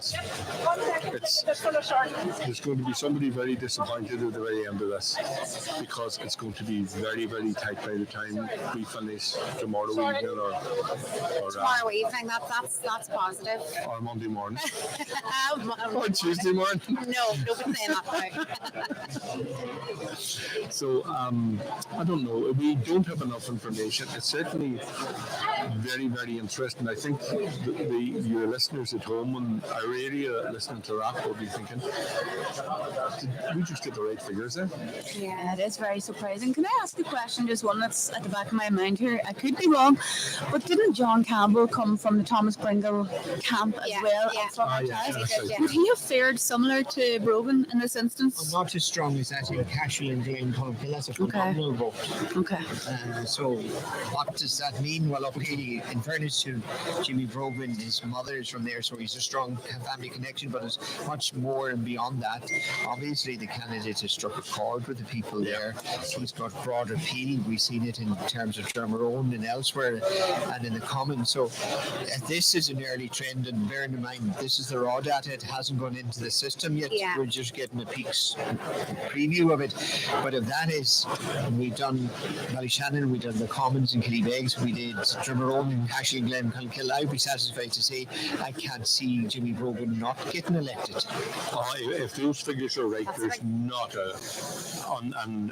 they are obviously have checked them. Like if you get 100 plus votes, That far from 30 miles away from yourself. Yeah. That's massive. Like that's massive.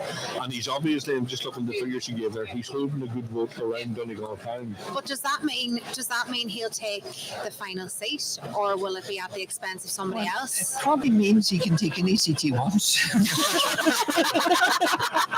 That's brilliant. To be fair to the Brogan, Oh dear. I love that. He has earned it, Catherine. Okay, fair enough. Brendan. Yeah. Well, wait. you talked earlier on today about good canvases, bad canvases, and the lessons. And I think there's a lesson in here even at the stage that if you do a certain type of poll, door to door, good canvass yourself. Yeah, but a lot of them did do that. They did. Wasn't just The other thing a lot of is, them did go down. Sorry, go on. going back to your own debate, to be fair, those that turned up to your debate in Ocean, if you listen to him, he very much aligned himself to Thomas Pringle. I think he mentioned him 11 times in that debate, or maybe 12, I wasn't counting right, but he very much pitched his candidacy as that I'm the guy that works in Thomas Pringle's office, Thomas Pringle and I work together, and it obviously has worked. And Thomas is a very loyal vote in the Donegal area. Oh, absolutely. Which should be always proven. is. In fairness to Jimmy, I'm sure he's But he done gets- a lot of good work on behalf of Thomas Pringle, which and in his own identity is what I mean, as well as being We shouldn't associated with forget, in Thomas. fairness, and maybe we have, he is the public face of Thomas Pringle. Because people that are interacting with that office are meeting him That's very true. or on the phone or whatever, weekly, daily, whatever. So I think it was a good strategy, and it certainly looks like it, at the minute it's paying off big time. It would be strange. I know he's doing exceptionally well, but will this reflect in Thomas Pringle's general election campaign? You know? It can only strengthen it, Yeah. really. I think Now, so. we have a result in from Milford, but now that we're talking about Donegal, this might bore them by hearing it, but let's look to see in Milford in the context Oh, that's pretty good. of how Micah is doing up there. Yeah. So, in Milford area, we have Liam Blaney, Fianna Fáil, 1,150. There's a Bradley non-party, 80 votes. Deany of the Intu Party, 84 votes. Maria Doherty, Sinn Féin, 536 votes. Jackson of the Micah Redress Party, 318. McGarvey, Porrick, sitting councillor, 615. Meehan, independent, 1,142 votes. John O'Donnell, sitting councillor, independent, 683. Aaron Sweeney, Fine Gael candidate, first time, 358 votes. 4,966 votes tallied in Milford. Right, again, going back, and I said, first of all, I'm looking at the Fine Gael thing. The Fine Gael vote, again, in that electoral area, is the one that's taken the hit in relation to the Fianna Fáil votes. There is a trend. That's true. Like if it's in one, there's two actually, but in three, when you look right now, Fine Gael have 350 votes. It's interesting as we go through Donegal to see the Same pattern. It's the same pattern. Yeah. Jimmy Kavanagh has bucked the pattern in fairness to him, but it certainly appears to me at this point that Fianna Fáil vote is holding up relatively strong, and we did get to, and we did cash out. But when we start looking at this, like 353 votes in the Milford area for the Fine Gael candidate. Yeah, which once was a home of a minister. Yeah. So do you think then that Fine Gael are ultimately are taking the rap for the Micah crisis in Donegal, I don't know personally. I think or is it a range of different issues? I think they've been in power for a long time. I'm just going to make an observation here. You have to number crunch differently. Go back to the Commons polling station in Killybegs. 329 people cast their vote, and the sitting councillor to the town got 118 of them, which is just a little over a third. Yeah. Oh, that's low. What was the percentage turnout in that? I won't have it until the input it, you see. Now, just bear with me a second till I go through there. Manus Boyle in the Commons got 68 first preference votes, which is a phenomenal vote. 68. And Jimmy Brogan got 50. And Linda Boyle got 25. So those three candidates got as much as the incumbent. Or more. Unless there's a mistake with this tally, as I say. Well, what you have to look at that, you win council seats by holding your base. I'm not saying at this point, but if you if you base your home 4 or 5 booths around you, if you have slippage there, that's what really, really hurts you. And that's a very low return, for example, there. Yeah. I'm just wondering, as I say, these are early provisional tallies because they're slow moving in the first instance, and But thorough hey, nonetheless. well, I'm hoping. And we've got them to ourselves, so fair play to you, Brendan. Like that's good. You went out and got them yourself. Yeah. But they still have to be filed into the system and Yeah, made we official and all yeah. that kind of crack. So they come with a severe health warning. But Well, I think the early trend is we said that Jimmy Brogan is doing phenomenally well, and his Boyle is performing well above what the Fine Gael traditional vote is for the candidate in that area. but perhaps not as well as maybe you would have thought. Oh no, in terms of that booth in Commons, that would be exactly what he would be getting, 68 votes. Okay. That's a big vote for him in Commons. It's not a Fine Gael heartland, the Commons booth. And in terms of where he was in Cashel, is there another one just coming in here? There's one in from Ballyshannon. Just coming in here from Ballyshannon. It's just coming in. It's box 139 Ballyshannon. Manus Boyle 1. Not everyone's getting a vote here. Dermot Doherty 18. Patrick Brogan of Into 5. Noel Jordan 4. Claudia Kennedy 11. Neve Kennedy 2. McMahon 35. John Malloy, the Ireland Party 2. Michael Naughton 13. And Barry Sweeney 117. And Vile 1. 209 votes cast. Again, this is just being photographed. This is coming over, so it's not inputted. We're getting an edge here on some of the early returns. You'd expect Barry Sweeney to do well in Ballyshannon. He's doing anyway, extremely wouldn't you? well in Ballyshannon, but he's a popular guy and a nice guy. Yes, In, he is. in terms of how many boxes are open now, roughly how many would you say are open? It's so sporadic. It's the small boxes that are being tallied quick. Some of them might be from Drummerone, others are from Cashel and maybe the small box in Ballyshannon. So it's very sporadic. There's no way you could take a trend from that other than that Jimmy Brogan's doing phenomenally well. That's clear. Manus is doing pretty good.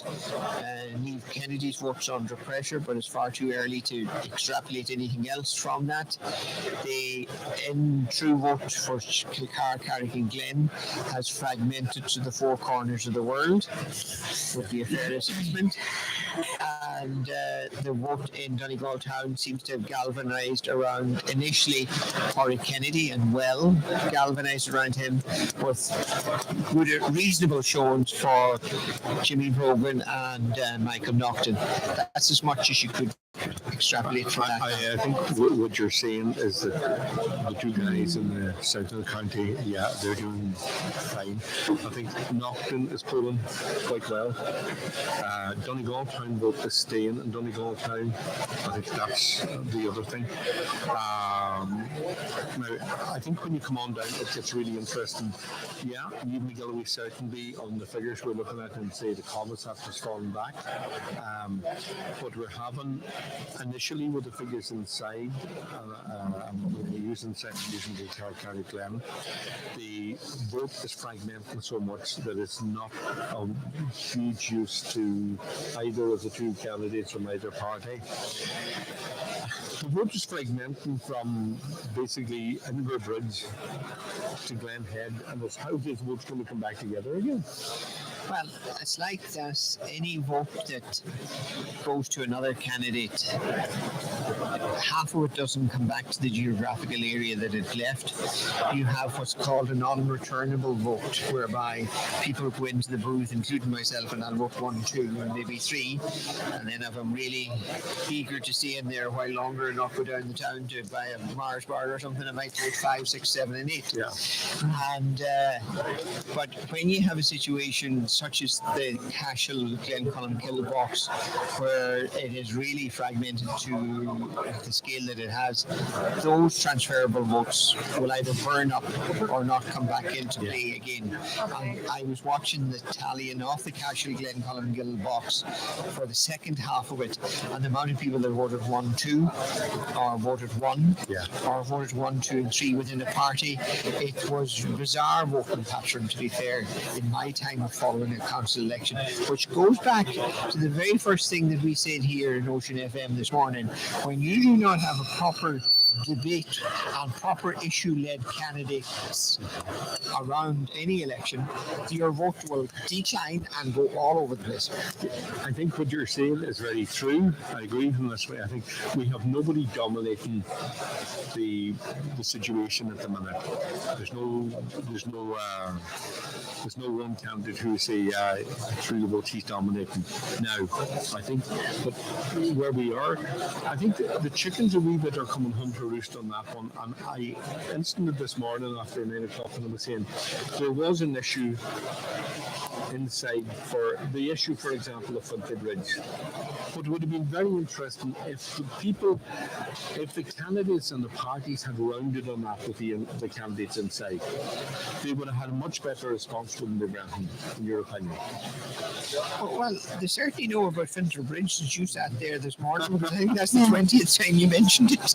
I know, I mentioned it because a number of people locally have mentioned it to me and said, why nobody said anything? John Campbell is 100% right. You know, there were so many obvious things that the candidates should have been talking about, but they chose not to talk about anything. Yeah. And you don't survive, you don't do a job interview and sit opposite those that are interviewing you and say nothing. Well, they did say stuff, but they were general issues. There wasn't, as you say, like local issues kind of thing.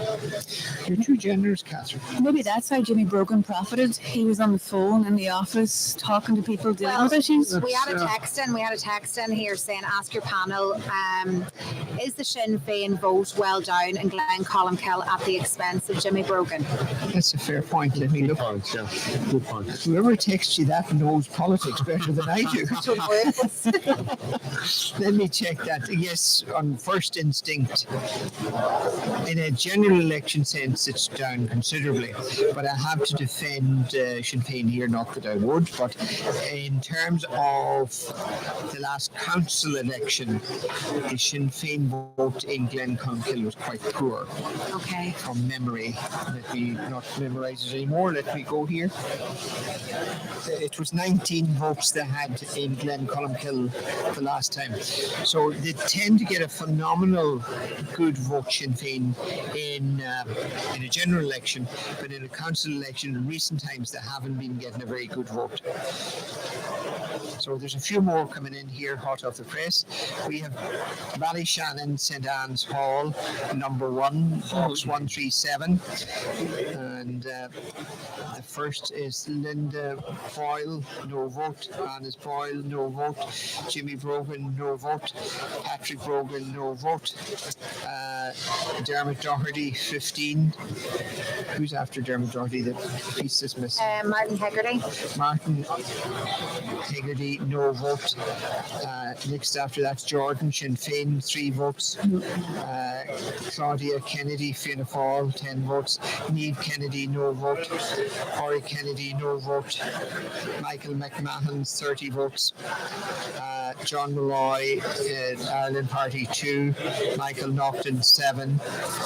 Barry Sweeney, 42. Derek Vile, 1. Just bear with me.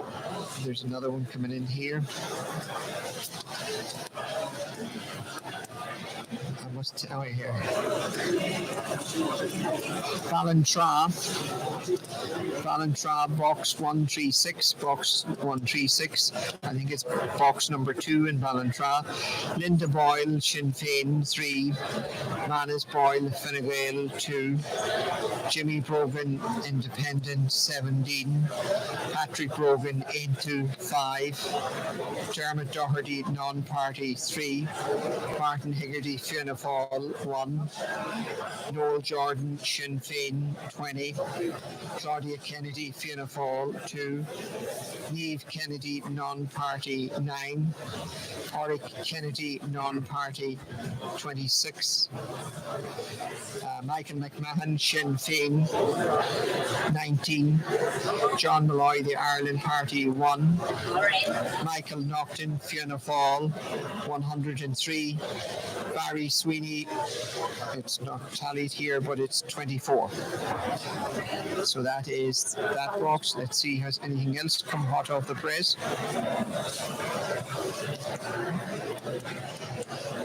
Ballyshannon Skull Katrina, box 139, Linda Boyle, no vote, Manus Boyle 1 vote, Jimmy Brogan no vote, Patrick Brogan into 5 votes, Dermot Doherty non-party 17 votes, Martin Higgerty no vote, Noel Jordan 4 votes, Claudia Kennedy 11 votes, Niamh Kennedy 2 votes, Corey Kennedy 1 vote, Michael McMahon Sinn Féin 35 votes, John Malloy 2 votes, Michael Naughton 13 votes, Barry Sweeney 117 votes, Derek Vile 1 vote. There's quite a few coming in here now, so just bear with me. You're all right. So that's Katrina. The next one here, Ballantrae, box 2. We didn't do this one, no. Box 2, Ballantrae, box number 136, Linda Boyle 3, Manus Boyle 2, Jimmy Brogan 14, Patrick Brogan 5, Dermot Doherty Independent 3, Martin Higgerty Fianna Fáil 1, Noel Jordan Sinn Féin 20, Claudia Kennedy Fianna Fáil 2, Niamh Kennedy Independent 9, Corey Kennedy Independent 27, Michael McMahon Sinn Féin 19, John Malloy the Ireland Party 6, Michael Naughton Fianna Fáil 104, Barry Sweeney Fine Gael 26. I think on that one, if you look at the present, if you were the Kennedy camp on that, the good news for them is that the vote is out there in Ballantrae. He's still collecting significant number of votes.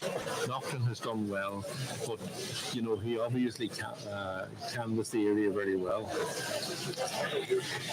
So Bundoran was the first box from Bundoran in box 146. McCartan School. We have Linda Boyle, Sinn Féin 4, Manus Boyle, Fine Gael 1, Jimmy Brogan, no vote, Patrick Brogan 7, Dermot Doherty, Independent 80, Martin Higgerty, no vote, Noel Jordan, no vote, Claudia Kennedy, Fianna Fáil 39, Niamh Kennedy Independent 4, Oric Kennedy Independent no vote, Michael McMahon Sinn Féin 122 votes, John Malloy the Ireland Party 8, Michael Naughton Fianna Fáil 13, Barry Sweeney Fine Gael 26 and 3 spoiled votes. The next one here is coming in. Duncanelly, it's box 161. It's a raw data, so we'll just have to take it at face value. Linda Boyle, Sinn Féin 11, Manus Boyle, Fine Gael 69, Jimmy Brogan, non-party 35, Patrick Brogan into 2, Dermot Doherty, non-party no vote, Martin Higgerty, Fianna Fáil 16, Noel Jordan Sinn Féin 61, Claudia Kennedy 1, Niamh Kennedy Independent 37, Corey Kennedy Independent 4, Michael McMahon Sinn Féin no vote, John Malloy the Ireland Party no vote, Michael Naughton Fianna Fáil 9, Barry Sweeney no vote, Derek Vile 5. Which votes was that in? Duncanelly, box 161. School. Yeah, it will be a school. All right. Yeah. And have we another one from? We've another one from Dorn. Will we read it? Yeah. Another, it's Carton Sprundorn, box number 147. Linda Boyle 2, Manus Boyle 2, Jimmy Brogan 2, Patrick Brogan 11, Dermot Doherty non-party 83, Martin Higgerty Fianna Fáil 2, Jordan Sinn Féin no vote, Claudia Kennedy 18, Niamh Kennedy 1, Corey Kennedy 1, Michael McMahon Sinn Féin 150, Michael Naughton 7, Barry Sweeney Fine Gael 24, Derek Vile non-party 1. I think going back, just looking at something there, we comparison early on about the comments that Niamh McGillivray didn't lift the vote substantial there. I'm just going through some others, but I'm looking at that one in Donegal, Yes. which is Mandis's home thing. Like of 200-ish votes, he gets 67, 70, but 131 have gone to other candidates. So the vote, it's in all places seems to be flying all over the place. Well, let me just make a point there about the Donegal box. Noel Jordan has been spearheading the campaign about the Donegal National School and getting safety measures there. He's been so vocal on it. He's brought it up at every single council meeting for the last, I don't know how many months. So as a possible theory, I'd say that's why he's got quite a high return in that particular box. That's my own humble personal opinion. No, I think you're very right. And in fairness, he has been stable with that. But the point I'm making, we made the comparison in Killybegs. Now we move out the road 6 miles, and yet again, the local candidate, is getting a vote, but the vote is fracturing all over the place. Even if you took Jordan out of that, there's still a huge slippage in it. That's true. I can't really get my head around this at the minute, why that's happening. It's happened to a sitting councillor in the Commons, it's happened to a contender out the road, and it's quite, it's hard to, at the minute we just have those comparisons. What's your thoughts on that? Fracture's actually a very good term. It doesn't follow any logical rules of previous council elections, where you would always have a cohort of vote, regardless who was running in the community, that would gel around that candidate on the basis that every area would want to have an elected councillor. But in terms of Cashel and Glencolmkill, in terms of the Commons and Killybegs, and now in terms of Donegal, the vote seems to be fragmenting at a ratio of 2 to 1 or 3 to 1 against the local candidate. Well, does that say to us, and I mean, I know from your own experience, that local communities now are saying, we'll put personality, and we're not really interested in having a local councillor, because that's what they're saying in their voting. Well, I don't think this is a normal election by any stretch of imagination, because as we very correctly identified at the beginning, you would nearly think to yourself that there was no issues there. It's like having a song contest without a song in it. There has to be a basis to everything. There is, and I go back to this. I think we didn't engage, and I think there's a bit of too much pussyfooting around by certain candidates, in the sense that are they being very clear that they're looking for the vote? They're this sort of, I don't want to offend anybody by saying they're doing this. Like, I don't know. We're getting some weird.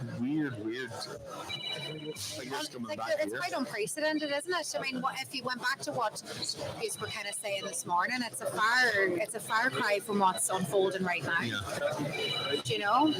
And what about we haven't mentioned Dermot Doherty and how he's faring there in Bundoran and so on. I know only a couple of boxes boxes were open from Bundoran yet, but He's doing phenomenally well, I have to say. And he's even pulling a vote out of Ballyshannon. yeah. And none of us seen that coming. We thought that Mickey McMahon earlier on would have had kind of tied down the vote there. Now Mickey McMahon is getting a very credible vote. I'm not criticising that, but equally so, there's a very credible performance by Dermot Doherty. And I suppose if you were to do some study, if you look at the amount of vote that's consolidating between Ballyshannon and Bundoran and compare and contrast that to what's happening in Dunganelly or in Glencolmkill, there's no comparison. No, that's a good point. Actually, that's a very People good went point. out in Glencolmkill and they were walking all around the place. There must have been a lot of pollen in the air in there. Well, even from that area, you can say that about a Kildare with a comment like that. It's tongue-in-cheek, but the reality is, and I think what it's looking like at this early stage is, if you're going to look at the figures, there is no voting pattern, and anyone that tries to pretend to get there is a voting pattern is talking nonsense.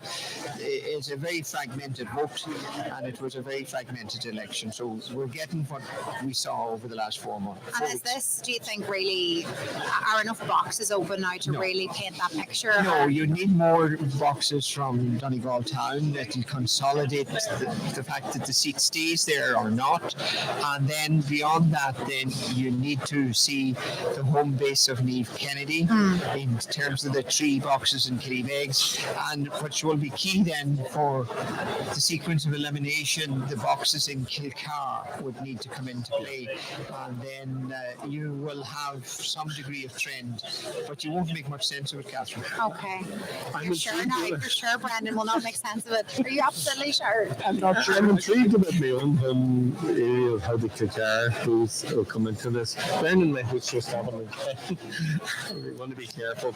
But even at the stage, the sitting councillor Niamh Kennedy needs a good vote from the Fintra, Killybegs 1, Killybegs 2, because her vote was cut severely in the Commons.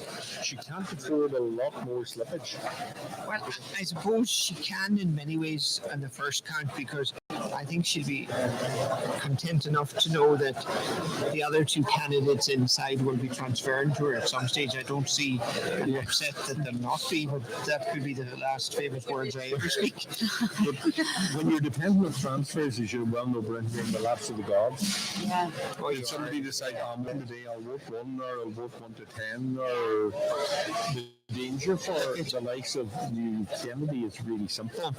Will the two candidates inside, people inside, say, I voted 1 for A, I'll vote 2 for B, and they burn off so many transfers that The way. best way I can describe the situation we find ourselves in, every rule and understanding I had of politics for the 51 years I've been around has gone out the window, because there's new voting patterns, there's no voting patterns, and there is no way we can rationalise and figure out where we're going other than those that, as I see it, put in a good campaign, such as Brogan, and we identified him there. We identified and singled out Corey Kennedy for the initiative that he took in terms of Donegal, and I'm not saying he was right or wrong, that's not for me to decide, but the initiative that he took and put an issue to the people seems to have benefited him in the town, and that is what politics is about. That's what I was saying earlier on. I think what has worked for the likes of Kennedy and Brogan, they identified issues, right? They went with them. They didn't sort of go wishy-washy, push it around. They just said, yeah, there's an issue here, and he deserves credit for having that issue and just saying, let's deal with it. I think it's the only other thing that spring to mind when you were talking there. I think Charlie Hawley's famous comments about politics are remember the thing, roast you be you. All I can say is we spent all morning talking about the lack of issue. The greatest issue we have now ourselves is we haven't a clue what's going on. It's different. It's just very, very different. Yes. It's completely unprecedented. It is, compared to what, and you gave a gold star earlier to Manus Boyle as well in terms of a campaign. Yeah, Great brilliant. campaign. Orchestrated. Yeah, we're in uncharted waters, would you say? Yeah. We are, I think, in the next 10 minutes, we're coming to a very interesting part of this.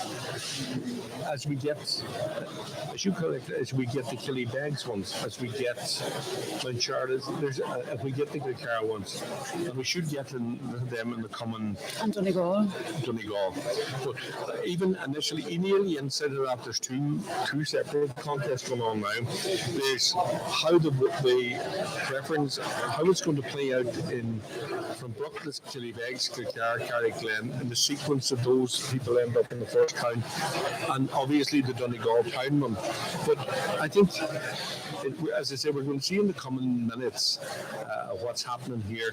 But it's an unusual one. I've been involved a lot longer than you, a few years longer than you, Brendan. But I've never seen.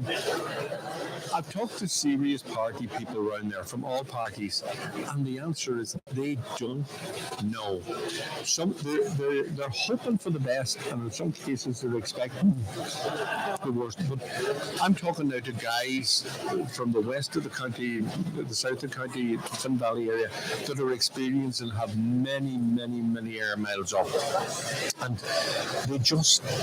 they can't read it, and they're not sure where it's going. The only thing everyone will say to you, it's going to be close everywhere. And if you look at Letterkenny, it's going to be close. This is going to be very close. Not worried about Letterkenny in the strange way, but tomorrow you're going to have the counting, but then tomorrow evening and night, I wouldn't be surprised if this drags on a bit. I know you don't want to hear that. Let's define a bit now. Let's define a bit, because a bit could mean anything. Early hours of Monday morning. Okay, I can live with that. I mean, what's your early hours on Monday morning? Because mine would be like 1 o'clock. If it goes that way with counts, you could be talking, I don't know what you're going for, right, 2, 3, 4 o'clock. We're getting some official We're getting some official stuff in now. We were just working off paper tallies. Oh, very good. So we're just working off. Let's go back to that Duncanneely one if we could. Yeah. Just in case. This is the official recording of that tally now. So it's recording that Linda Boyle got 11, that Manus Boyle got 69, that Jimmy Brogan got 35, Patrick Brogan got 2, that Doherty got no vote, that Martin Higgerty of Fianna Fáil got 16, that Noel Jordan got 61, that Claudia Kennedy got 1, that Niamh Kennedy got 37, that Pádraig Kennedy got 4,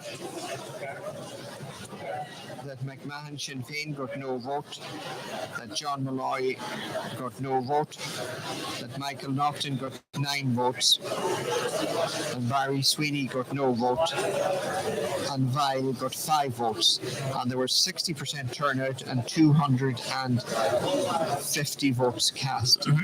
So that's now what they've recorded into the official register.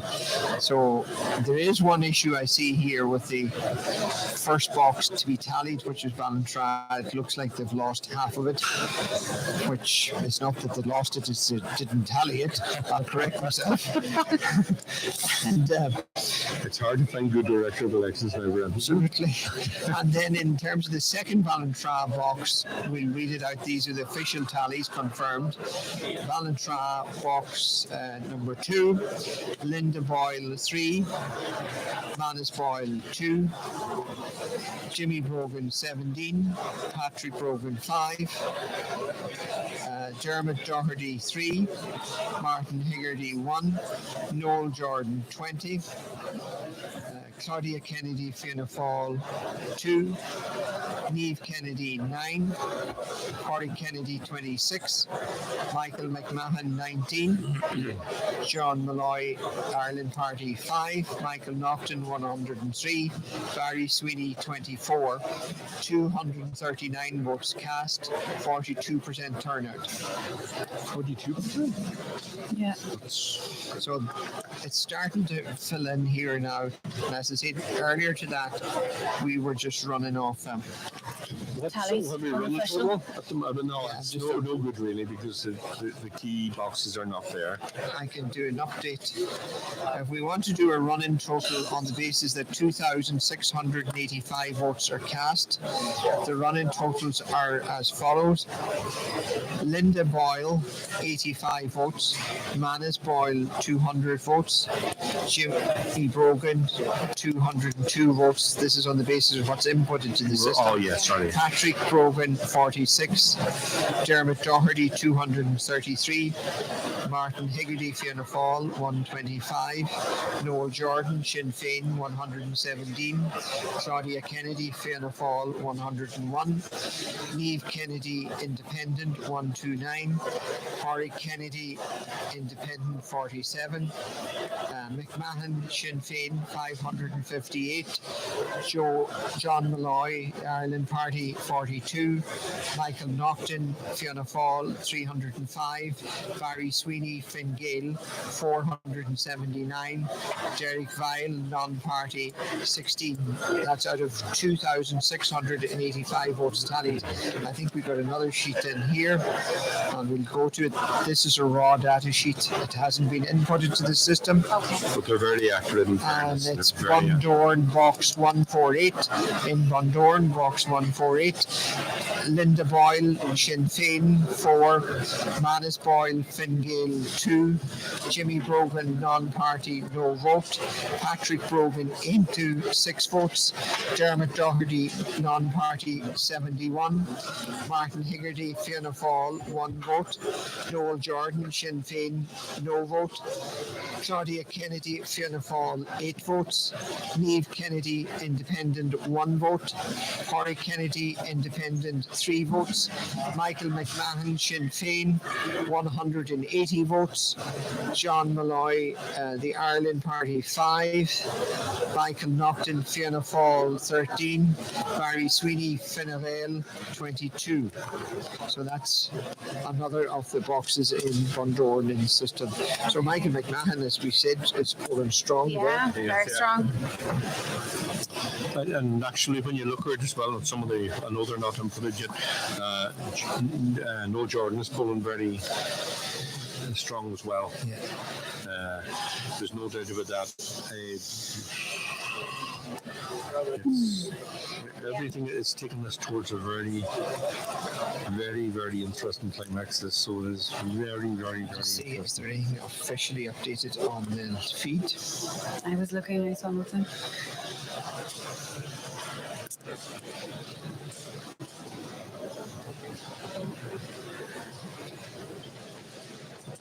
Obviously, Barry Sweeney and Micheál Naughton are all polling really well as well. Neil Naughton seems to be steady across all the boxes. Yeah. Just Doesn't he? in fairness, he does. Yeah. He does. No, he's polling well, actually. But he's a high, in fairness, he's a good working councillor and he's a high profile individual. profile too, He has yeah. huge involvement with ladies football and Hospitality in the sector. hospitality sector in the Clonree. And like in fairness, he is a high profile individual. And it's interesting, we have basically what we're seeing, looking at it at the minute, we certainly have 3 four sitting councillors in the Donegal area. They're looking very strong. Now, that's warning we're not through yet, but there's no doubt about it that Sweeney, McKee. We have another one in here. Oh, no, I think we read out St. Anne's Hall, didn't we? We did. Sorry, it's not new. Sweeney, Barry Sweeney, McMahon, Naughton, and Kennedy. Are they your four? No, I think Jordan is pulling the four. I would look at the four settlements at the minute would be Jordan, McMahon, Sweeney, and Naughton. Okay. I think they could be happy enough at the county if the candidates ever happy. I just think they're off to a good start. There's no reason to think they're not. I'm not sure about Kennedy. Well, we have a result in from. No, they're just starting to input the Kilcar results, so let's wait for it to come in. John, do you see Jimmy Brogan carrying across as well as he started? Well, what I'm looking at there, he's pulling votes everywhere, and a lot of votes like he's down south of Donegal Town getting votes. Now, I know when he comes into the Donegal Town area, it's fairly crowded and choppy water. We have a Kilcar result, so just bear with me. It's only been fed in. But is this official, Brennan, or still a raw? This is an official Kilcar result. It's just been inputted. So if we allow a few minutes, we'll see can I pick up another one instead of it. We've done Drummerone, we've done Donegal, Commons, Cashel, Bundorn. It's just been inputted, so let's wait here a second. Okay. It's busy enough in here again now, isn't it? It's got a buzz once again. Once again, there was quite a lull there for a wee hour. Yeah, it's good to hear. Right, we have box Kilcar. Okay. It's box 2 in Kilcar, John. That's on the far side. On the far side, yeah. On the basis of what we've been given here, and you might wonder why I'm saying that. The basis I'm getting here is the following. This is Kilcar. Linda Boyle, Sinn Féin, 28. Manus Boyle, Fine Gael, 68.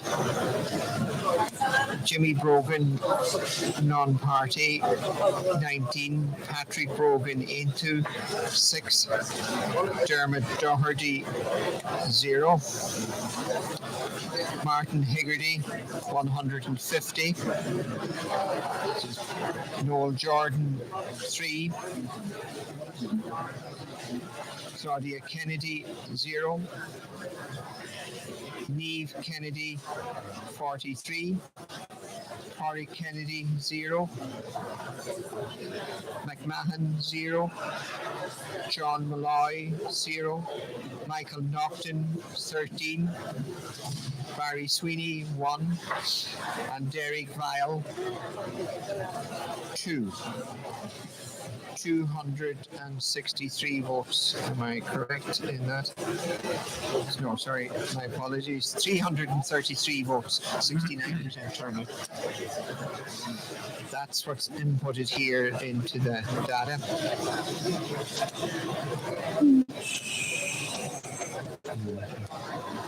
So let me. There's a few things I'm going to observe on that if I'm right, and I want to double check it because it wouldn't be what I would have expected in a local election. Manus Boyle at 68 got a phenomenal vote. He did, yeah. Niamh Kennedy's vote is down. Yeah. The Fianna Fáil vote for the local candidate is reasonable at 150. It'll be a disappointing vote for Linda Malloy in Sinn Féin. Yeah. But I'm wondering, is this an accurate tally? This is what's in the system? Number 2, I'm trying to think that's the Outland Shore. Was it up to Glen? No. I think it's up to Glen. I'm just trying to vote number 1. It's again, there's a bit of something for everybody, but not enough for any. Like in fairness, Michael Higgerty has done well in that for a guy the first time out, or not Michael, sorry, Martin. Honest boy. He's for the local candidate the first time out. He's done well. The interesting thing on that, if we accept these figures as being right, there's no doubt about it. When we get to the other end of this, the sequence of people are going to be eliminated. It's Right. I feel like there's a suspense there, a major suspense. Well, it's look at Build it up. this stuff. The results are coming in as we speak, quite literally as we speak. So maybe if we look at a running total, there's now 4,460 votes tallied in the Donegal municipal area, and the running totals are as follows: Linda Boyle, Sinn Féin 128, Manus Boyle, Fine Gael 301, Jimmy Brogan, non-party 373, Patrick Brogan into 76, Dermot Doherty independent 322, Martin Higgerty Fianna Fáil 289, Noel Jordan Sinn Féin 239, Claudia Kennedy Fianna Fáil 129, Niamh Kennedy independent 317, Pádraig Kennedy independent 217, Michael McMahon Sinn Féin 830, John Malloy the Ireland Party 57, Michael Naughton Fianna Fáil 491, Barry Sweeney Fine Gael 647, Derek Vile non-party 48, and that's 4,460 votes tallied. So we'll just keep monitoring here. There are phenomenal results coming in all around the place. Yeah. Just bear with me to see if we got anything new here. Doesn't seem to be anything new input it. So we're waiting just go for. back one thing there, Brendan. Just do a quick glance here there. The booths in the south of the county, Bundoran and Ballyshannon, quite a number of them are in, aren't they? Not all of them. Well, let's look at there is 2 boxes in Ballyshannon not in. Yeah. There is 2 boxes in Bundoran not in. Yeah. Castleard is in. The Killymard boxes are not in, Killybegs boxes are not in, Mount Charles boxes are not in, Pettigo is not in, and the 2 Rosnalla boxes are not in. So there's a lot to come in here. The point I'm making, there's 2 candidates there in the south of the county. Their vote needs to go up considerably more. You know, if you look at the Fine Gael candidate, the Sinn Féin candidate in the south of the county, again, they only really get one bite at this. If they don't have a good number to play around with, the problem. We need a few more. Oh, those remaining boxes not changed up a little bit anyway, or is? No, but the point I'm trying to make is that, and let's say you have only 2 boxes in the south of the county. I think there's 3 or 4. But let's say come up to Donegal Town and Charles. If there's 10 boxes there, well, the difficulty if you're in the south of the county and you haven't got sufficient votes, the other candidates around Donegal are going to raise above you.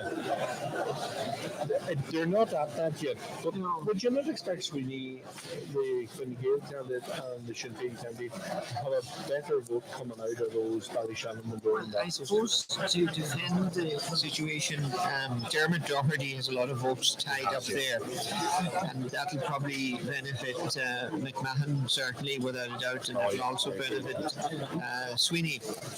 There'll be a lesser amount of votes to be distributed from Claudia Kennedy, so they have an opportunity. But I get your point. The point you're making, John, is that they should be polling somewhat more. Yes.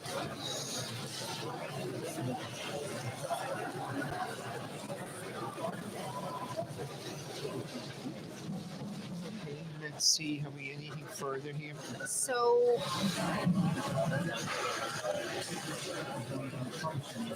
yeah. There's a couple of obviously people there too that are not doing so well. We haven't really given them much of a mention, but safe to say Derek File hasn't been doing that well. John Malloy, Patrick Brogan, they haven't been doing the best. Yeah.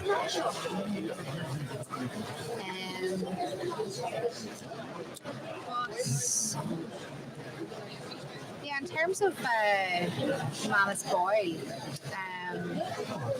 did we expect him to be in a different place right now than where he is? No, the first thing is, I suppose Bruckles hasn't come in. One box in Dunganelly has come in, and it's supposed to be fair, we would have anticipated a higher vote for him, but Jordan eat into that big time at 61 votes.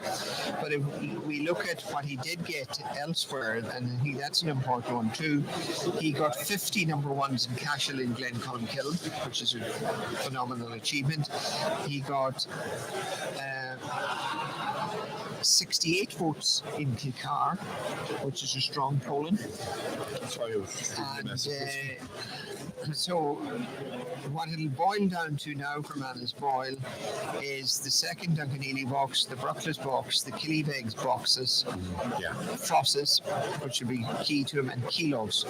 He needs to make an inroad there. Now there is going to be a challenge in that in terms of Jordan is going to be strong in those areas too. Jordan looks really strong. Yeah. In that now. So at the minute there's 16 votes between himself and Niamh Kennedy.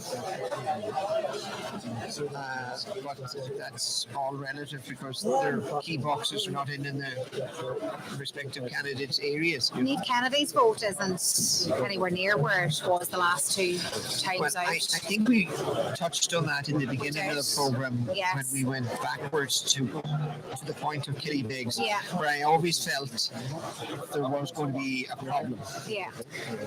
I anticipated the problem to be more strongly associated with Manus than Brogan, although I couldn't judge it. I said both were going to be the story of the election.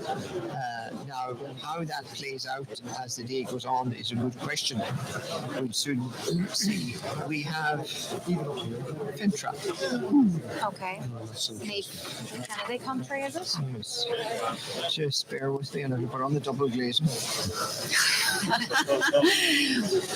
I don't want to make a slip here. Fintra, box 162. Linda Boyle, 30. Manus Boyle, 62. Jimmy Brogan, 24. Patrick Brogan, 10. Dermot Doherty, no vote. Martin Hegarty, 9 votes. Noel Jordan, 7 votes. Claudia Kennedy, no vote. Niamh Kennedy, 48. Corrick Kennedy, 2. Michael McMahon, Sinn Féin, 1. John Malloy, the Ireland Party, 1. Michael Naughton, 5. Barry Sweeney, 0. And Derek Vile, 21. 225 votes cast. I think there's a few interesting things on that then from the Fintra one. The sitting councillor has been outvoted by Manus Boyle by 17-18 votes. She's 18 ahead of Linda Boyle. But the same thing as we mentioned earlier on. Fintra Bridge be an issue? No, very easily. Well, we've mentioned it often enough this Did morning. we? I don't know if we did. No, I can't remember. I better not say any more about it. Well, someone I would suspect it is. It's an issue, of course. It is. I would jump on it. In fairness, I was facetious and I shouldn't have been because it's a very serious issue. Absolutely. But he's 100% right. And I think you and I sensed that Fintra was a lot bigger issue than anyone was owning up to. I think Fintra was an issue and was always an issue, and I think Certainly the sitting councillors in the area didn't want the issue raised, and that's why I think the challengers, for want of a better word, should have made a major issue out of it. And if you look there, I have no doubt in the world, when you look through the votes that are as they are, it was an issue. And again, we look at this here. What did you say? 200 and X number? Yeah, 229. 220 votes. So the sitting councillor gets 23%. Well, there's a problem. If this tally is accurate, there's no reason to doubt its accuracy. Then that's a problem. Oh, it's a huge problem. Yeah. Now, can we go to Killybegs? The people around Donegal Town will be waiting to hear our Killybegs box 170. Linda Boyle, Sinn Féin 3.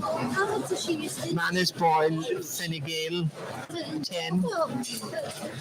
Jimmy Brogan, Independent 26. Patrick Brogan into 7. Dermot Doherty, Independent, no vote. Martin Higgerty, Fianna Fáil, 1 vote. Noel Jordan, Sinn Féin, 65 votes. Claudia Kennedy, Fianna Fáil, 5 votes. Niamh Kennedy, Independent, 18. Pádraig Kennedy, Independent, 109. Yes, 109, Pádraig Kennedy. Michael McMahon, 2 votes. John Malloy, the Ireland Party, 1 vote. Michael Naughton, Fianna Fáil, 70 votes. Barry Sweeney, Fine Gael, 2 votes. And there is Derek Weil, 3 votes.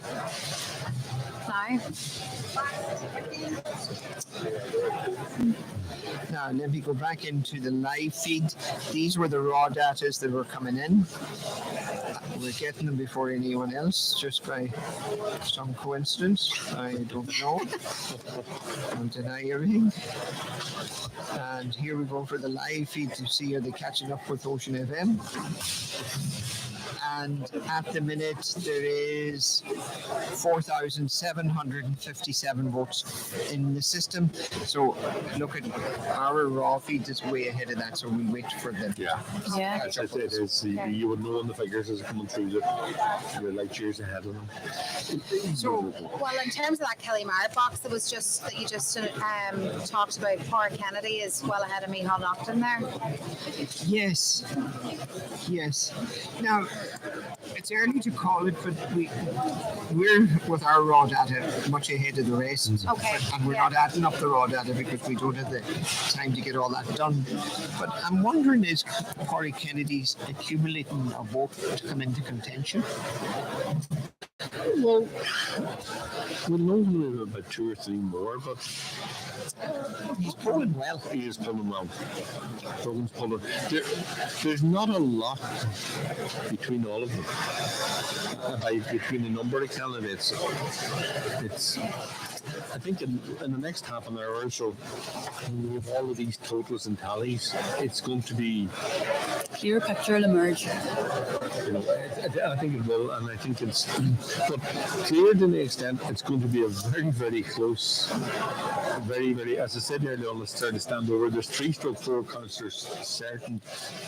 Each thing that's coming through there makes other seats less certain. I don't know. The splitting of the vote in the Killybegs area, like comparing to Fintra booth there, and Commons, like what happens in the main booth in Killybegs is going to be huge in what's going to happen here, because the sitting councillor is only taking a very poor percentage of the votes cast. There's something in elections. If you drop below as a sitting councillor anywhere a certain percentage, you're in dollar. Now, what's really interesting here, there isn't as much of a safety net as I had personally thought, in the sense I'm looking, for example, at an obvious with Linda's votes and that distribution, but there isn't really enough there. Where it does get really, really interesting if it goes in a way, and let's say it's going to have an incredible influence on this. Well, you took the words out of my mouth. I was just scanning as you were talking, because you were making a very valid point. And we said it about an hour ago, that this seat would be determined by Linda Boyle and by Martin Higgery's votes. Yes, absolutely. And I think the kingmaker, if Manus Boyle can stay neck and neck with Niamh or within 150 votes of her, it'll be the elimination of Martin Higgery that will determine the race. Yeah. Now, I expect... And his votes predominantly are from Glenconkill, Kilcar. Proportionately, I expect when Linda Malloy, and obviously is going to be eliminated on the figures we're getting at the minute, I had always thought that Niamh Kennedy would be the main beneficiary of that. I think she will benefit from it, but the problem is there's very little to play around with there.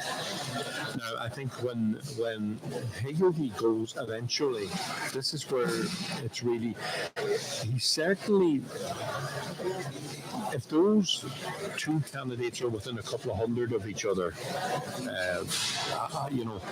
he's going to be kingmaker. Now, I think when we were talking about this for the last 6 months, we did believe that there was a certain number of votes certain councillors could lose and survive. We also believed there was a certain number of votes when they went over that they were in very dangerous territory, if you recall, Brian. And there's one or two of them coming up to the danger signs already. So there is. Are we naming them yet? Well, I think the obvious one, I think, if we look at it realistically, Niamh and Killybegs can afford to lose maybe 250. Anything over that, that's another game. What I'm counting at the minute, it's going towards that. Now, if you read that, and then Martin Higgery is pulling very well for the first time out now, and he's certainly, in my opinion, going to be... Now, does he influence the votes more? And we had assumed, for example, that maybe it's where on the other side, for example, the Manus Boyle are the votes for him to get now. Yeah, well, as we kind of suggested there, he's kind of picking up a pocket of votes everywhere. And if you were Manus Boyle sitting at home now and you looked at the Fintra result, and then you compared that to box 2 in Kilcar, it's shown that your vote is increasing exponentially, really. It is, but just bear with me a minute. Think of that this way. In the last election, John Boyle, John got a vote. The problem was you had two fingers. Now, it didn't work with transfer, it just broke down. But you had somewhere, there was colleagues there to get a vote from. And the problem this time, you've got Manus sitting there, you've got Niamh Kennedy there, and you've got Michael Higgerty and Linda Boyle on the other side of her. And when I'm looking at the other side, back towards the Mount Charles area, I mean, Jordan, I can't see transfers initially in there for him. How far along are we in terms of out of the 40 boxes? How many do you think roughly? There's now 6,248 votes tallied, so we better do a run-in total, and then we'll go through where they are. So the run-in total at the minute is Linda Boyle, Sinn Féin, 176. Manus Boyle, Fine Gael, 419. Jimmy Brogan, Independent, 557. Patrick Brogan, Aint Two, 124. Dermot Doherty, Independent, 422. Martin Higgerty, Fianna Fáil, 303. Noel Jordan, Sinn Féin, 559. Claudia Kennedy, Fianna Fáil, 154. Niamh Kennedy, Independent, 404. Corey Kennedy, Independent, 586. Michael McMahon, Sinn Féin, 946. John Malloy, the Ireland Party, 65. Michael Naughton, Fianna Fáil, 750. Barry Sweeney, Fine Gael, 676. Derek Vile, Independent, 74. And that is 6,248 votes. Now that's about just under the halfway mark. Okay. There'll be about 13,000 votes cast, I would say, or maybe 12. But we examined it earlier. There is a small number of votes coming in the south of the county, isn't there? We'll just double check now. Let's say from Ballantrae back. In Ballantrae's in, there's 2 boxes in Ballyshannon not inputted. Barnesmore is not done. Bruckles is not done. There is Carrick, my home box, is not done. Donegal Town, this is significant. It's shown here there's 3 boxes to come in Donegal Town. Duncanely box 1 is not done. Frosses is not done. Garva is not done. Keelux is not done. Kilcar box 1 is not done. And the 2 main boxes in Killybegs are not done. Lahi, 2 boxes not done. Letterkenny is not done. Letterkenny is a small box, so it won't be declared separately. Minninary in my own area is not done. The 2 Mount Charles boxes are not done. Pettigo, Rockfield, and the 2 Rosnowla boxes are not done. So I go back to what I was saying some time back. If you look at what's not done, and you look at, say, Mickey Van Hearn's doing well, like, would Barry Sweeney have to be concerned the fact that he's on less than 700 votes with only 3 boxes to come in from his area? I thought he would be at least 300 to 400 higher than that. Those 3 boxes will decide his fate. I'm not saying he's going to lose it, but he needs to go up because he has little or no places to get votes from. It's like I said about 20 minutes ago, to me it's on the low side. I think Mickey has gone up to nearly by 400 somewhere. But I just have if I were looking at this for him, certainly them other 3 boxes that have got to come in, he needs X number of hundreds of them. Okay. Well, he may very well get them because they're Ballyshannon boxes, but there's a but here. Yeah, there is a but. He has to get them. He has to get them. It's be nice, because what's happening, and Brendan read them out there, from Donegal Town to Mount Charles to Killybegs, from where the rest of the votes are all going to stay Donegal Town and the west of Donegal Town after this. And I think that's where the problem, if he doesn't pick up a number of hundreds very quickly, that's where the problem. There's many thousands of votes from Donegal Town to Kilcar to play for, and they're all going to feed into Yield, Manus, Higgerty, back up the way to the Donegal Mount Charles, ones are going to feed into the candidates around Donegal Town. Okay. So I think that's worth keeping an eye out for people that are following this. Somebody texted in, let's see now, I've just got a couple of, hold on now, any tally results for Milford and Donegal area, those boxes haven't been open yet. Another person texted in, is Michael McMahon leading the votes in Donegal South? There's one in here, we'll go through that, then we'll double back to the live feed. Okay. So the John Bosco Centre, Donegal Town, box 157, Linda Boyle 2, Manus Boyle 9, Jimmy Brogan 17, Patrick Brogan 4, Dermot Doherty no vote, Martin Hegarty, 1 vote. Joel Jordan, just double check, 30 votes. Claudia Kennedy, 2 votes. Niamh Kennedy, 10 votes. Corey Kennedy, to make sure, 109. Mickey McMahon, 1 vote. 3 votes. Michael Knox, 47 votes. Barry Sweeney, 4 votes. Derek Vile, 1 vote. I think there's another one in here, just bear with. And this is Rockfield National School. It's a small enough Ballyshannon. The following is the result. Linda Boyle, 3. Manus Boyle, no vote. Jimmy Brogan, 1 vote. Patrick Brogan, 1 vote. Dermot Doherty, 8 votes. Martin Hegarty, 1 vote. Noel Jordan, Sinn Féin, 2 votes. Claudia Kennedy, 26 votes. Niamh Kennedy, no vote. Corey Kennedy, no vote. Michael McMahon, Sinn Féin, 60 votes. John Malloy, Ireland Party, 2 votes. Michael Naughton, 7 votes. Barry Sweeney, Fine Gael, 57.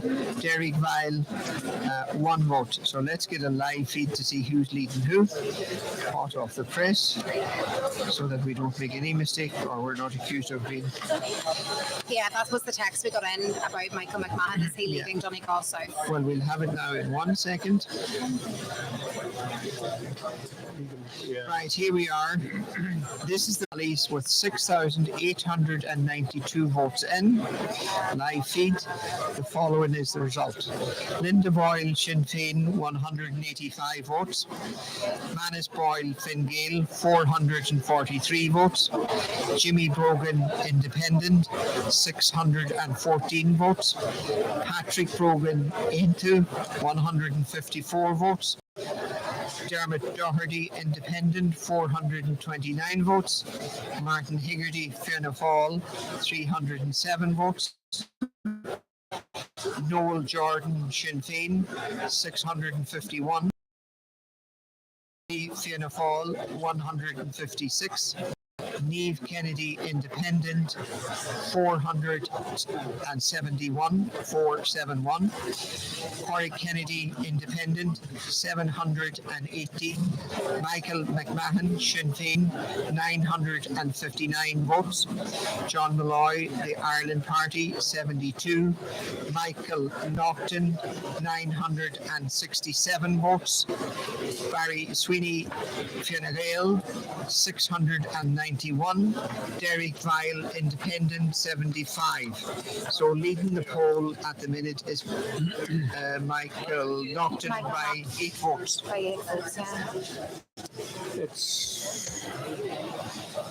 It's interesting, but I still have a reservation about if you look at the boosts that are coming yet, it certainly boosts 3 or 4 candidates. It doesn't boost the 2 in the south of the country. Now, Mickey is safe enough. He's heading over 1,000. Yeah. But Sweeney needs to pick up another 350, 400 votes very quickly on the boost that's outstanding. And as you say, Paul Kennedy, like the boxes that are still to open are in his Huge favour. boxes to come in. Yeah. Huge boxes. And as even at 400, as for example, Niamh Kennedy in Killybegs, she has a couple of huge boxes in Killybegs. Mm-hmm. But the point to make is all the other candidates as you go along have big booths in their area or adjoining areas to come in. The 2 guys in the south of the country, when they reach a certain stage, the only guy they have, if he doesn't reach the same as Doherty. And I don't know. Out of the press's information here, so well. I think they're European tallies as far as I know. Yes. They sound boring compared to the rest. No, sure they were good. They made do when we had nothing to chat about. Nothing to talk about. We were good delighted. We'll take it now. We'll see what the crack is with Europe. Yes. Yeah. It looks like it's a final European tally.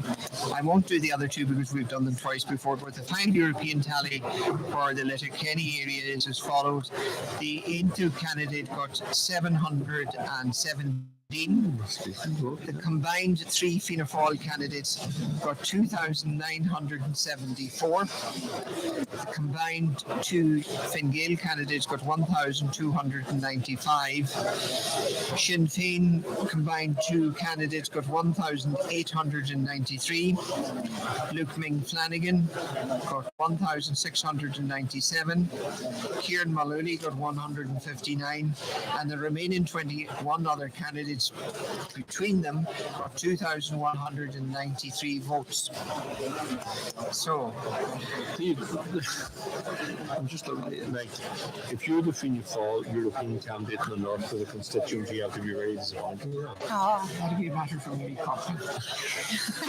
quote of the weekend, and we're not even finished day one. That will be a matter for Mary Coughlin.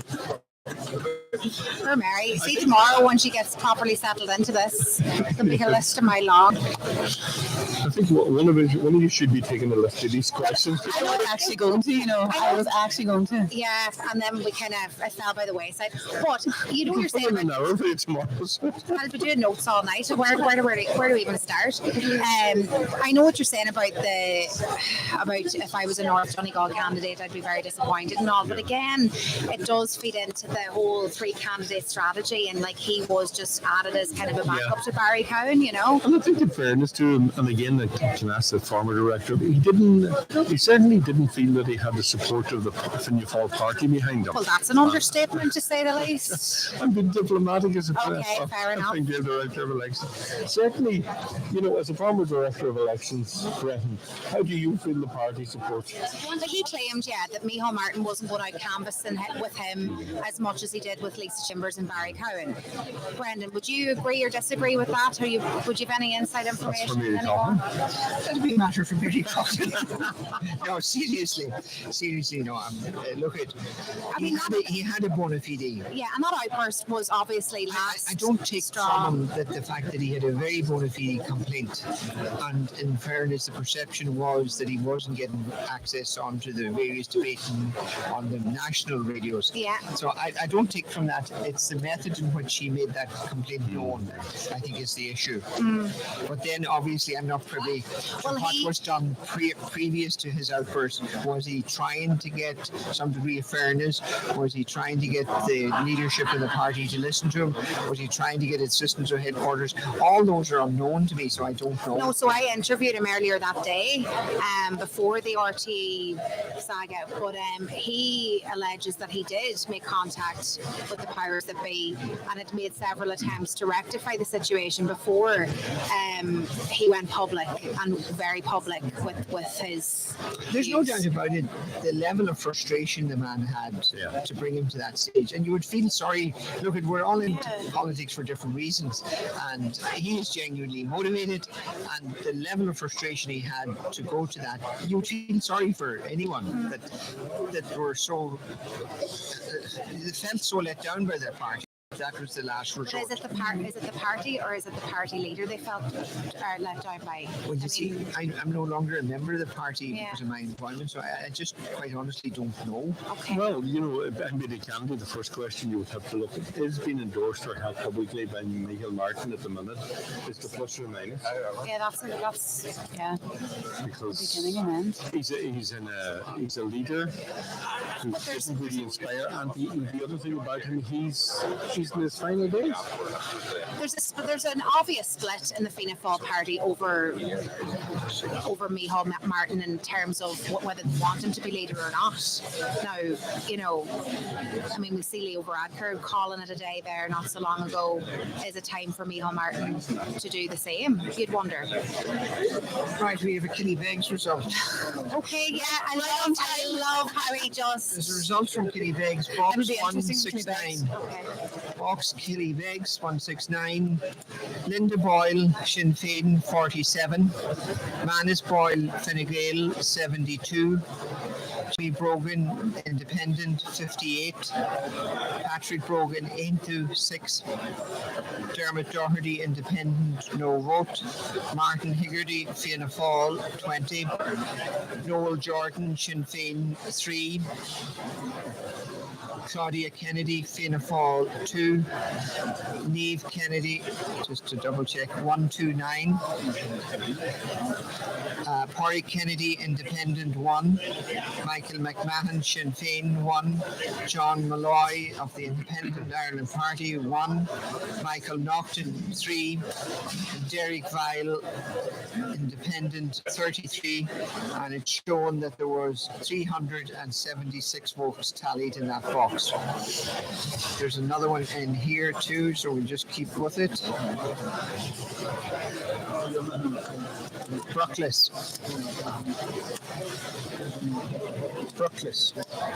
Linda Boyle 8, Manus Boyle 138, Jimmy Brogan 27, Patrick Brogan into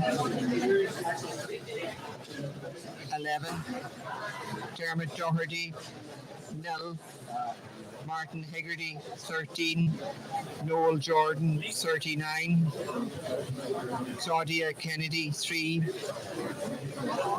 Niamh Kennedy 72, Pádraig Kennedy 5, Michael McMahon no vote, John Malloy 2 votes, Michael Naughton 6 votes, Barry Sweeney 1 vote, Derek Weil 18 votes, 345 papers tallied. There's another result in Ballyshannon.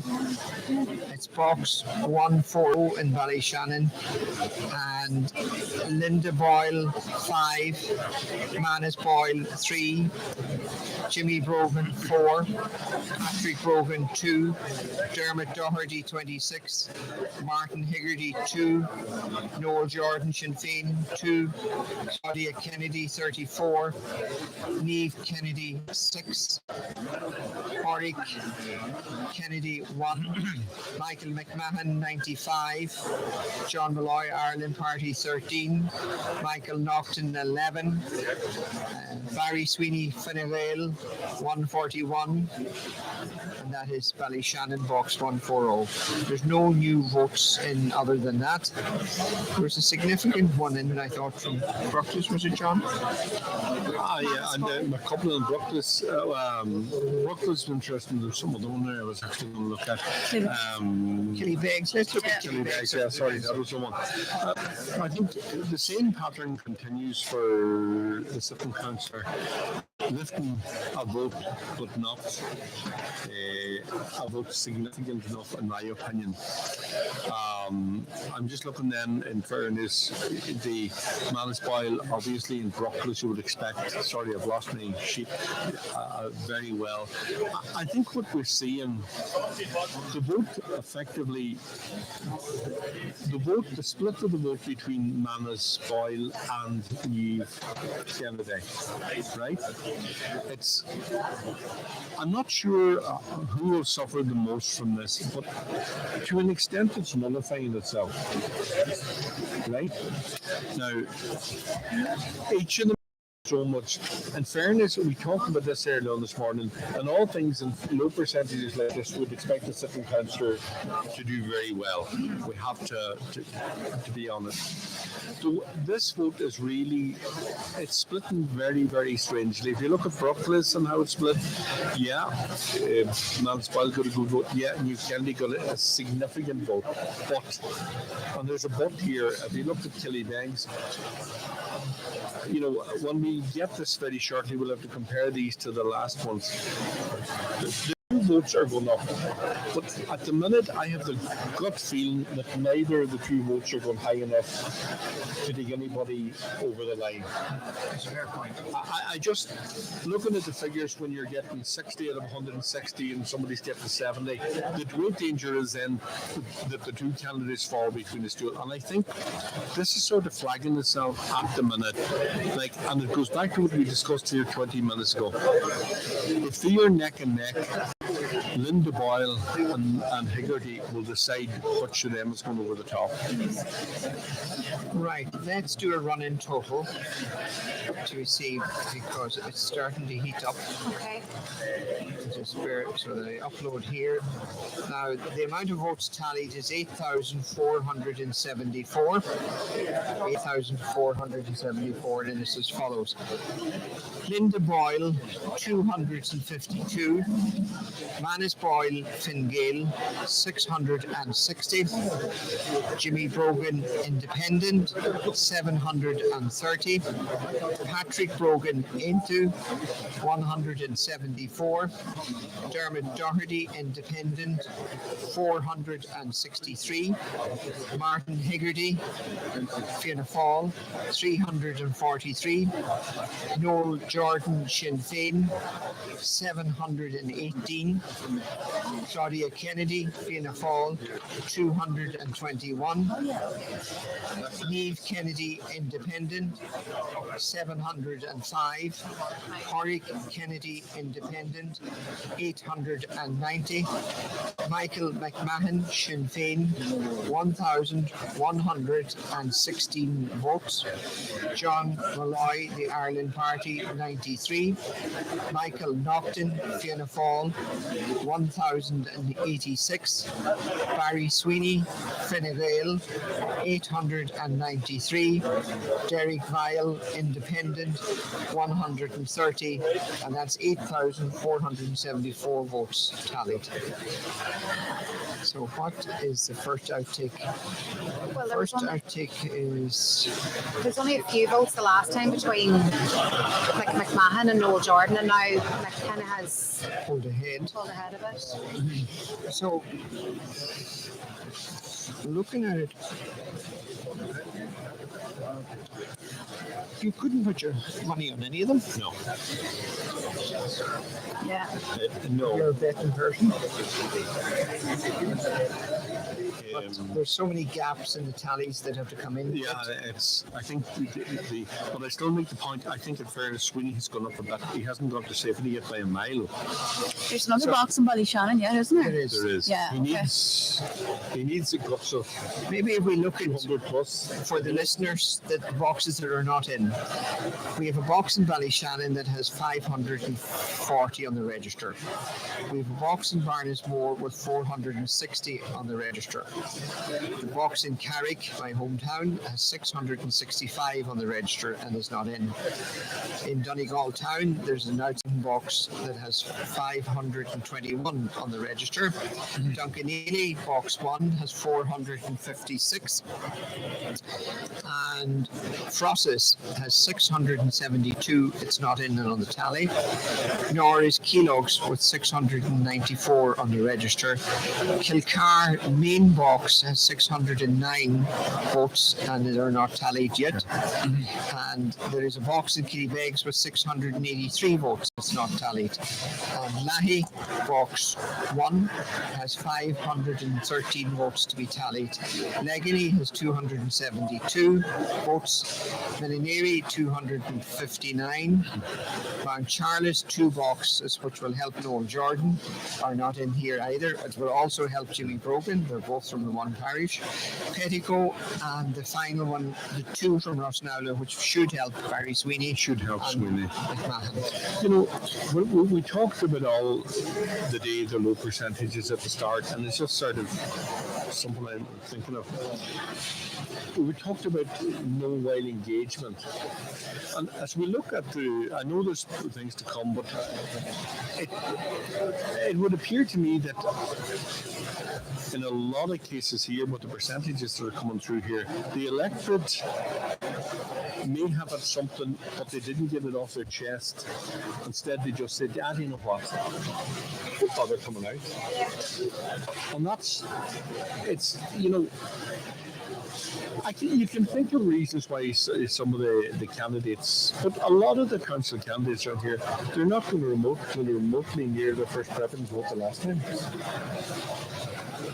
No, we're not.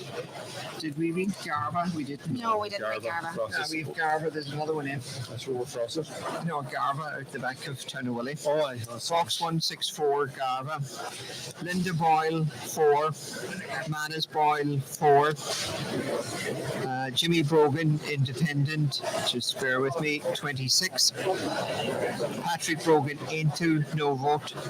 Dermot Doherty Independent no vote. Martin Higgerty Fianna Fáil no vote. Noel Jordan Sinn Féin 21 votes. Claudia Kennedy Fianna Fáil 2 votes. Niamh Kennedy 27 votes. Warwick Kennedy 56 votes. Michael Naughton Fianna Fáil 45 votes. Derek Vile 2 votes. Total votes tallied 187. Just bear with me. We might have another one here. Is it Garva? Is that by Townawilly out that way? That's where Niamh's mother comes from. Oh, yeah, that's right. I was just If I'm trying to not get mistaken, I might be mistaken. Aye, that's the Townawilly area. Ah, yeah. Okay. Right, let me see, is there further live? We're getting both the raw data before it's put in, and we're also getting the live feed. So let's see, is there anything on the live feed? Has it been updated? From getting no information to getting a lot of information, no, so it hasn't progressed on the live feeds. Okay. So Garva hasn't gone in. So let's see, it's coming to a stage where we're down to the last 7 boxes. But they're key boxes. Yeah. Absolutely. Yeah, they are. They'll paint a picture, a clearer picture at least, and that's what we're Very looking clear for, picture, really. yeah, they're you know. very, very clear. Yeah, it's going to be telling. They're in key areas. You've got Ballyshannon, Barnesmore, Carrick. I think in the meantime we'll take a wee break now in a second or two, and hopefully when we come back from that break we'll have an even clearer picture. What did you say, Brandon? 7 more boxes to open, was These it? key boxes here. Yeah. So, yeah, and there's still nothing in the official live feed as it relates to updates bar the last tally we did there. Yeah. No, There's we're ahead. Okay, brilliant. We'll come back to the Leisure Centre in a few minutes, just after this wee ad break.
You're very welcome back to the Our Leisure Centre in Letterkenny, where a picture is finally being painted as to the state of play with tallies in the Donegal local electoral area. Just before we went to the break, there was about 7 boxes or so left to be open in the Donegal LEA. Just to remind you, their coverage is in association with the Sandhouse Hotel and Marine Spa in Rossnowla. Brendan, what's the story now? How many boxes We have are some left? more of them here. We have Frosses.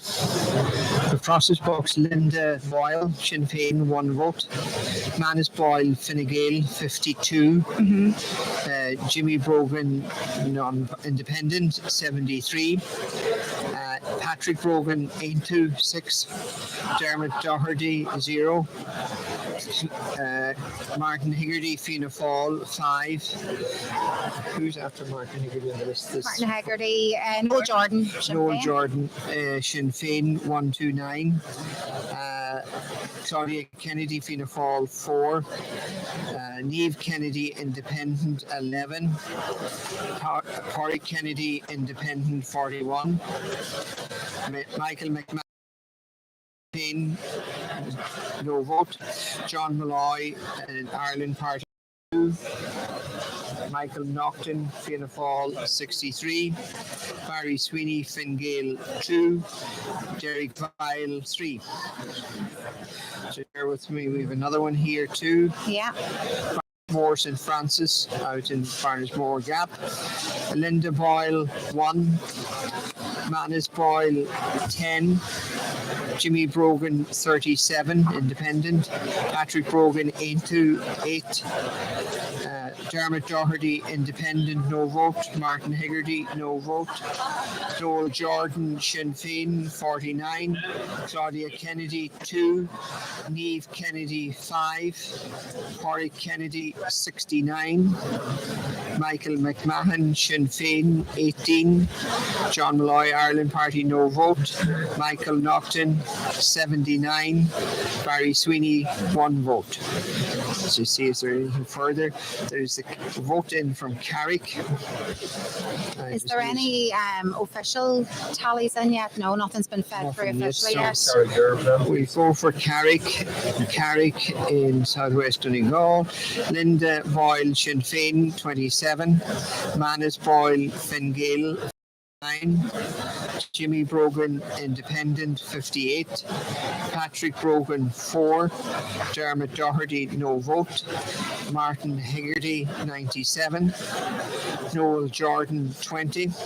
Claudia Kennedy, 2. Niamh Kennedy, 95. Corey Kennedy, no vote. Michael McMahon, no vote. John Malloy, Ireland Party, 1. Michael Naughton, 9. Of Fianna Fáil. Barry Sweeney, Fine Gael, 2. And Vile, 8. And that's it for the time being, is it? Now we'll do a live feed to see what's updated, so that we have the. That's the. Hold on, bear with me. So the last live feed, it was Micheál Naughton who was very much in the lead by a few votes, and then there was Sinn Féin's Michael McMahon, a few votes behind that. So the live feed hasn't been updated any further than what we've got in terms of the votes there, you know. Right. A couple of things from what you've done there that jump out at me. I think looking at the Carrick votes, which are that's quite a substantial vote for Niamh Kennedy in the Carrick area in 85. I think Manus Boyle and what do you call them are breaking pretty even. It's going to be a race there. Higgerty, but that vote, but not on its own, it's probably steadied the ship a little for Niamh Kennedy. But I'm just wondering, it's your own area, 95 votes for Niamh there is a lot, considering that her vote has been cut in her own home area. How do you see, why is it up in Carrick and down in Killybegs, and that's I'm asking you in a roundabout way? It's also down in Carrick. She had 100 there the last of 5. It's only down 5 compared to 100, 70, 80. That's what I'm sort of the point I'm trying to make. But there's pockets of votes that you get depending on how you're in the area. So she got 95 there. The time previous, I think it was 100. Our vote is down in Fintra, it's down in Kilcar, it's down in Glen. So it looks like our voting Carrick stayed. Yeah, it stayed relatively compared to it has. Obviously, the Carrick people don't use Fintra Bridge. There's still, as far as, did you say now there's, before we went to the break, there was still a Duncanely box, wasn't there, to open? And a Barnesmore box? Barnesmore done, isn't it? Okay, Barnesmore and Ballyshannon, Duncanely was 456 still, and a Donegal Town box. Yeah, now there's an update on the live feed, so let's run through the running totals to we see. Okay, just and what number have we? Well, just bear with me. Tally. So there's 9,034 votes tallied according to the live feed. And Linda Boyle of Sinn Féin has 254. Manus Boyle of Fine Gael has 722. Jimmy Brogan, Independent, has 840. Patrick Brogan of Aintu has 188. Dermot Doherty, Independent, has 463. Martin Higgerty of Fianna Fáil has 348. Noel Jordan of Sinn Féin has 896. Claudia Kennedy of Fianna Fáil has 227. Niamh Kennedy of Independence has 721. Pádraig Kennedy, Independent, has 959. Michael McMahon, Sinn Féin, has 1,134 votes. John Malloy of the Ireland Party has 93. Michael Naughton of Fianna Fáil has 1,165 votes. Barry Sweeney of Fine Gael has 894. Derry Kyle, Independent, has 130. And there's 9,030 votes tallied. I think there came two more in here. Would just bear with me. We have Pettigo. We'll all head to Pettigo for this tally. Linda Boyle, Sinn Féin, 6 votes.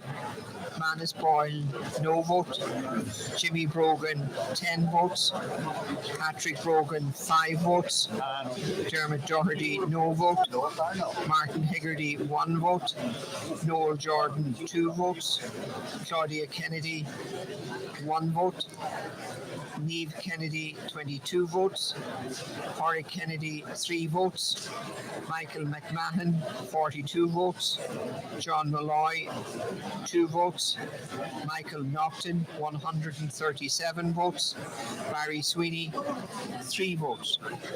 That's no real surprise there, is it? With Micheál Naughton getting... Oh, I think there is a surprise. If you look at the total Fine Gael vote in Pettigo, go with the 3 next votes. one? We go with the next one. We'll stick with a few. Tell a lie. Killybegs. 4. Killybegs, Main Town Box. Main Town Box, Killybegs. Linda Boyle, Sinn Féin, 29. Manus Boyle, Fine Gael, 105. Jimmy Brogan, Independent, 80. Patrick Brogan, Aintu, 7. Dermot Doherty, Independent, no vote. Martin Higgerty, Fianna Fáil, 13.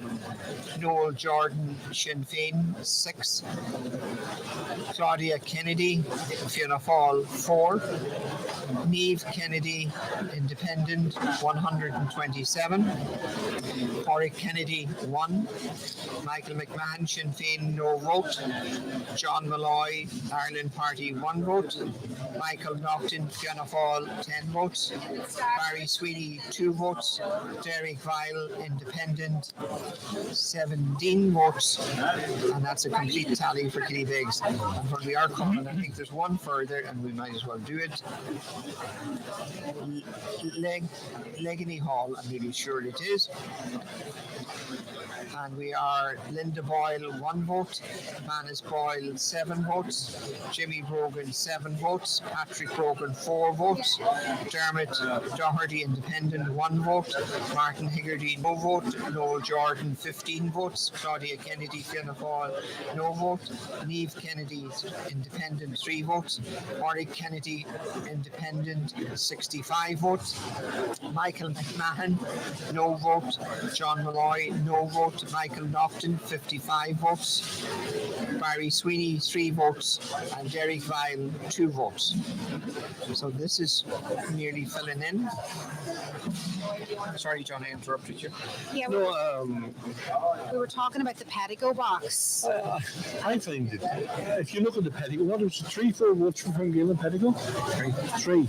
Like, if you did, that almost comes to me like a place that wasn't canvassed or wasn't canvassed properly. I can't believe that. There was always a vote there. I think the interesting thing that I'm starting to see here, and I was talking about 15 minutes ago, the vote between Manus Boyle and Niamh McGillivray is splitting so much down the middle. It's unreal. Like, I'm just looking there at that Killybegs booth. Manus Boyle, who's a newcomer, has 105. He's 127. The sitting council 127. So that is effectively split down the middle. You look at the other ones now. In fairness, the person I think who benefits most from the split between those two is Pringles. Jimmy Brogan. Yeah, Jimmy Brogan. Well, I think there's a guy. He's pulling away when they're staying relatively static. Well, there's a few things that has happened that's significant. Warwick Kennedy has gone over 1,000 votes at this stage. He's 1,009 votes. Niamh Kennedy is back at 853 votes, and Manus Boyle is at 830 votes. But I want to double back here to Brogan. Jimmy Brogan is on 926, so he is 75 behind Warwick Kennedy. And let me check here what boxes are to come in. There's one to come in from Ballyshannon. The Carrick box is to come in. Keelox and Kilcar has come in. And Lahey. And the Mount Charles boxes, which will again help Brogan. So he comes back into play along with what do you call it? Noel Jordan. So it's wide open. So no matter how you look at this, it's shaping up like Higgerty's votes will decide which of the two Manus Boyle or Niamh Kennedy have a chance. Do you want to do analysis of that Killybegs box? Was it? No, it sort of jumps. Let's have a look at that Killybegs box so we see what was wrong. Firstly, Linda Boyle on 29. Yeah. Manus Boyle 105. Jimmy Brogan 80. Patrick Brogan 7. Martin Higgerty 13. Noel Jordan 6. Claudia Kennedy 4.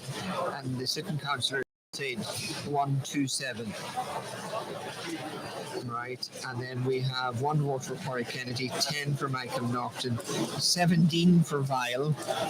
You know, it's not bringing much vote back to you if you're. Oh no, there's nothing. There's nothing significant. The other problem I see for the candidates at the minute, nobody is going to come within a mile of the quota. 168.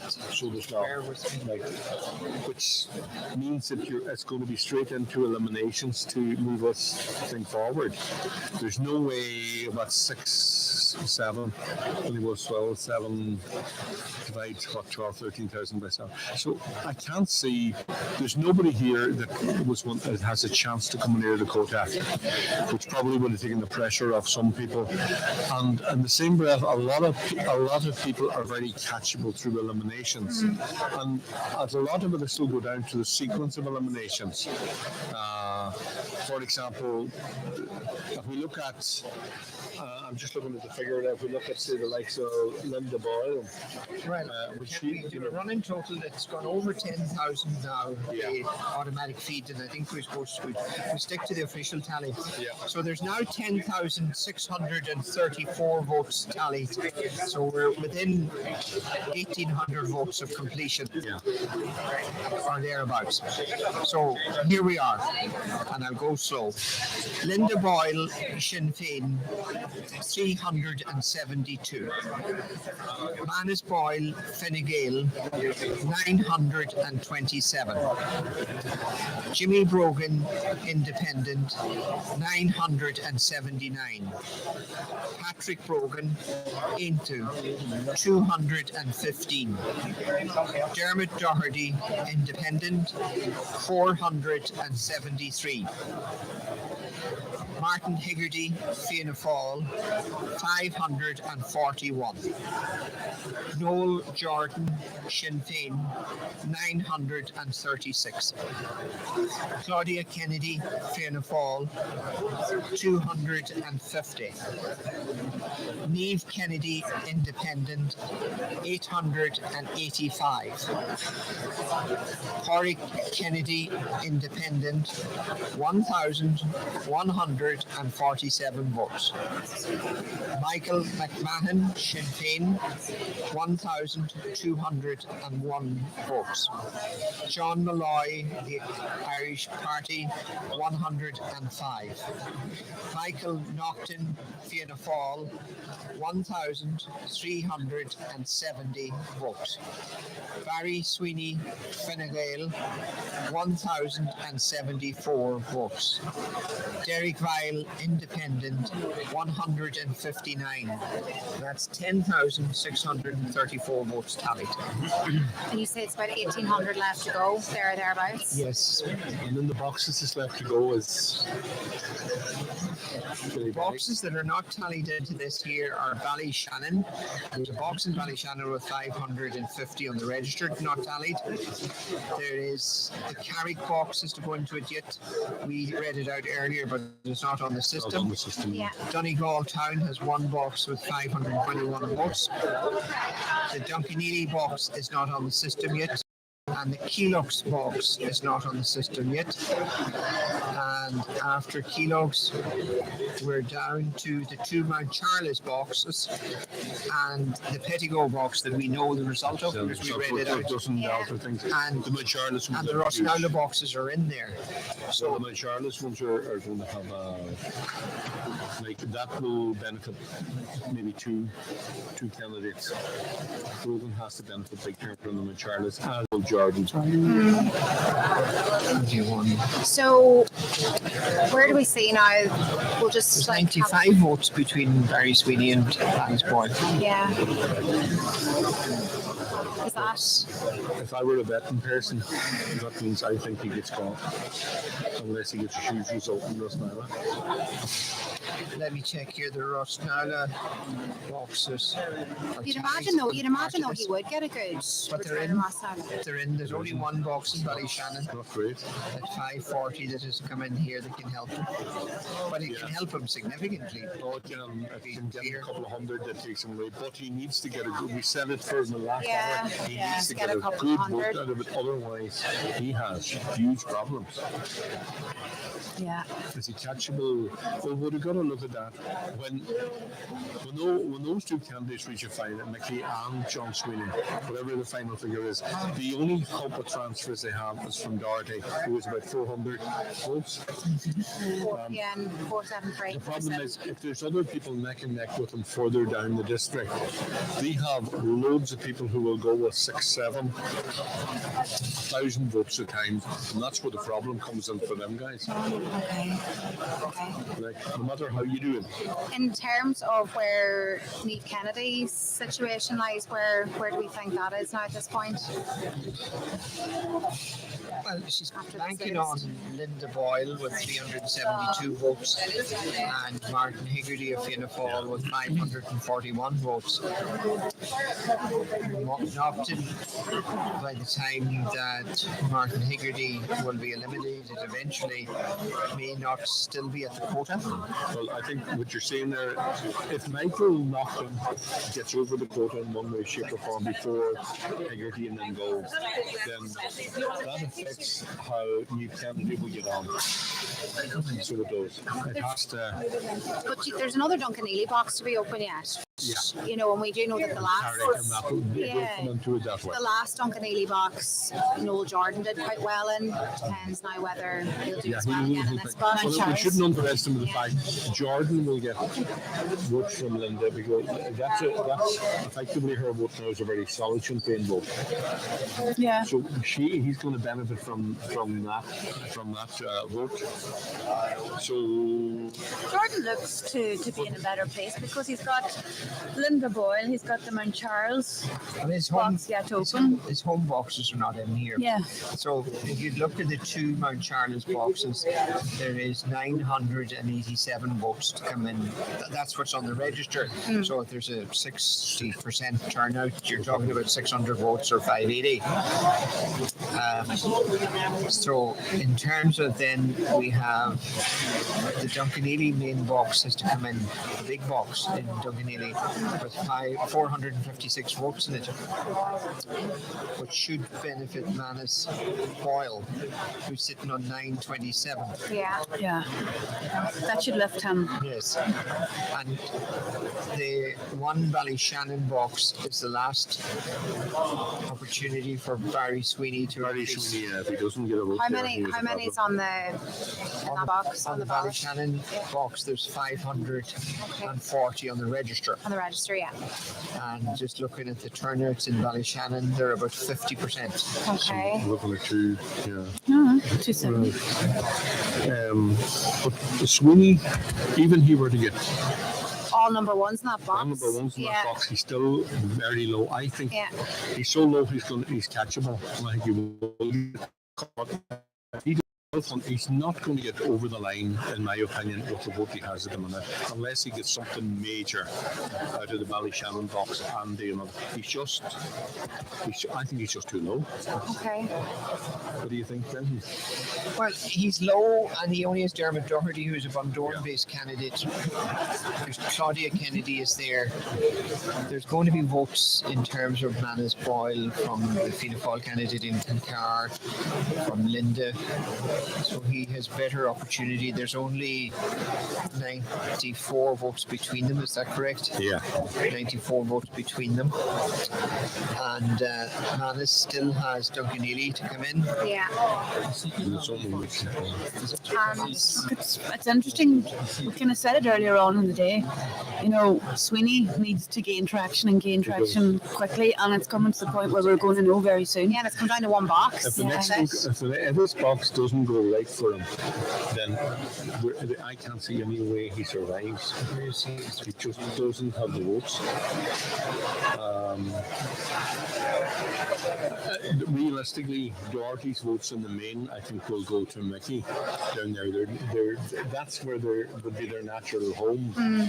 They're Bundoran, and those of you know in there, Bundoran, Ballyshannon. Yeah. Very true. So I think that, and plus the fact they're Republicanist votes, and I don't mean that disrespectfully to anybody, but I think they're much more likely to find a home With Mickey. with Mickey than they are with anybody else. There's a further injection of votes. Okay. Officially or Yes, officially. your We'll read on. exclusive data? We'll read the official record. So Paper here. at the minute, there's 11,092 votes tallied officially into the system, and the breakdown is as follows. Linda Boyle, Sinn Féin, 379. Manus Boyle, Fine Gael, 928. Jimmy Brogan, Independent, 991. Patrick Brogan, Aintu, 220. Dermot Doherty, Independent, 475. Martin Higgerty, Fianna Fáil, 542. Noel Jordan, Sinn Féin, 938. Claudia Kennedy, Fianna Fáil, 255. Niamh Kennedy, Independent, 907. Pádraig Kennedy, Independent, 1,151. Michael McMahon, Sinn Féin, 1,278. John Malloy, the Irish Party, 108. Michael Naughton, Fianna Fáil, 1,636. Barry Sweeney, Fine Gael, 1,125. Derek Vile, Independent, 159. And I think this came another result in while we were talking. It's the Ballyshannon box. Good. This is interesting. So, Linda Boyle, 3. Manus Boyle, no vote. Jimmy Brogan, 2. Patrick Brogan, 2. Dermot Doherty, Independent, 20. Martin Higgerty, Fianna Fáil, no vote. Noel Jordan, 2. Claudia Kennedy, 19. Niamh Kennedy, 3. Pádraig Kennedy, 9. Michael McMahon, Sinn Féin, 73. John Malloy, the Irish Party, 7. Michael Naughton, 8. Barry Sweeney, 136. And 3 spoiled votes. Is that the last Ballyshannon box? That's it now. And was that included in the official tally, or is that? I'm going to double check before I comment or make sure I'm right. It And seems I'm going so. back in here to see the live feed is output. It And seems. according to the live feed, it wasn't inputted at the time I read that result out. Okay. Okay. So it will now go into the system. But let me check here now. Officially, they're saying here on the live feed of tallies that the Ballyshannon box is not inputted, that the Carrick box is not inputted, Okay. the Donegal Town box is not inputted, the Duncanneely box is not inputted, the Killybegs box is not inputted, and the Mindanary box down in Carrick is not done, and the 2 Mount Charles boxes are not done, and that's it. So we're down to the last 5, 6 boxes. 5 or 6 boxes, and they're the same boxes though that we were chatting about anyway there beforehand. So what we're looking at was Sweeney. It's in total, if my figures basically, he's about Message in here now. 1,250 votes. Kilos. Kilos. 1,200, yeah. It's a big box. Kilos. Here we go. Linda Boyle, 2. Manus Boyle, Fine Gael, 75. Jimmy Brogan, Independent, 51. Patrick Brogan, 829. Dermot Doherty, Independent, no vote. Martin Higgerty, Fianna Fáil, 14 votes. Noel Jordan, Sinn Féin, 223 votes. Wow. Claudia Kennedy, Fianna Fáil, no vote. Niamh Kennedy, Independent, 16 votes. Pádraig Kennedy, Independent, 18 votes. Michael McMahon, Sinn Féin, no vote. John Malloy, 5 votes. Michael Naughton, Fianna Fáil, 40 votes. Barry Sweeney, 1 vote. Derek Vile, 5 votes. I think I have another one in here. No. That's major for Noel Jordan in the Killybegs box, isn't That's it? a great lift from. My goodness, 223 What votes. does he have from the last figures we have? Duncanneely. 938. Duncanneely. Is it the second Duncanneely box? But my God, Noel Jordan, No, it's a big hill. big help. Huge. Huge hill. 223. Yeah, 223, which will definitely bring him along. Good time. What are we saying? No, Jordan was 28,000 was the last time. I'm not sure. It's the No, he was on 938. 938. He was on, yeah. 10. Well, we have a box here, but we might just put a health warning on it. It might be a half a box, but let's go through it anyway. Okay. So, Duncan Neely, box 1. Linda Boyle, Sinn Féin, 11. Manus Boyle, Fine Gael, 70. Jimmy Brogan, Independent, 35. Patrick Brogan, into 2. Dermot Doherty, Independent, no vote. Martin Higgerty, Fianna Fáil, 17. Noel Jordan, Sinn Féin, 61 votes. Claudia Kennedy, Fianna Fáil, 2 votes. Niamh Kennedy, Independent, 37 votes. Oric Kennedy, 4 votes. Michael McMahon, no vote. John Malloy, no vote. Michael Naughton, 10 votes. Barry Sweeney, no vote. And Derek Vile, 6 votes. 258 in the box. Right. When we have it updated, so we're looking at, if we take it from the bottom up, we're looking at Sweeney sitting on around 1,240. And I can't see it, if the figures we have are correct, I can't see it going much higher. The other candidates further in, the Mount Charles candidate, etc., is bound to increase. Donegal Town will increase. I can't, the problem I see at this point for Sweeney is I can't see where his transfers come from. Okay, Georgie, well, I think we agree, will transfer to Mickey. There's certainly not going to be enough to lift it now. In the same way as that there's no transfers there for him, when you come down through the district, Donegal, Mount Charles, etc., down the whole way and through, there's votes of different kinds for different people. I've no doubt the Sinn Féin vote will split. The Linda's vote will, I think that may mean, go to her running mate and to Niamh Kennedy. I just think that's the way that's going to be. Okay. So then we go into the Fianna Fáil transfer. Yes. Michael goes out. That's something we can ask the former or the current director of elections. That's good to see that's what going. I don't want to be presumptuous and say to you, what percentage of that will go to Michael Naughton if he needs it? Well, it looks like if he's running at 1,636 first preferences, he doesn't need it. I was looking at the Cashel Glencullen Kill box when it was being tallied. A big chunk of the vote was staying within the party, which you would expect because it was a small vote. Surprisingly, to my own surprise, quite a bit of the vote was going to Manus Boyle. And I can understand that because if you look at Manus Boyle polled quite well in those areas. So there's going to be a transfer for Manus Boyle there. Was there a significant transfer to Niamh Kennedy? Not so much. There was a significant transfer to Linda Boyle. So I thought the majority... Those people continue on to 3. I was looking at 2s and 3s.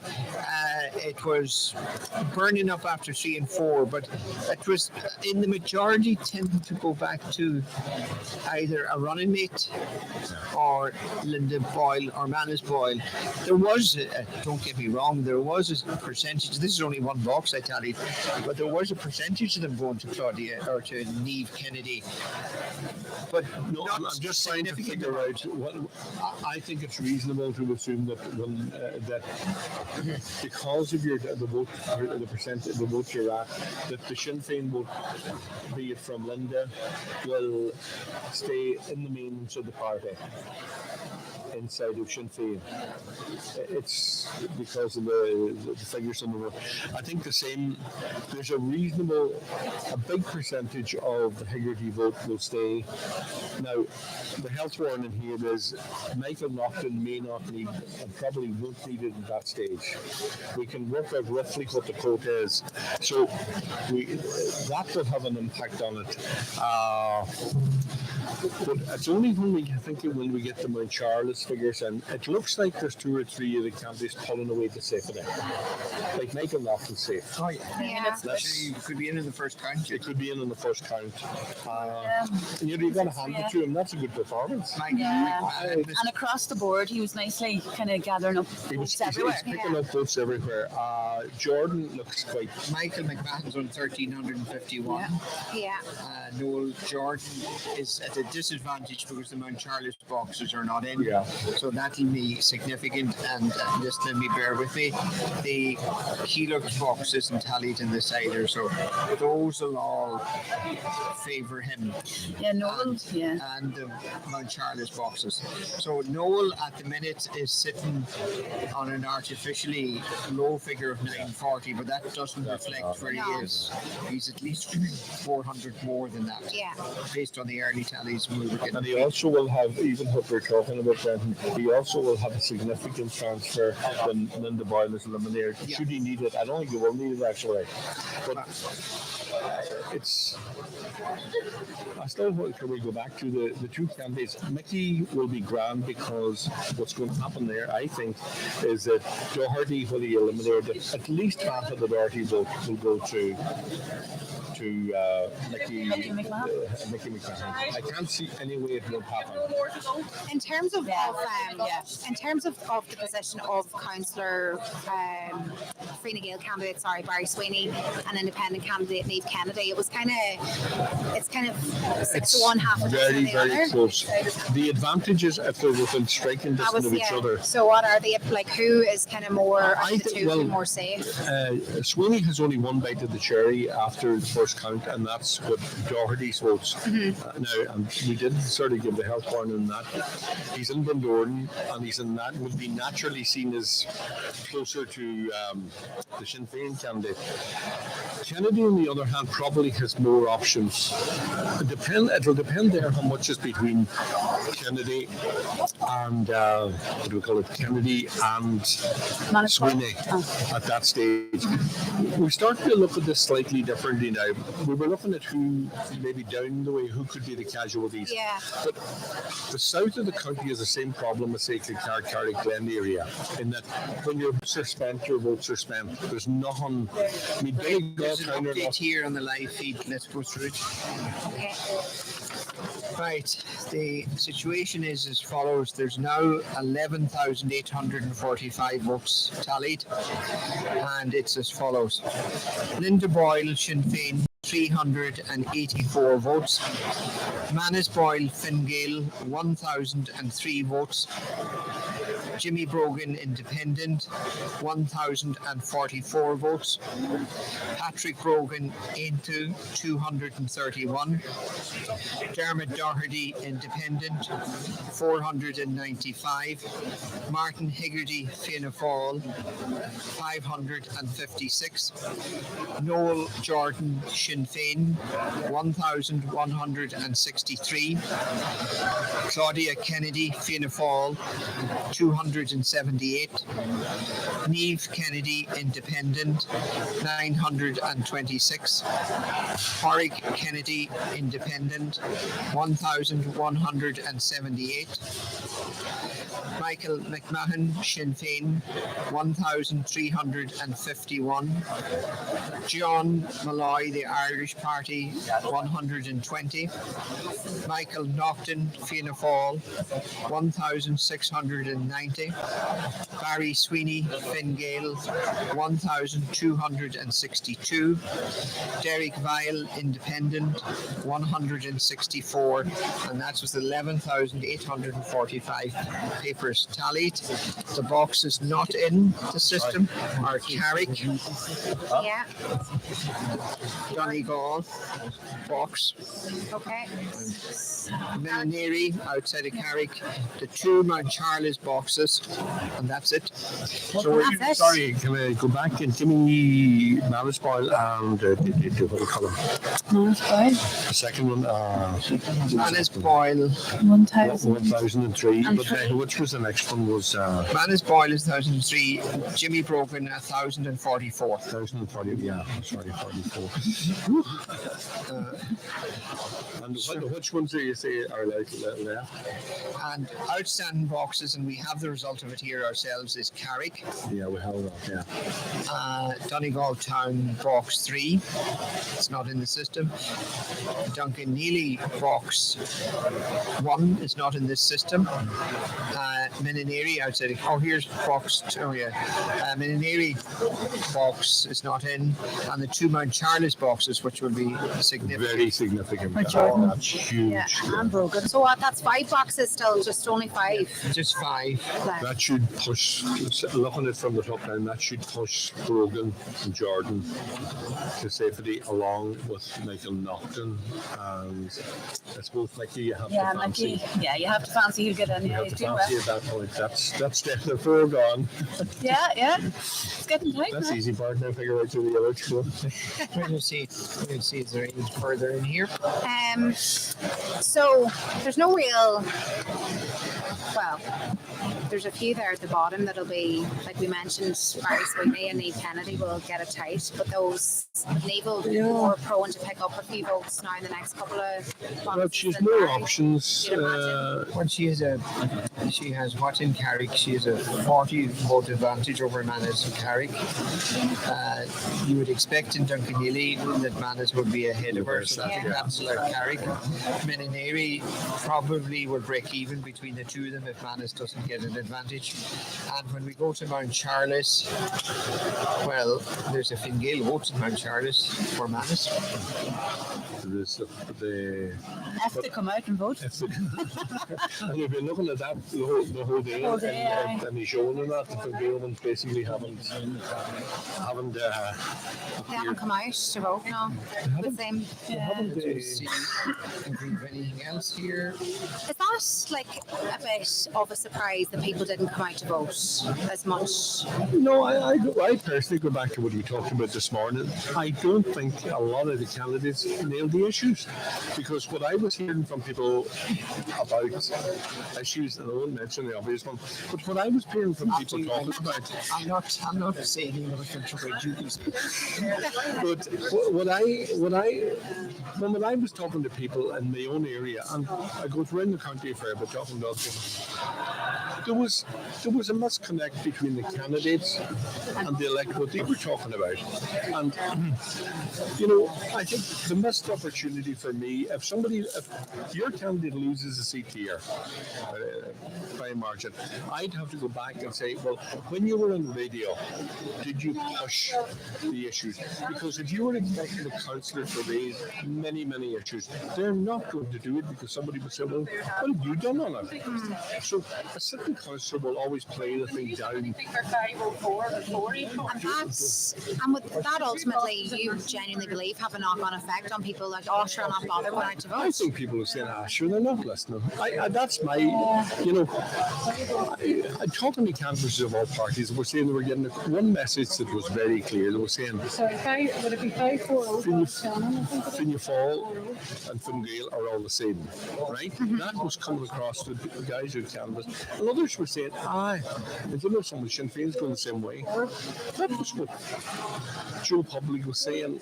I'll tell you. It's changed today whenever you sit in here and you actually look at what's happening at the ballot boxes when they're open. Like Fine Gael are getting a fierce beating at the ballot box, whereas Fianna Fáil isn't suffering as much, and Sinn Féin doesn't seem to have suffered at all. It's a bit ironic here when you think about it, Brendan, that a lot of the Fianna Fáil supporters will say the reason they're not supporting the party is because they're in coalition with Fine Gael, right? And you know yourself, that is a view in Fianna Fáil. The problem is, it seems to be a lot of Fine Gael starting not saying, we don't like this argument either. So it's a divorce time for the two parties. Well, they're running out of time. It's going to miraculously come up with another tally now to tell us. When you ask him the hard question, I think we need to live feed. It's another question for Mary up on the phone. Okay. We nearly need to, it's a journal worth of questions for Mary tomorrow that we haven't documented. I wouldn't like to be presumptuous and answer a question that's entitled to be answered by someone Oh, else. I see.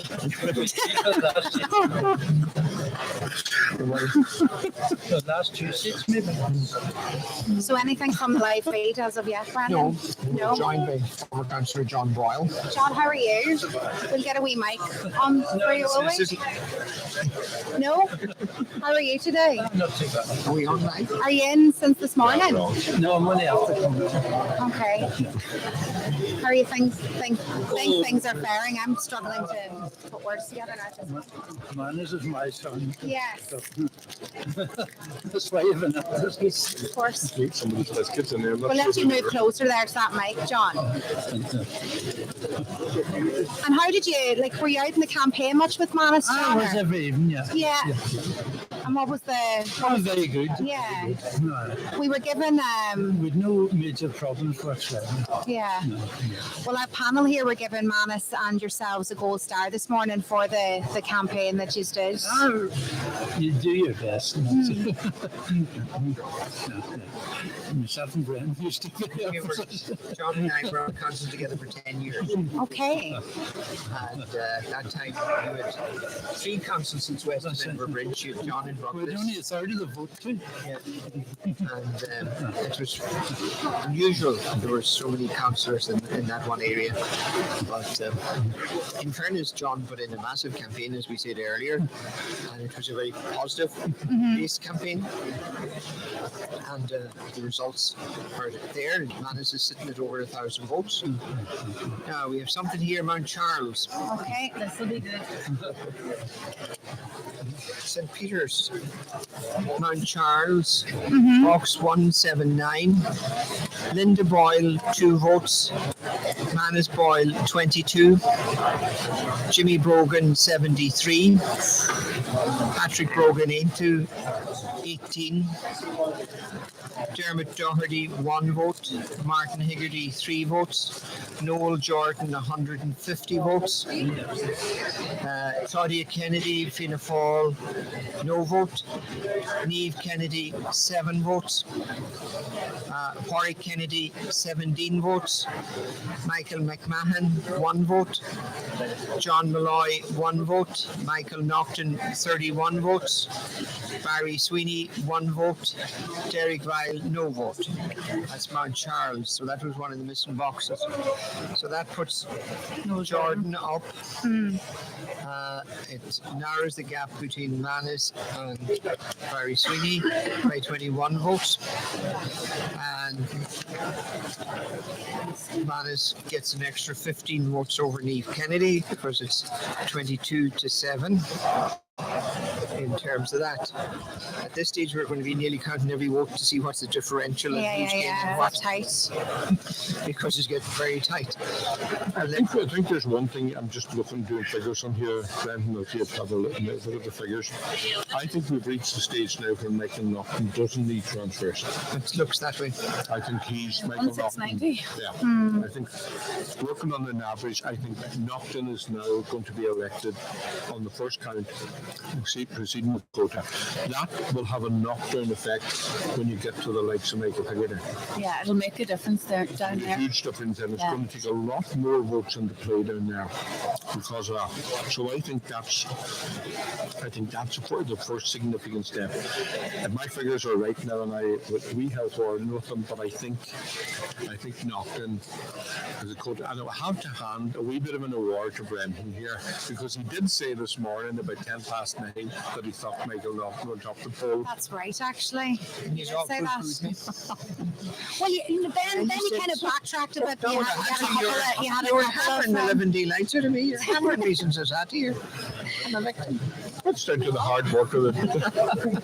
No, I felt on the basis of the campaign, and not alone that, but he had a very large canvas area Absolutely, yeah. from Massive Ballintrae canvas all area. the way to Duncanheely. Yeah. And he is a hard-working councillor. Oh, he is. He would have a good reputation. I felt that as a he was guy going who to top the poll for some reason.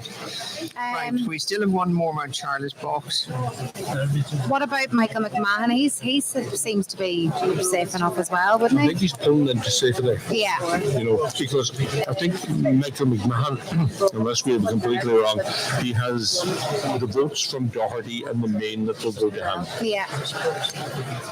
Absolutely. Right, we have an uplift of votes here.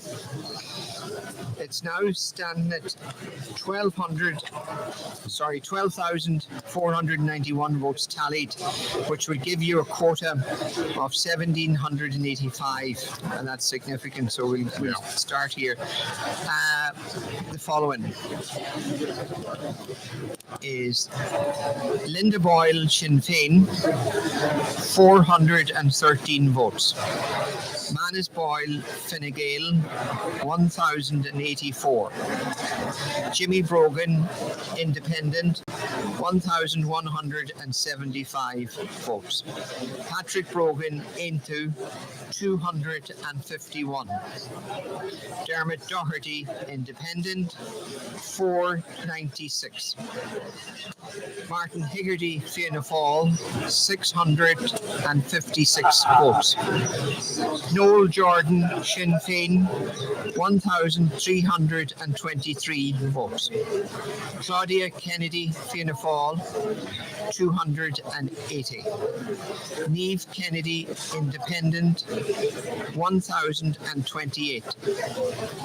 Pádraig Kennedy, Independent, 1,178. Michael McMahon, Sinn Féin, 1,351.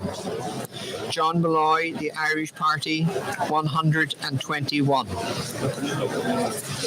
Michael Naughton, Fianna Fáil, 1,699. Barry Sweeney, Fine Gael, 1,264.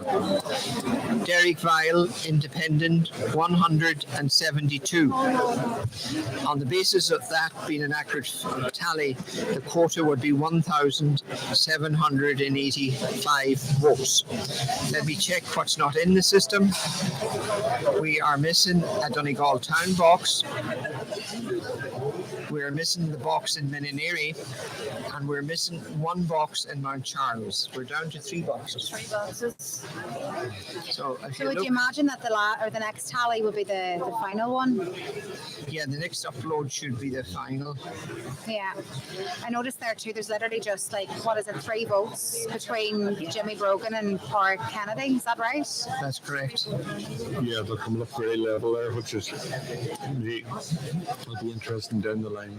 I'm just looking at here. I think, in fairness, the votes, Michael Higgerty has done quite well for the first time out in our own Yeah, area. he absolutely has. In the climate that they when you consider, if you go back to the Glencullen box, and indeed the Carrick box, yeah, that's right. when none of them voted local, to be fair, to come out of that area with 656 votes. He's done. And you mentioned earlier his geographical position too. Well, the other thing here, I'm just looking at that and see what it affected. Claudia Kennedy obviously is going to be the first thing you call Kennedy to go out. Yeah. Yeah. Michael Naughton doesn't need a vote, so what? He's still short of the quota, but He's a But bit. he's But after the next boxes, he may get. Yeah, so there's a Donegal Town box to be open there, and where realistically does the Kennedy's votes go? Well, will they stay local down there? Will they be a loyal when you call vote? well, and it will be a vote that will go to McMahon too, to be fair. Yeah, that's right. It's Bundoran based. It will go somewhat to Sweeney, you would expect. Will it travel back as far as Michael Higgerty? Some of it may, some of it may. she did get small pockets of votes throughout the area when we were reading out in different places, Yeah, she did. Yeah. such as Frosses and this, and even I think she got 2 votes in Killybegs. So there may be a bit of movement in that. What about John Malloy's votes? Where would they go realistically? Well, that's a good question. I'm not quite sure. He's based in Bundoran, isn't he? From Doran, Yes, yeah. yeah. You would expect them to go to Mickey McMahon if they're going to. Go They anywhere. should stay within the locality. Just let's see if there anything further here. What about Patrick Brogan from Aintu? His Well, you would think it should favour his brother. Have to go to the brother. yeah. It has to be. Okay. Right, has there been another? So yeah, only a couple of votes between, literally 3 votes between Paul Kennedy and Jimmy Brogan, which is wild, isn't it? Yeah, so there's nothing new here. And There's still, didn't we see it? There's still Donegal Town boost. And yeah, What Noel about Jordan. Charles and Yeah, Mary? Noel Jordan's on 1,323 votes, but as you said, there's boxes in Mount Charles still to be Yeah. open, Donegal He's Town going to box, go. but yeah. Michael McMahon as well. He's kind of what was the phrase you used there, John Gerard? He's sailing in safe or something like that. What did you say? And I think he is. I think he's got some fallback votes for him, and I think he's safe enough. I'm still not convinced on Sweeney. I still think he's at the lower end of the food chain. Really? I think what we're looking at here is other candidates creeping slowly. Jordan, I'm just looking at people. They're not there, but if you look at Mo Jordan, he's getting there. If you're looking at several candidates, they're within striking distance. And I'm just saying the danger for them is that if they're close enough, they have umpteen possibilities of votes, of transfers. And I think when we have the final tally, that's going to be really interesting, because he's certainly down there traditionally, the candidate down there would usually be 1,600-1,700, so they're well clear of any hassle that's coming in. You see, the last time Sweeney had the advantage of having Billy Grimes sitting behind That's him right. with about 700 votes at the time of his elimination, which is a massive injection of votes to get a transfer on the 7th or 8th count. See, we don't know how this is going to manifest itself, and I think we used a phrase many hours ago that the sequence of elimination could throw up a surprise, and I still stand by that. We could get a surprise along the way, and someone that you would never expect to come a cropper could come a cropper. Yeah, I agree. I have another message in here. It's the Duncanelli missing box. Missing box. No, sorry, I'll rephrase that. That was when I was tallying the Florida boxes. They were floating in the bay. We don't go missing anymore. Sorry. The long-awaited Duncanelli box has arrived. Duncanelli box 160, here we go. Linda Boyle, 6. Manus Boyle, 137. Jimmy Brogan, Independent, 27. Patrick Brogan, Aintu, 3. Dermot Doherty, Independent, no vote. Martin Higgerty, Fianna Fáil, 16. Noel Jordan, Sinn Féin, 27. Claudia Kennedy, 1 vote. Niamh Kennedy, 40. Pádraig Kennedy, 1. Michael McMahon, no vote. John Malloy, the Irish Party, 2. Michael Naughton, 9. Barry Sweeney, no vote. Derek Weil, Independent, 5 votes. 274 papers. Okay. That's a good vote for Manus Boyle, 137. Yeah, it's a good vote for Niamh Kennedy too. Not bad. Yeah. I think that boils down to, again, as well, she was very vocal on the Duncanelli school and the road safety measures needed there as well. So, do you know what? We'll take a little break, and when we come back, we'll delve into that latest tally a bit further. We'll be back after these.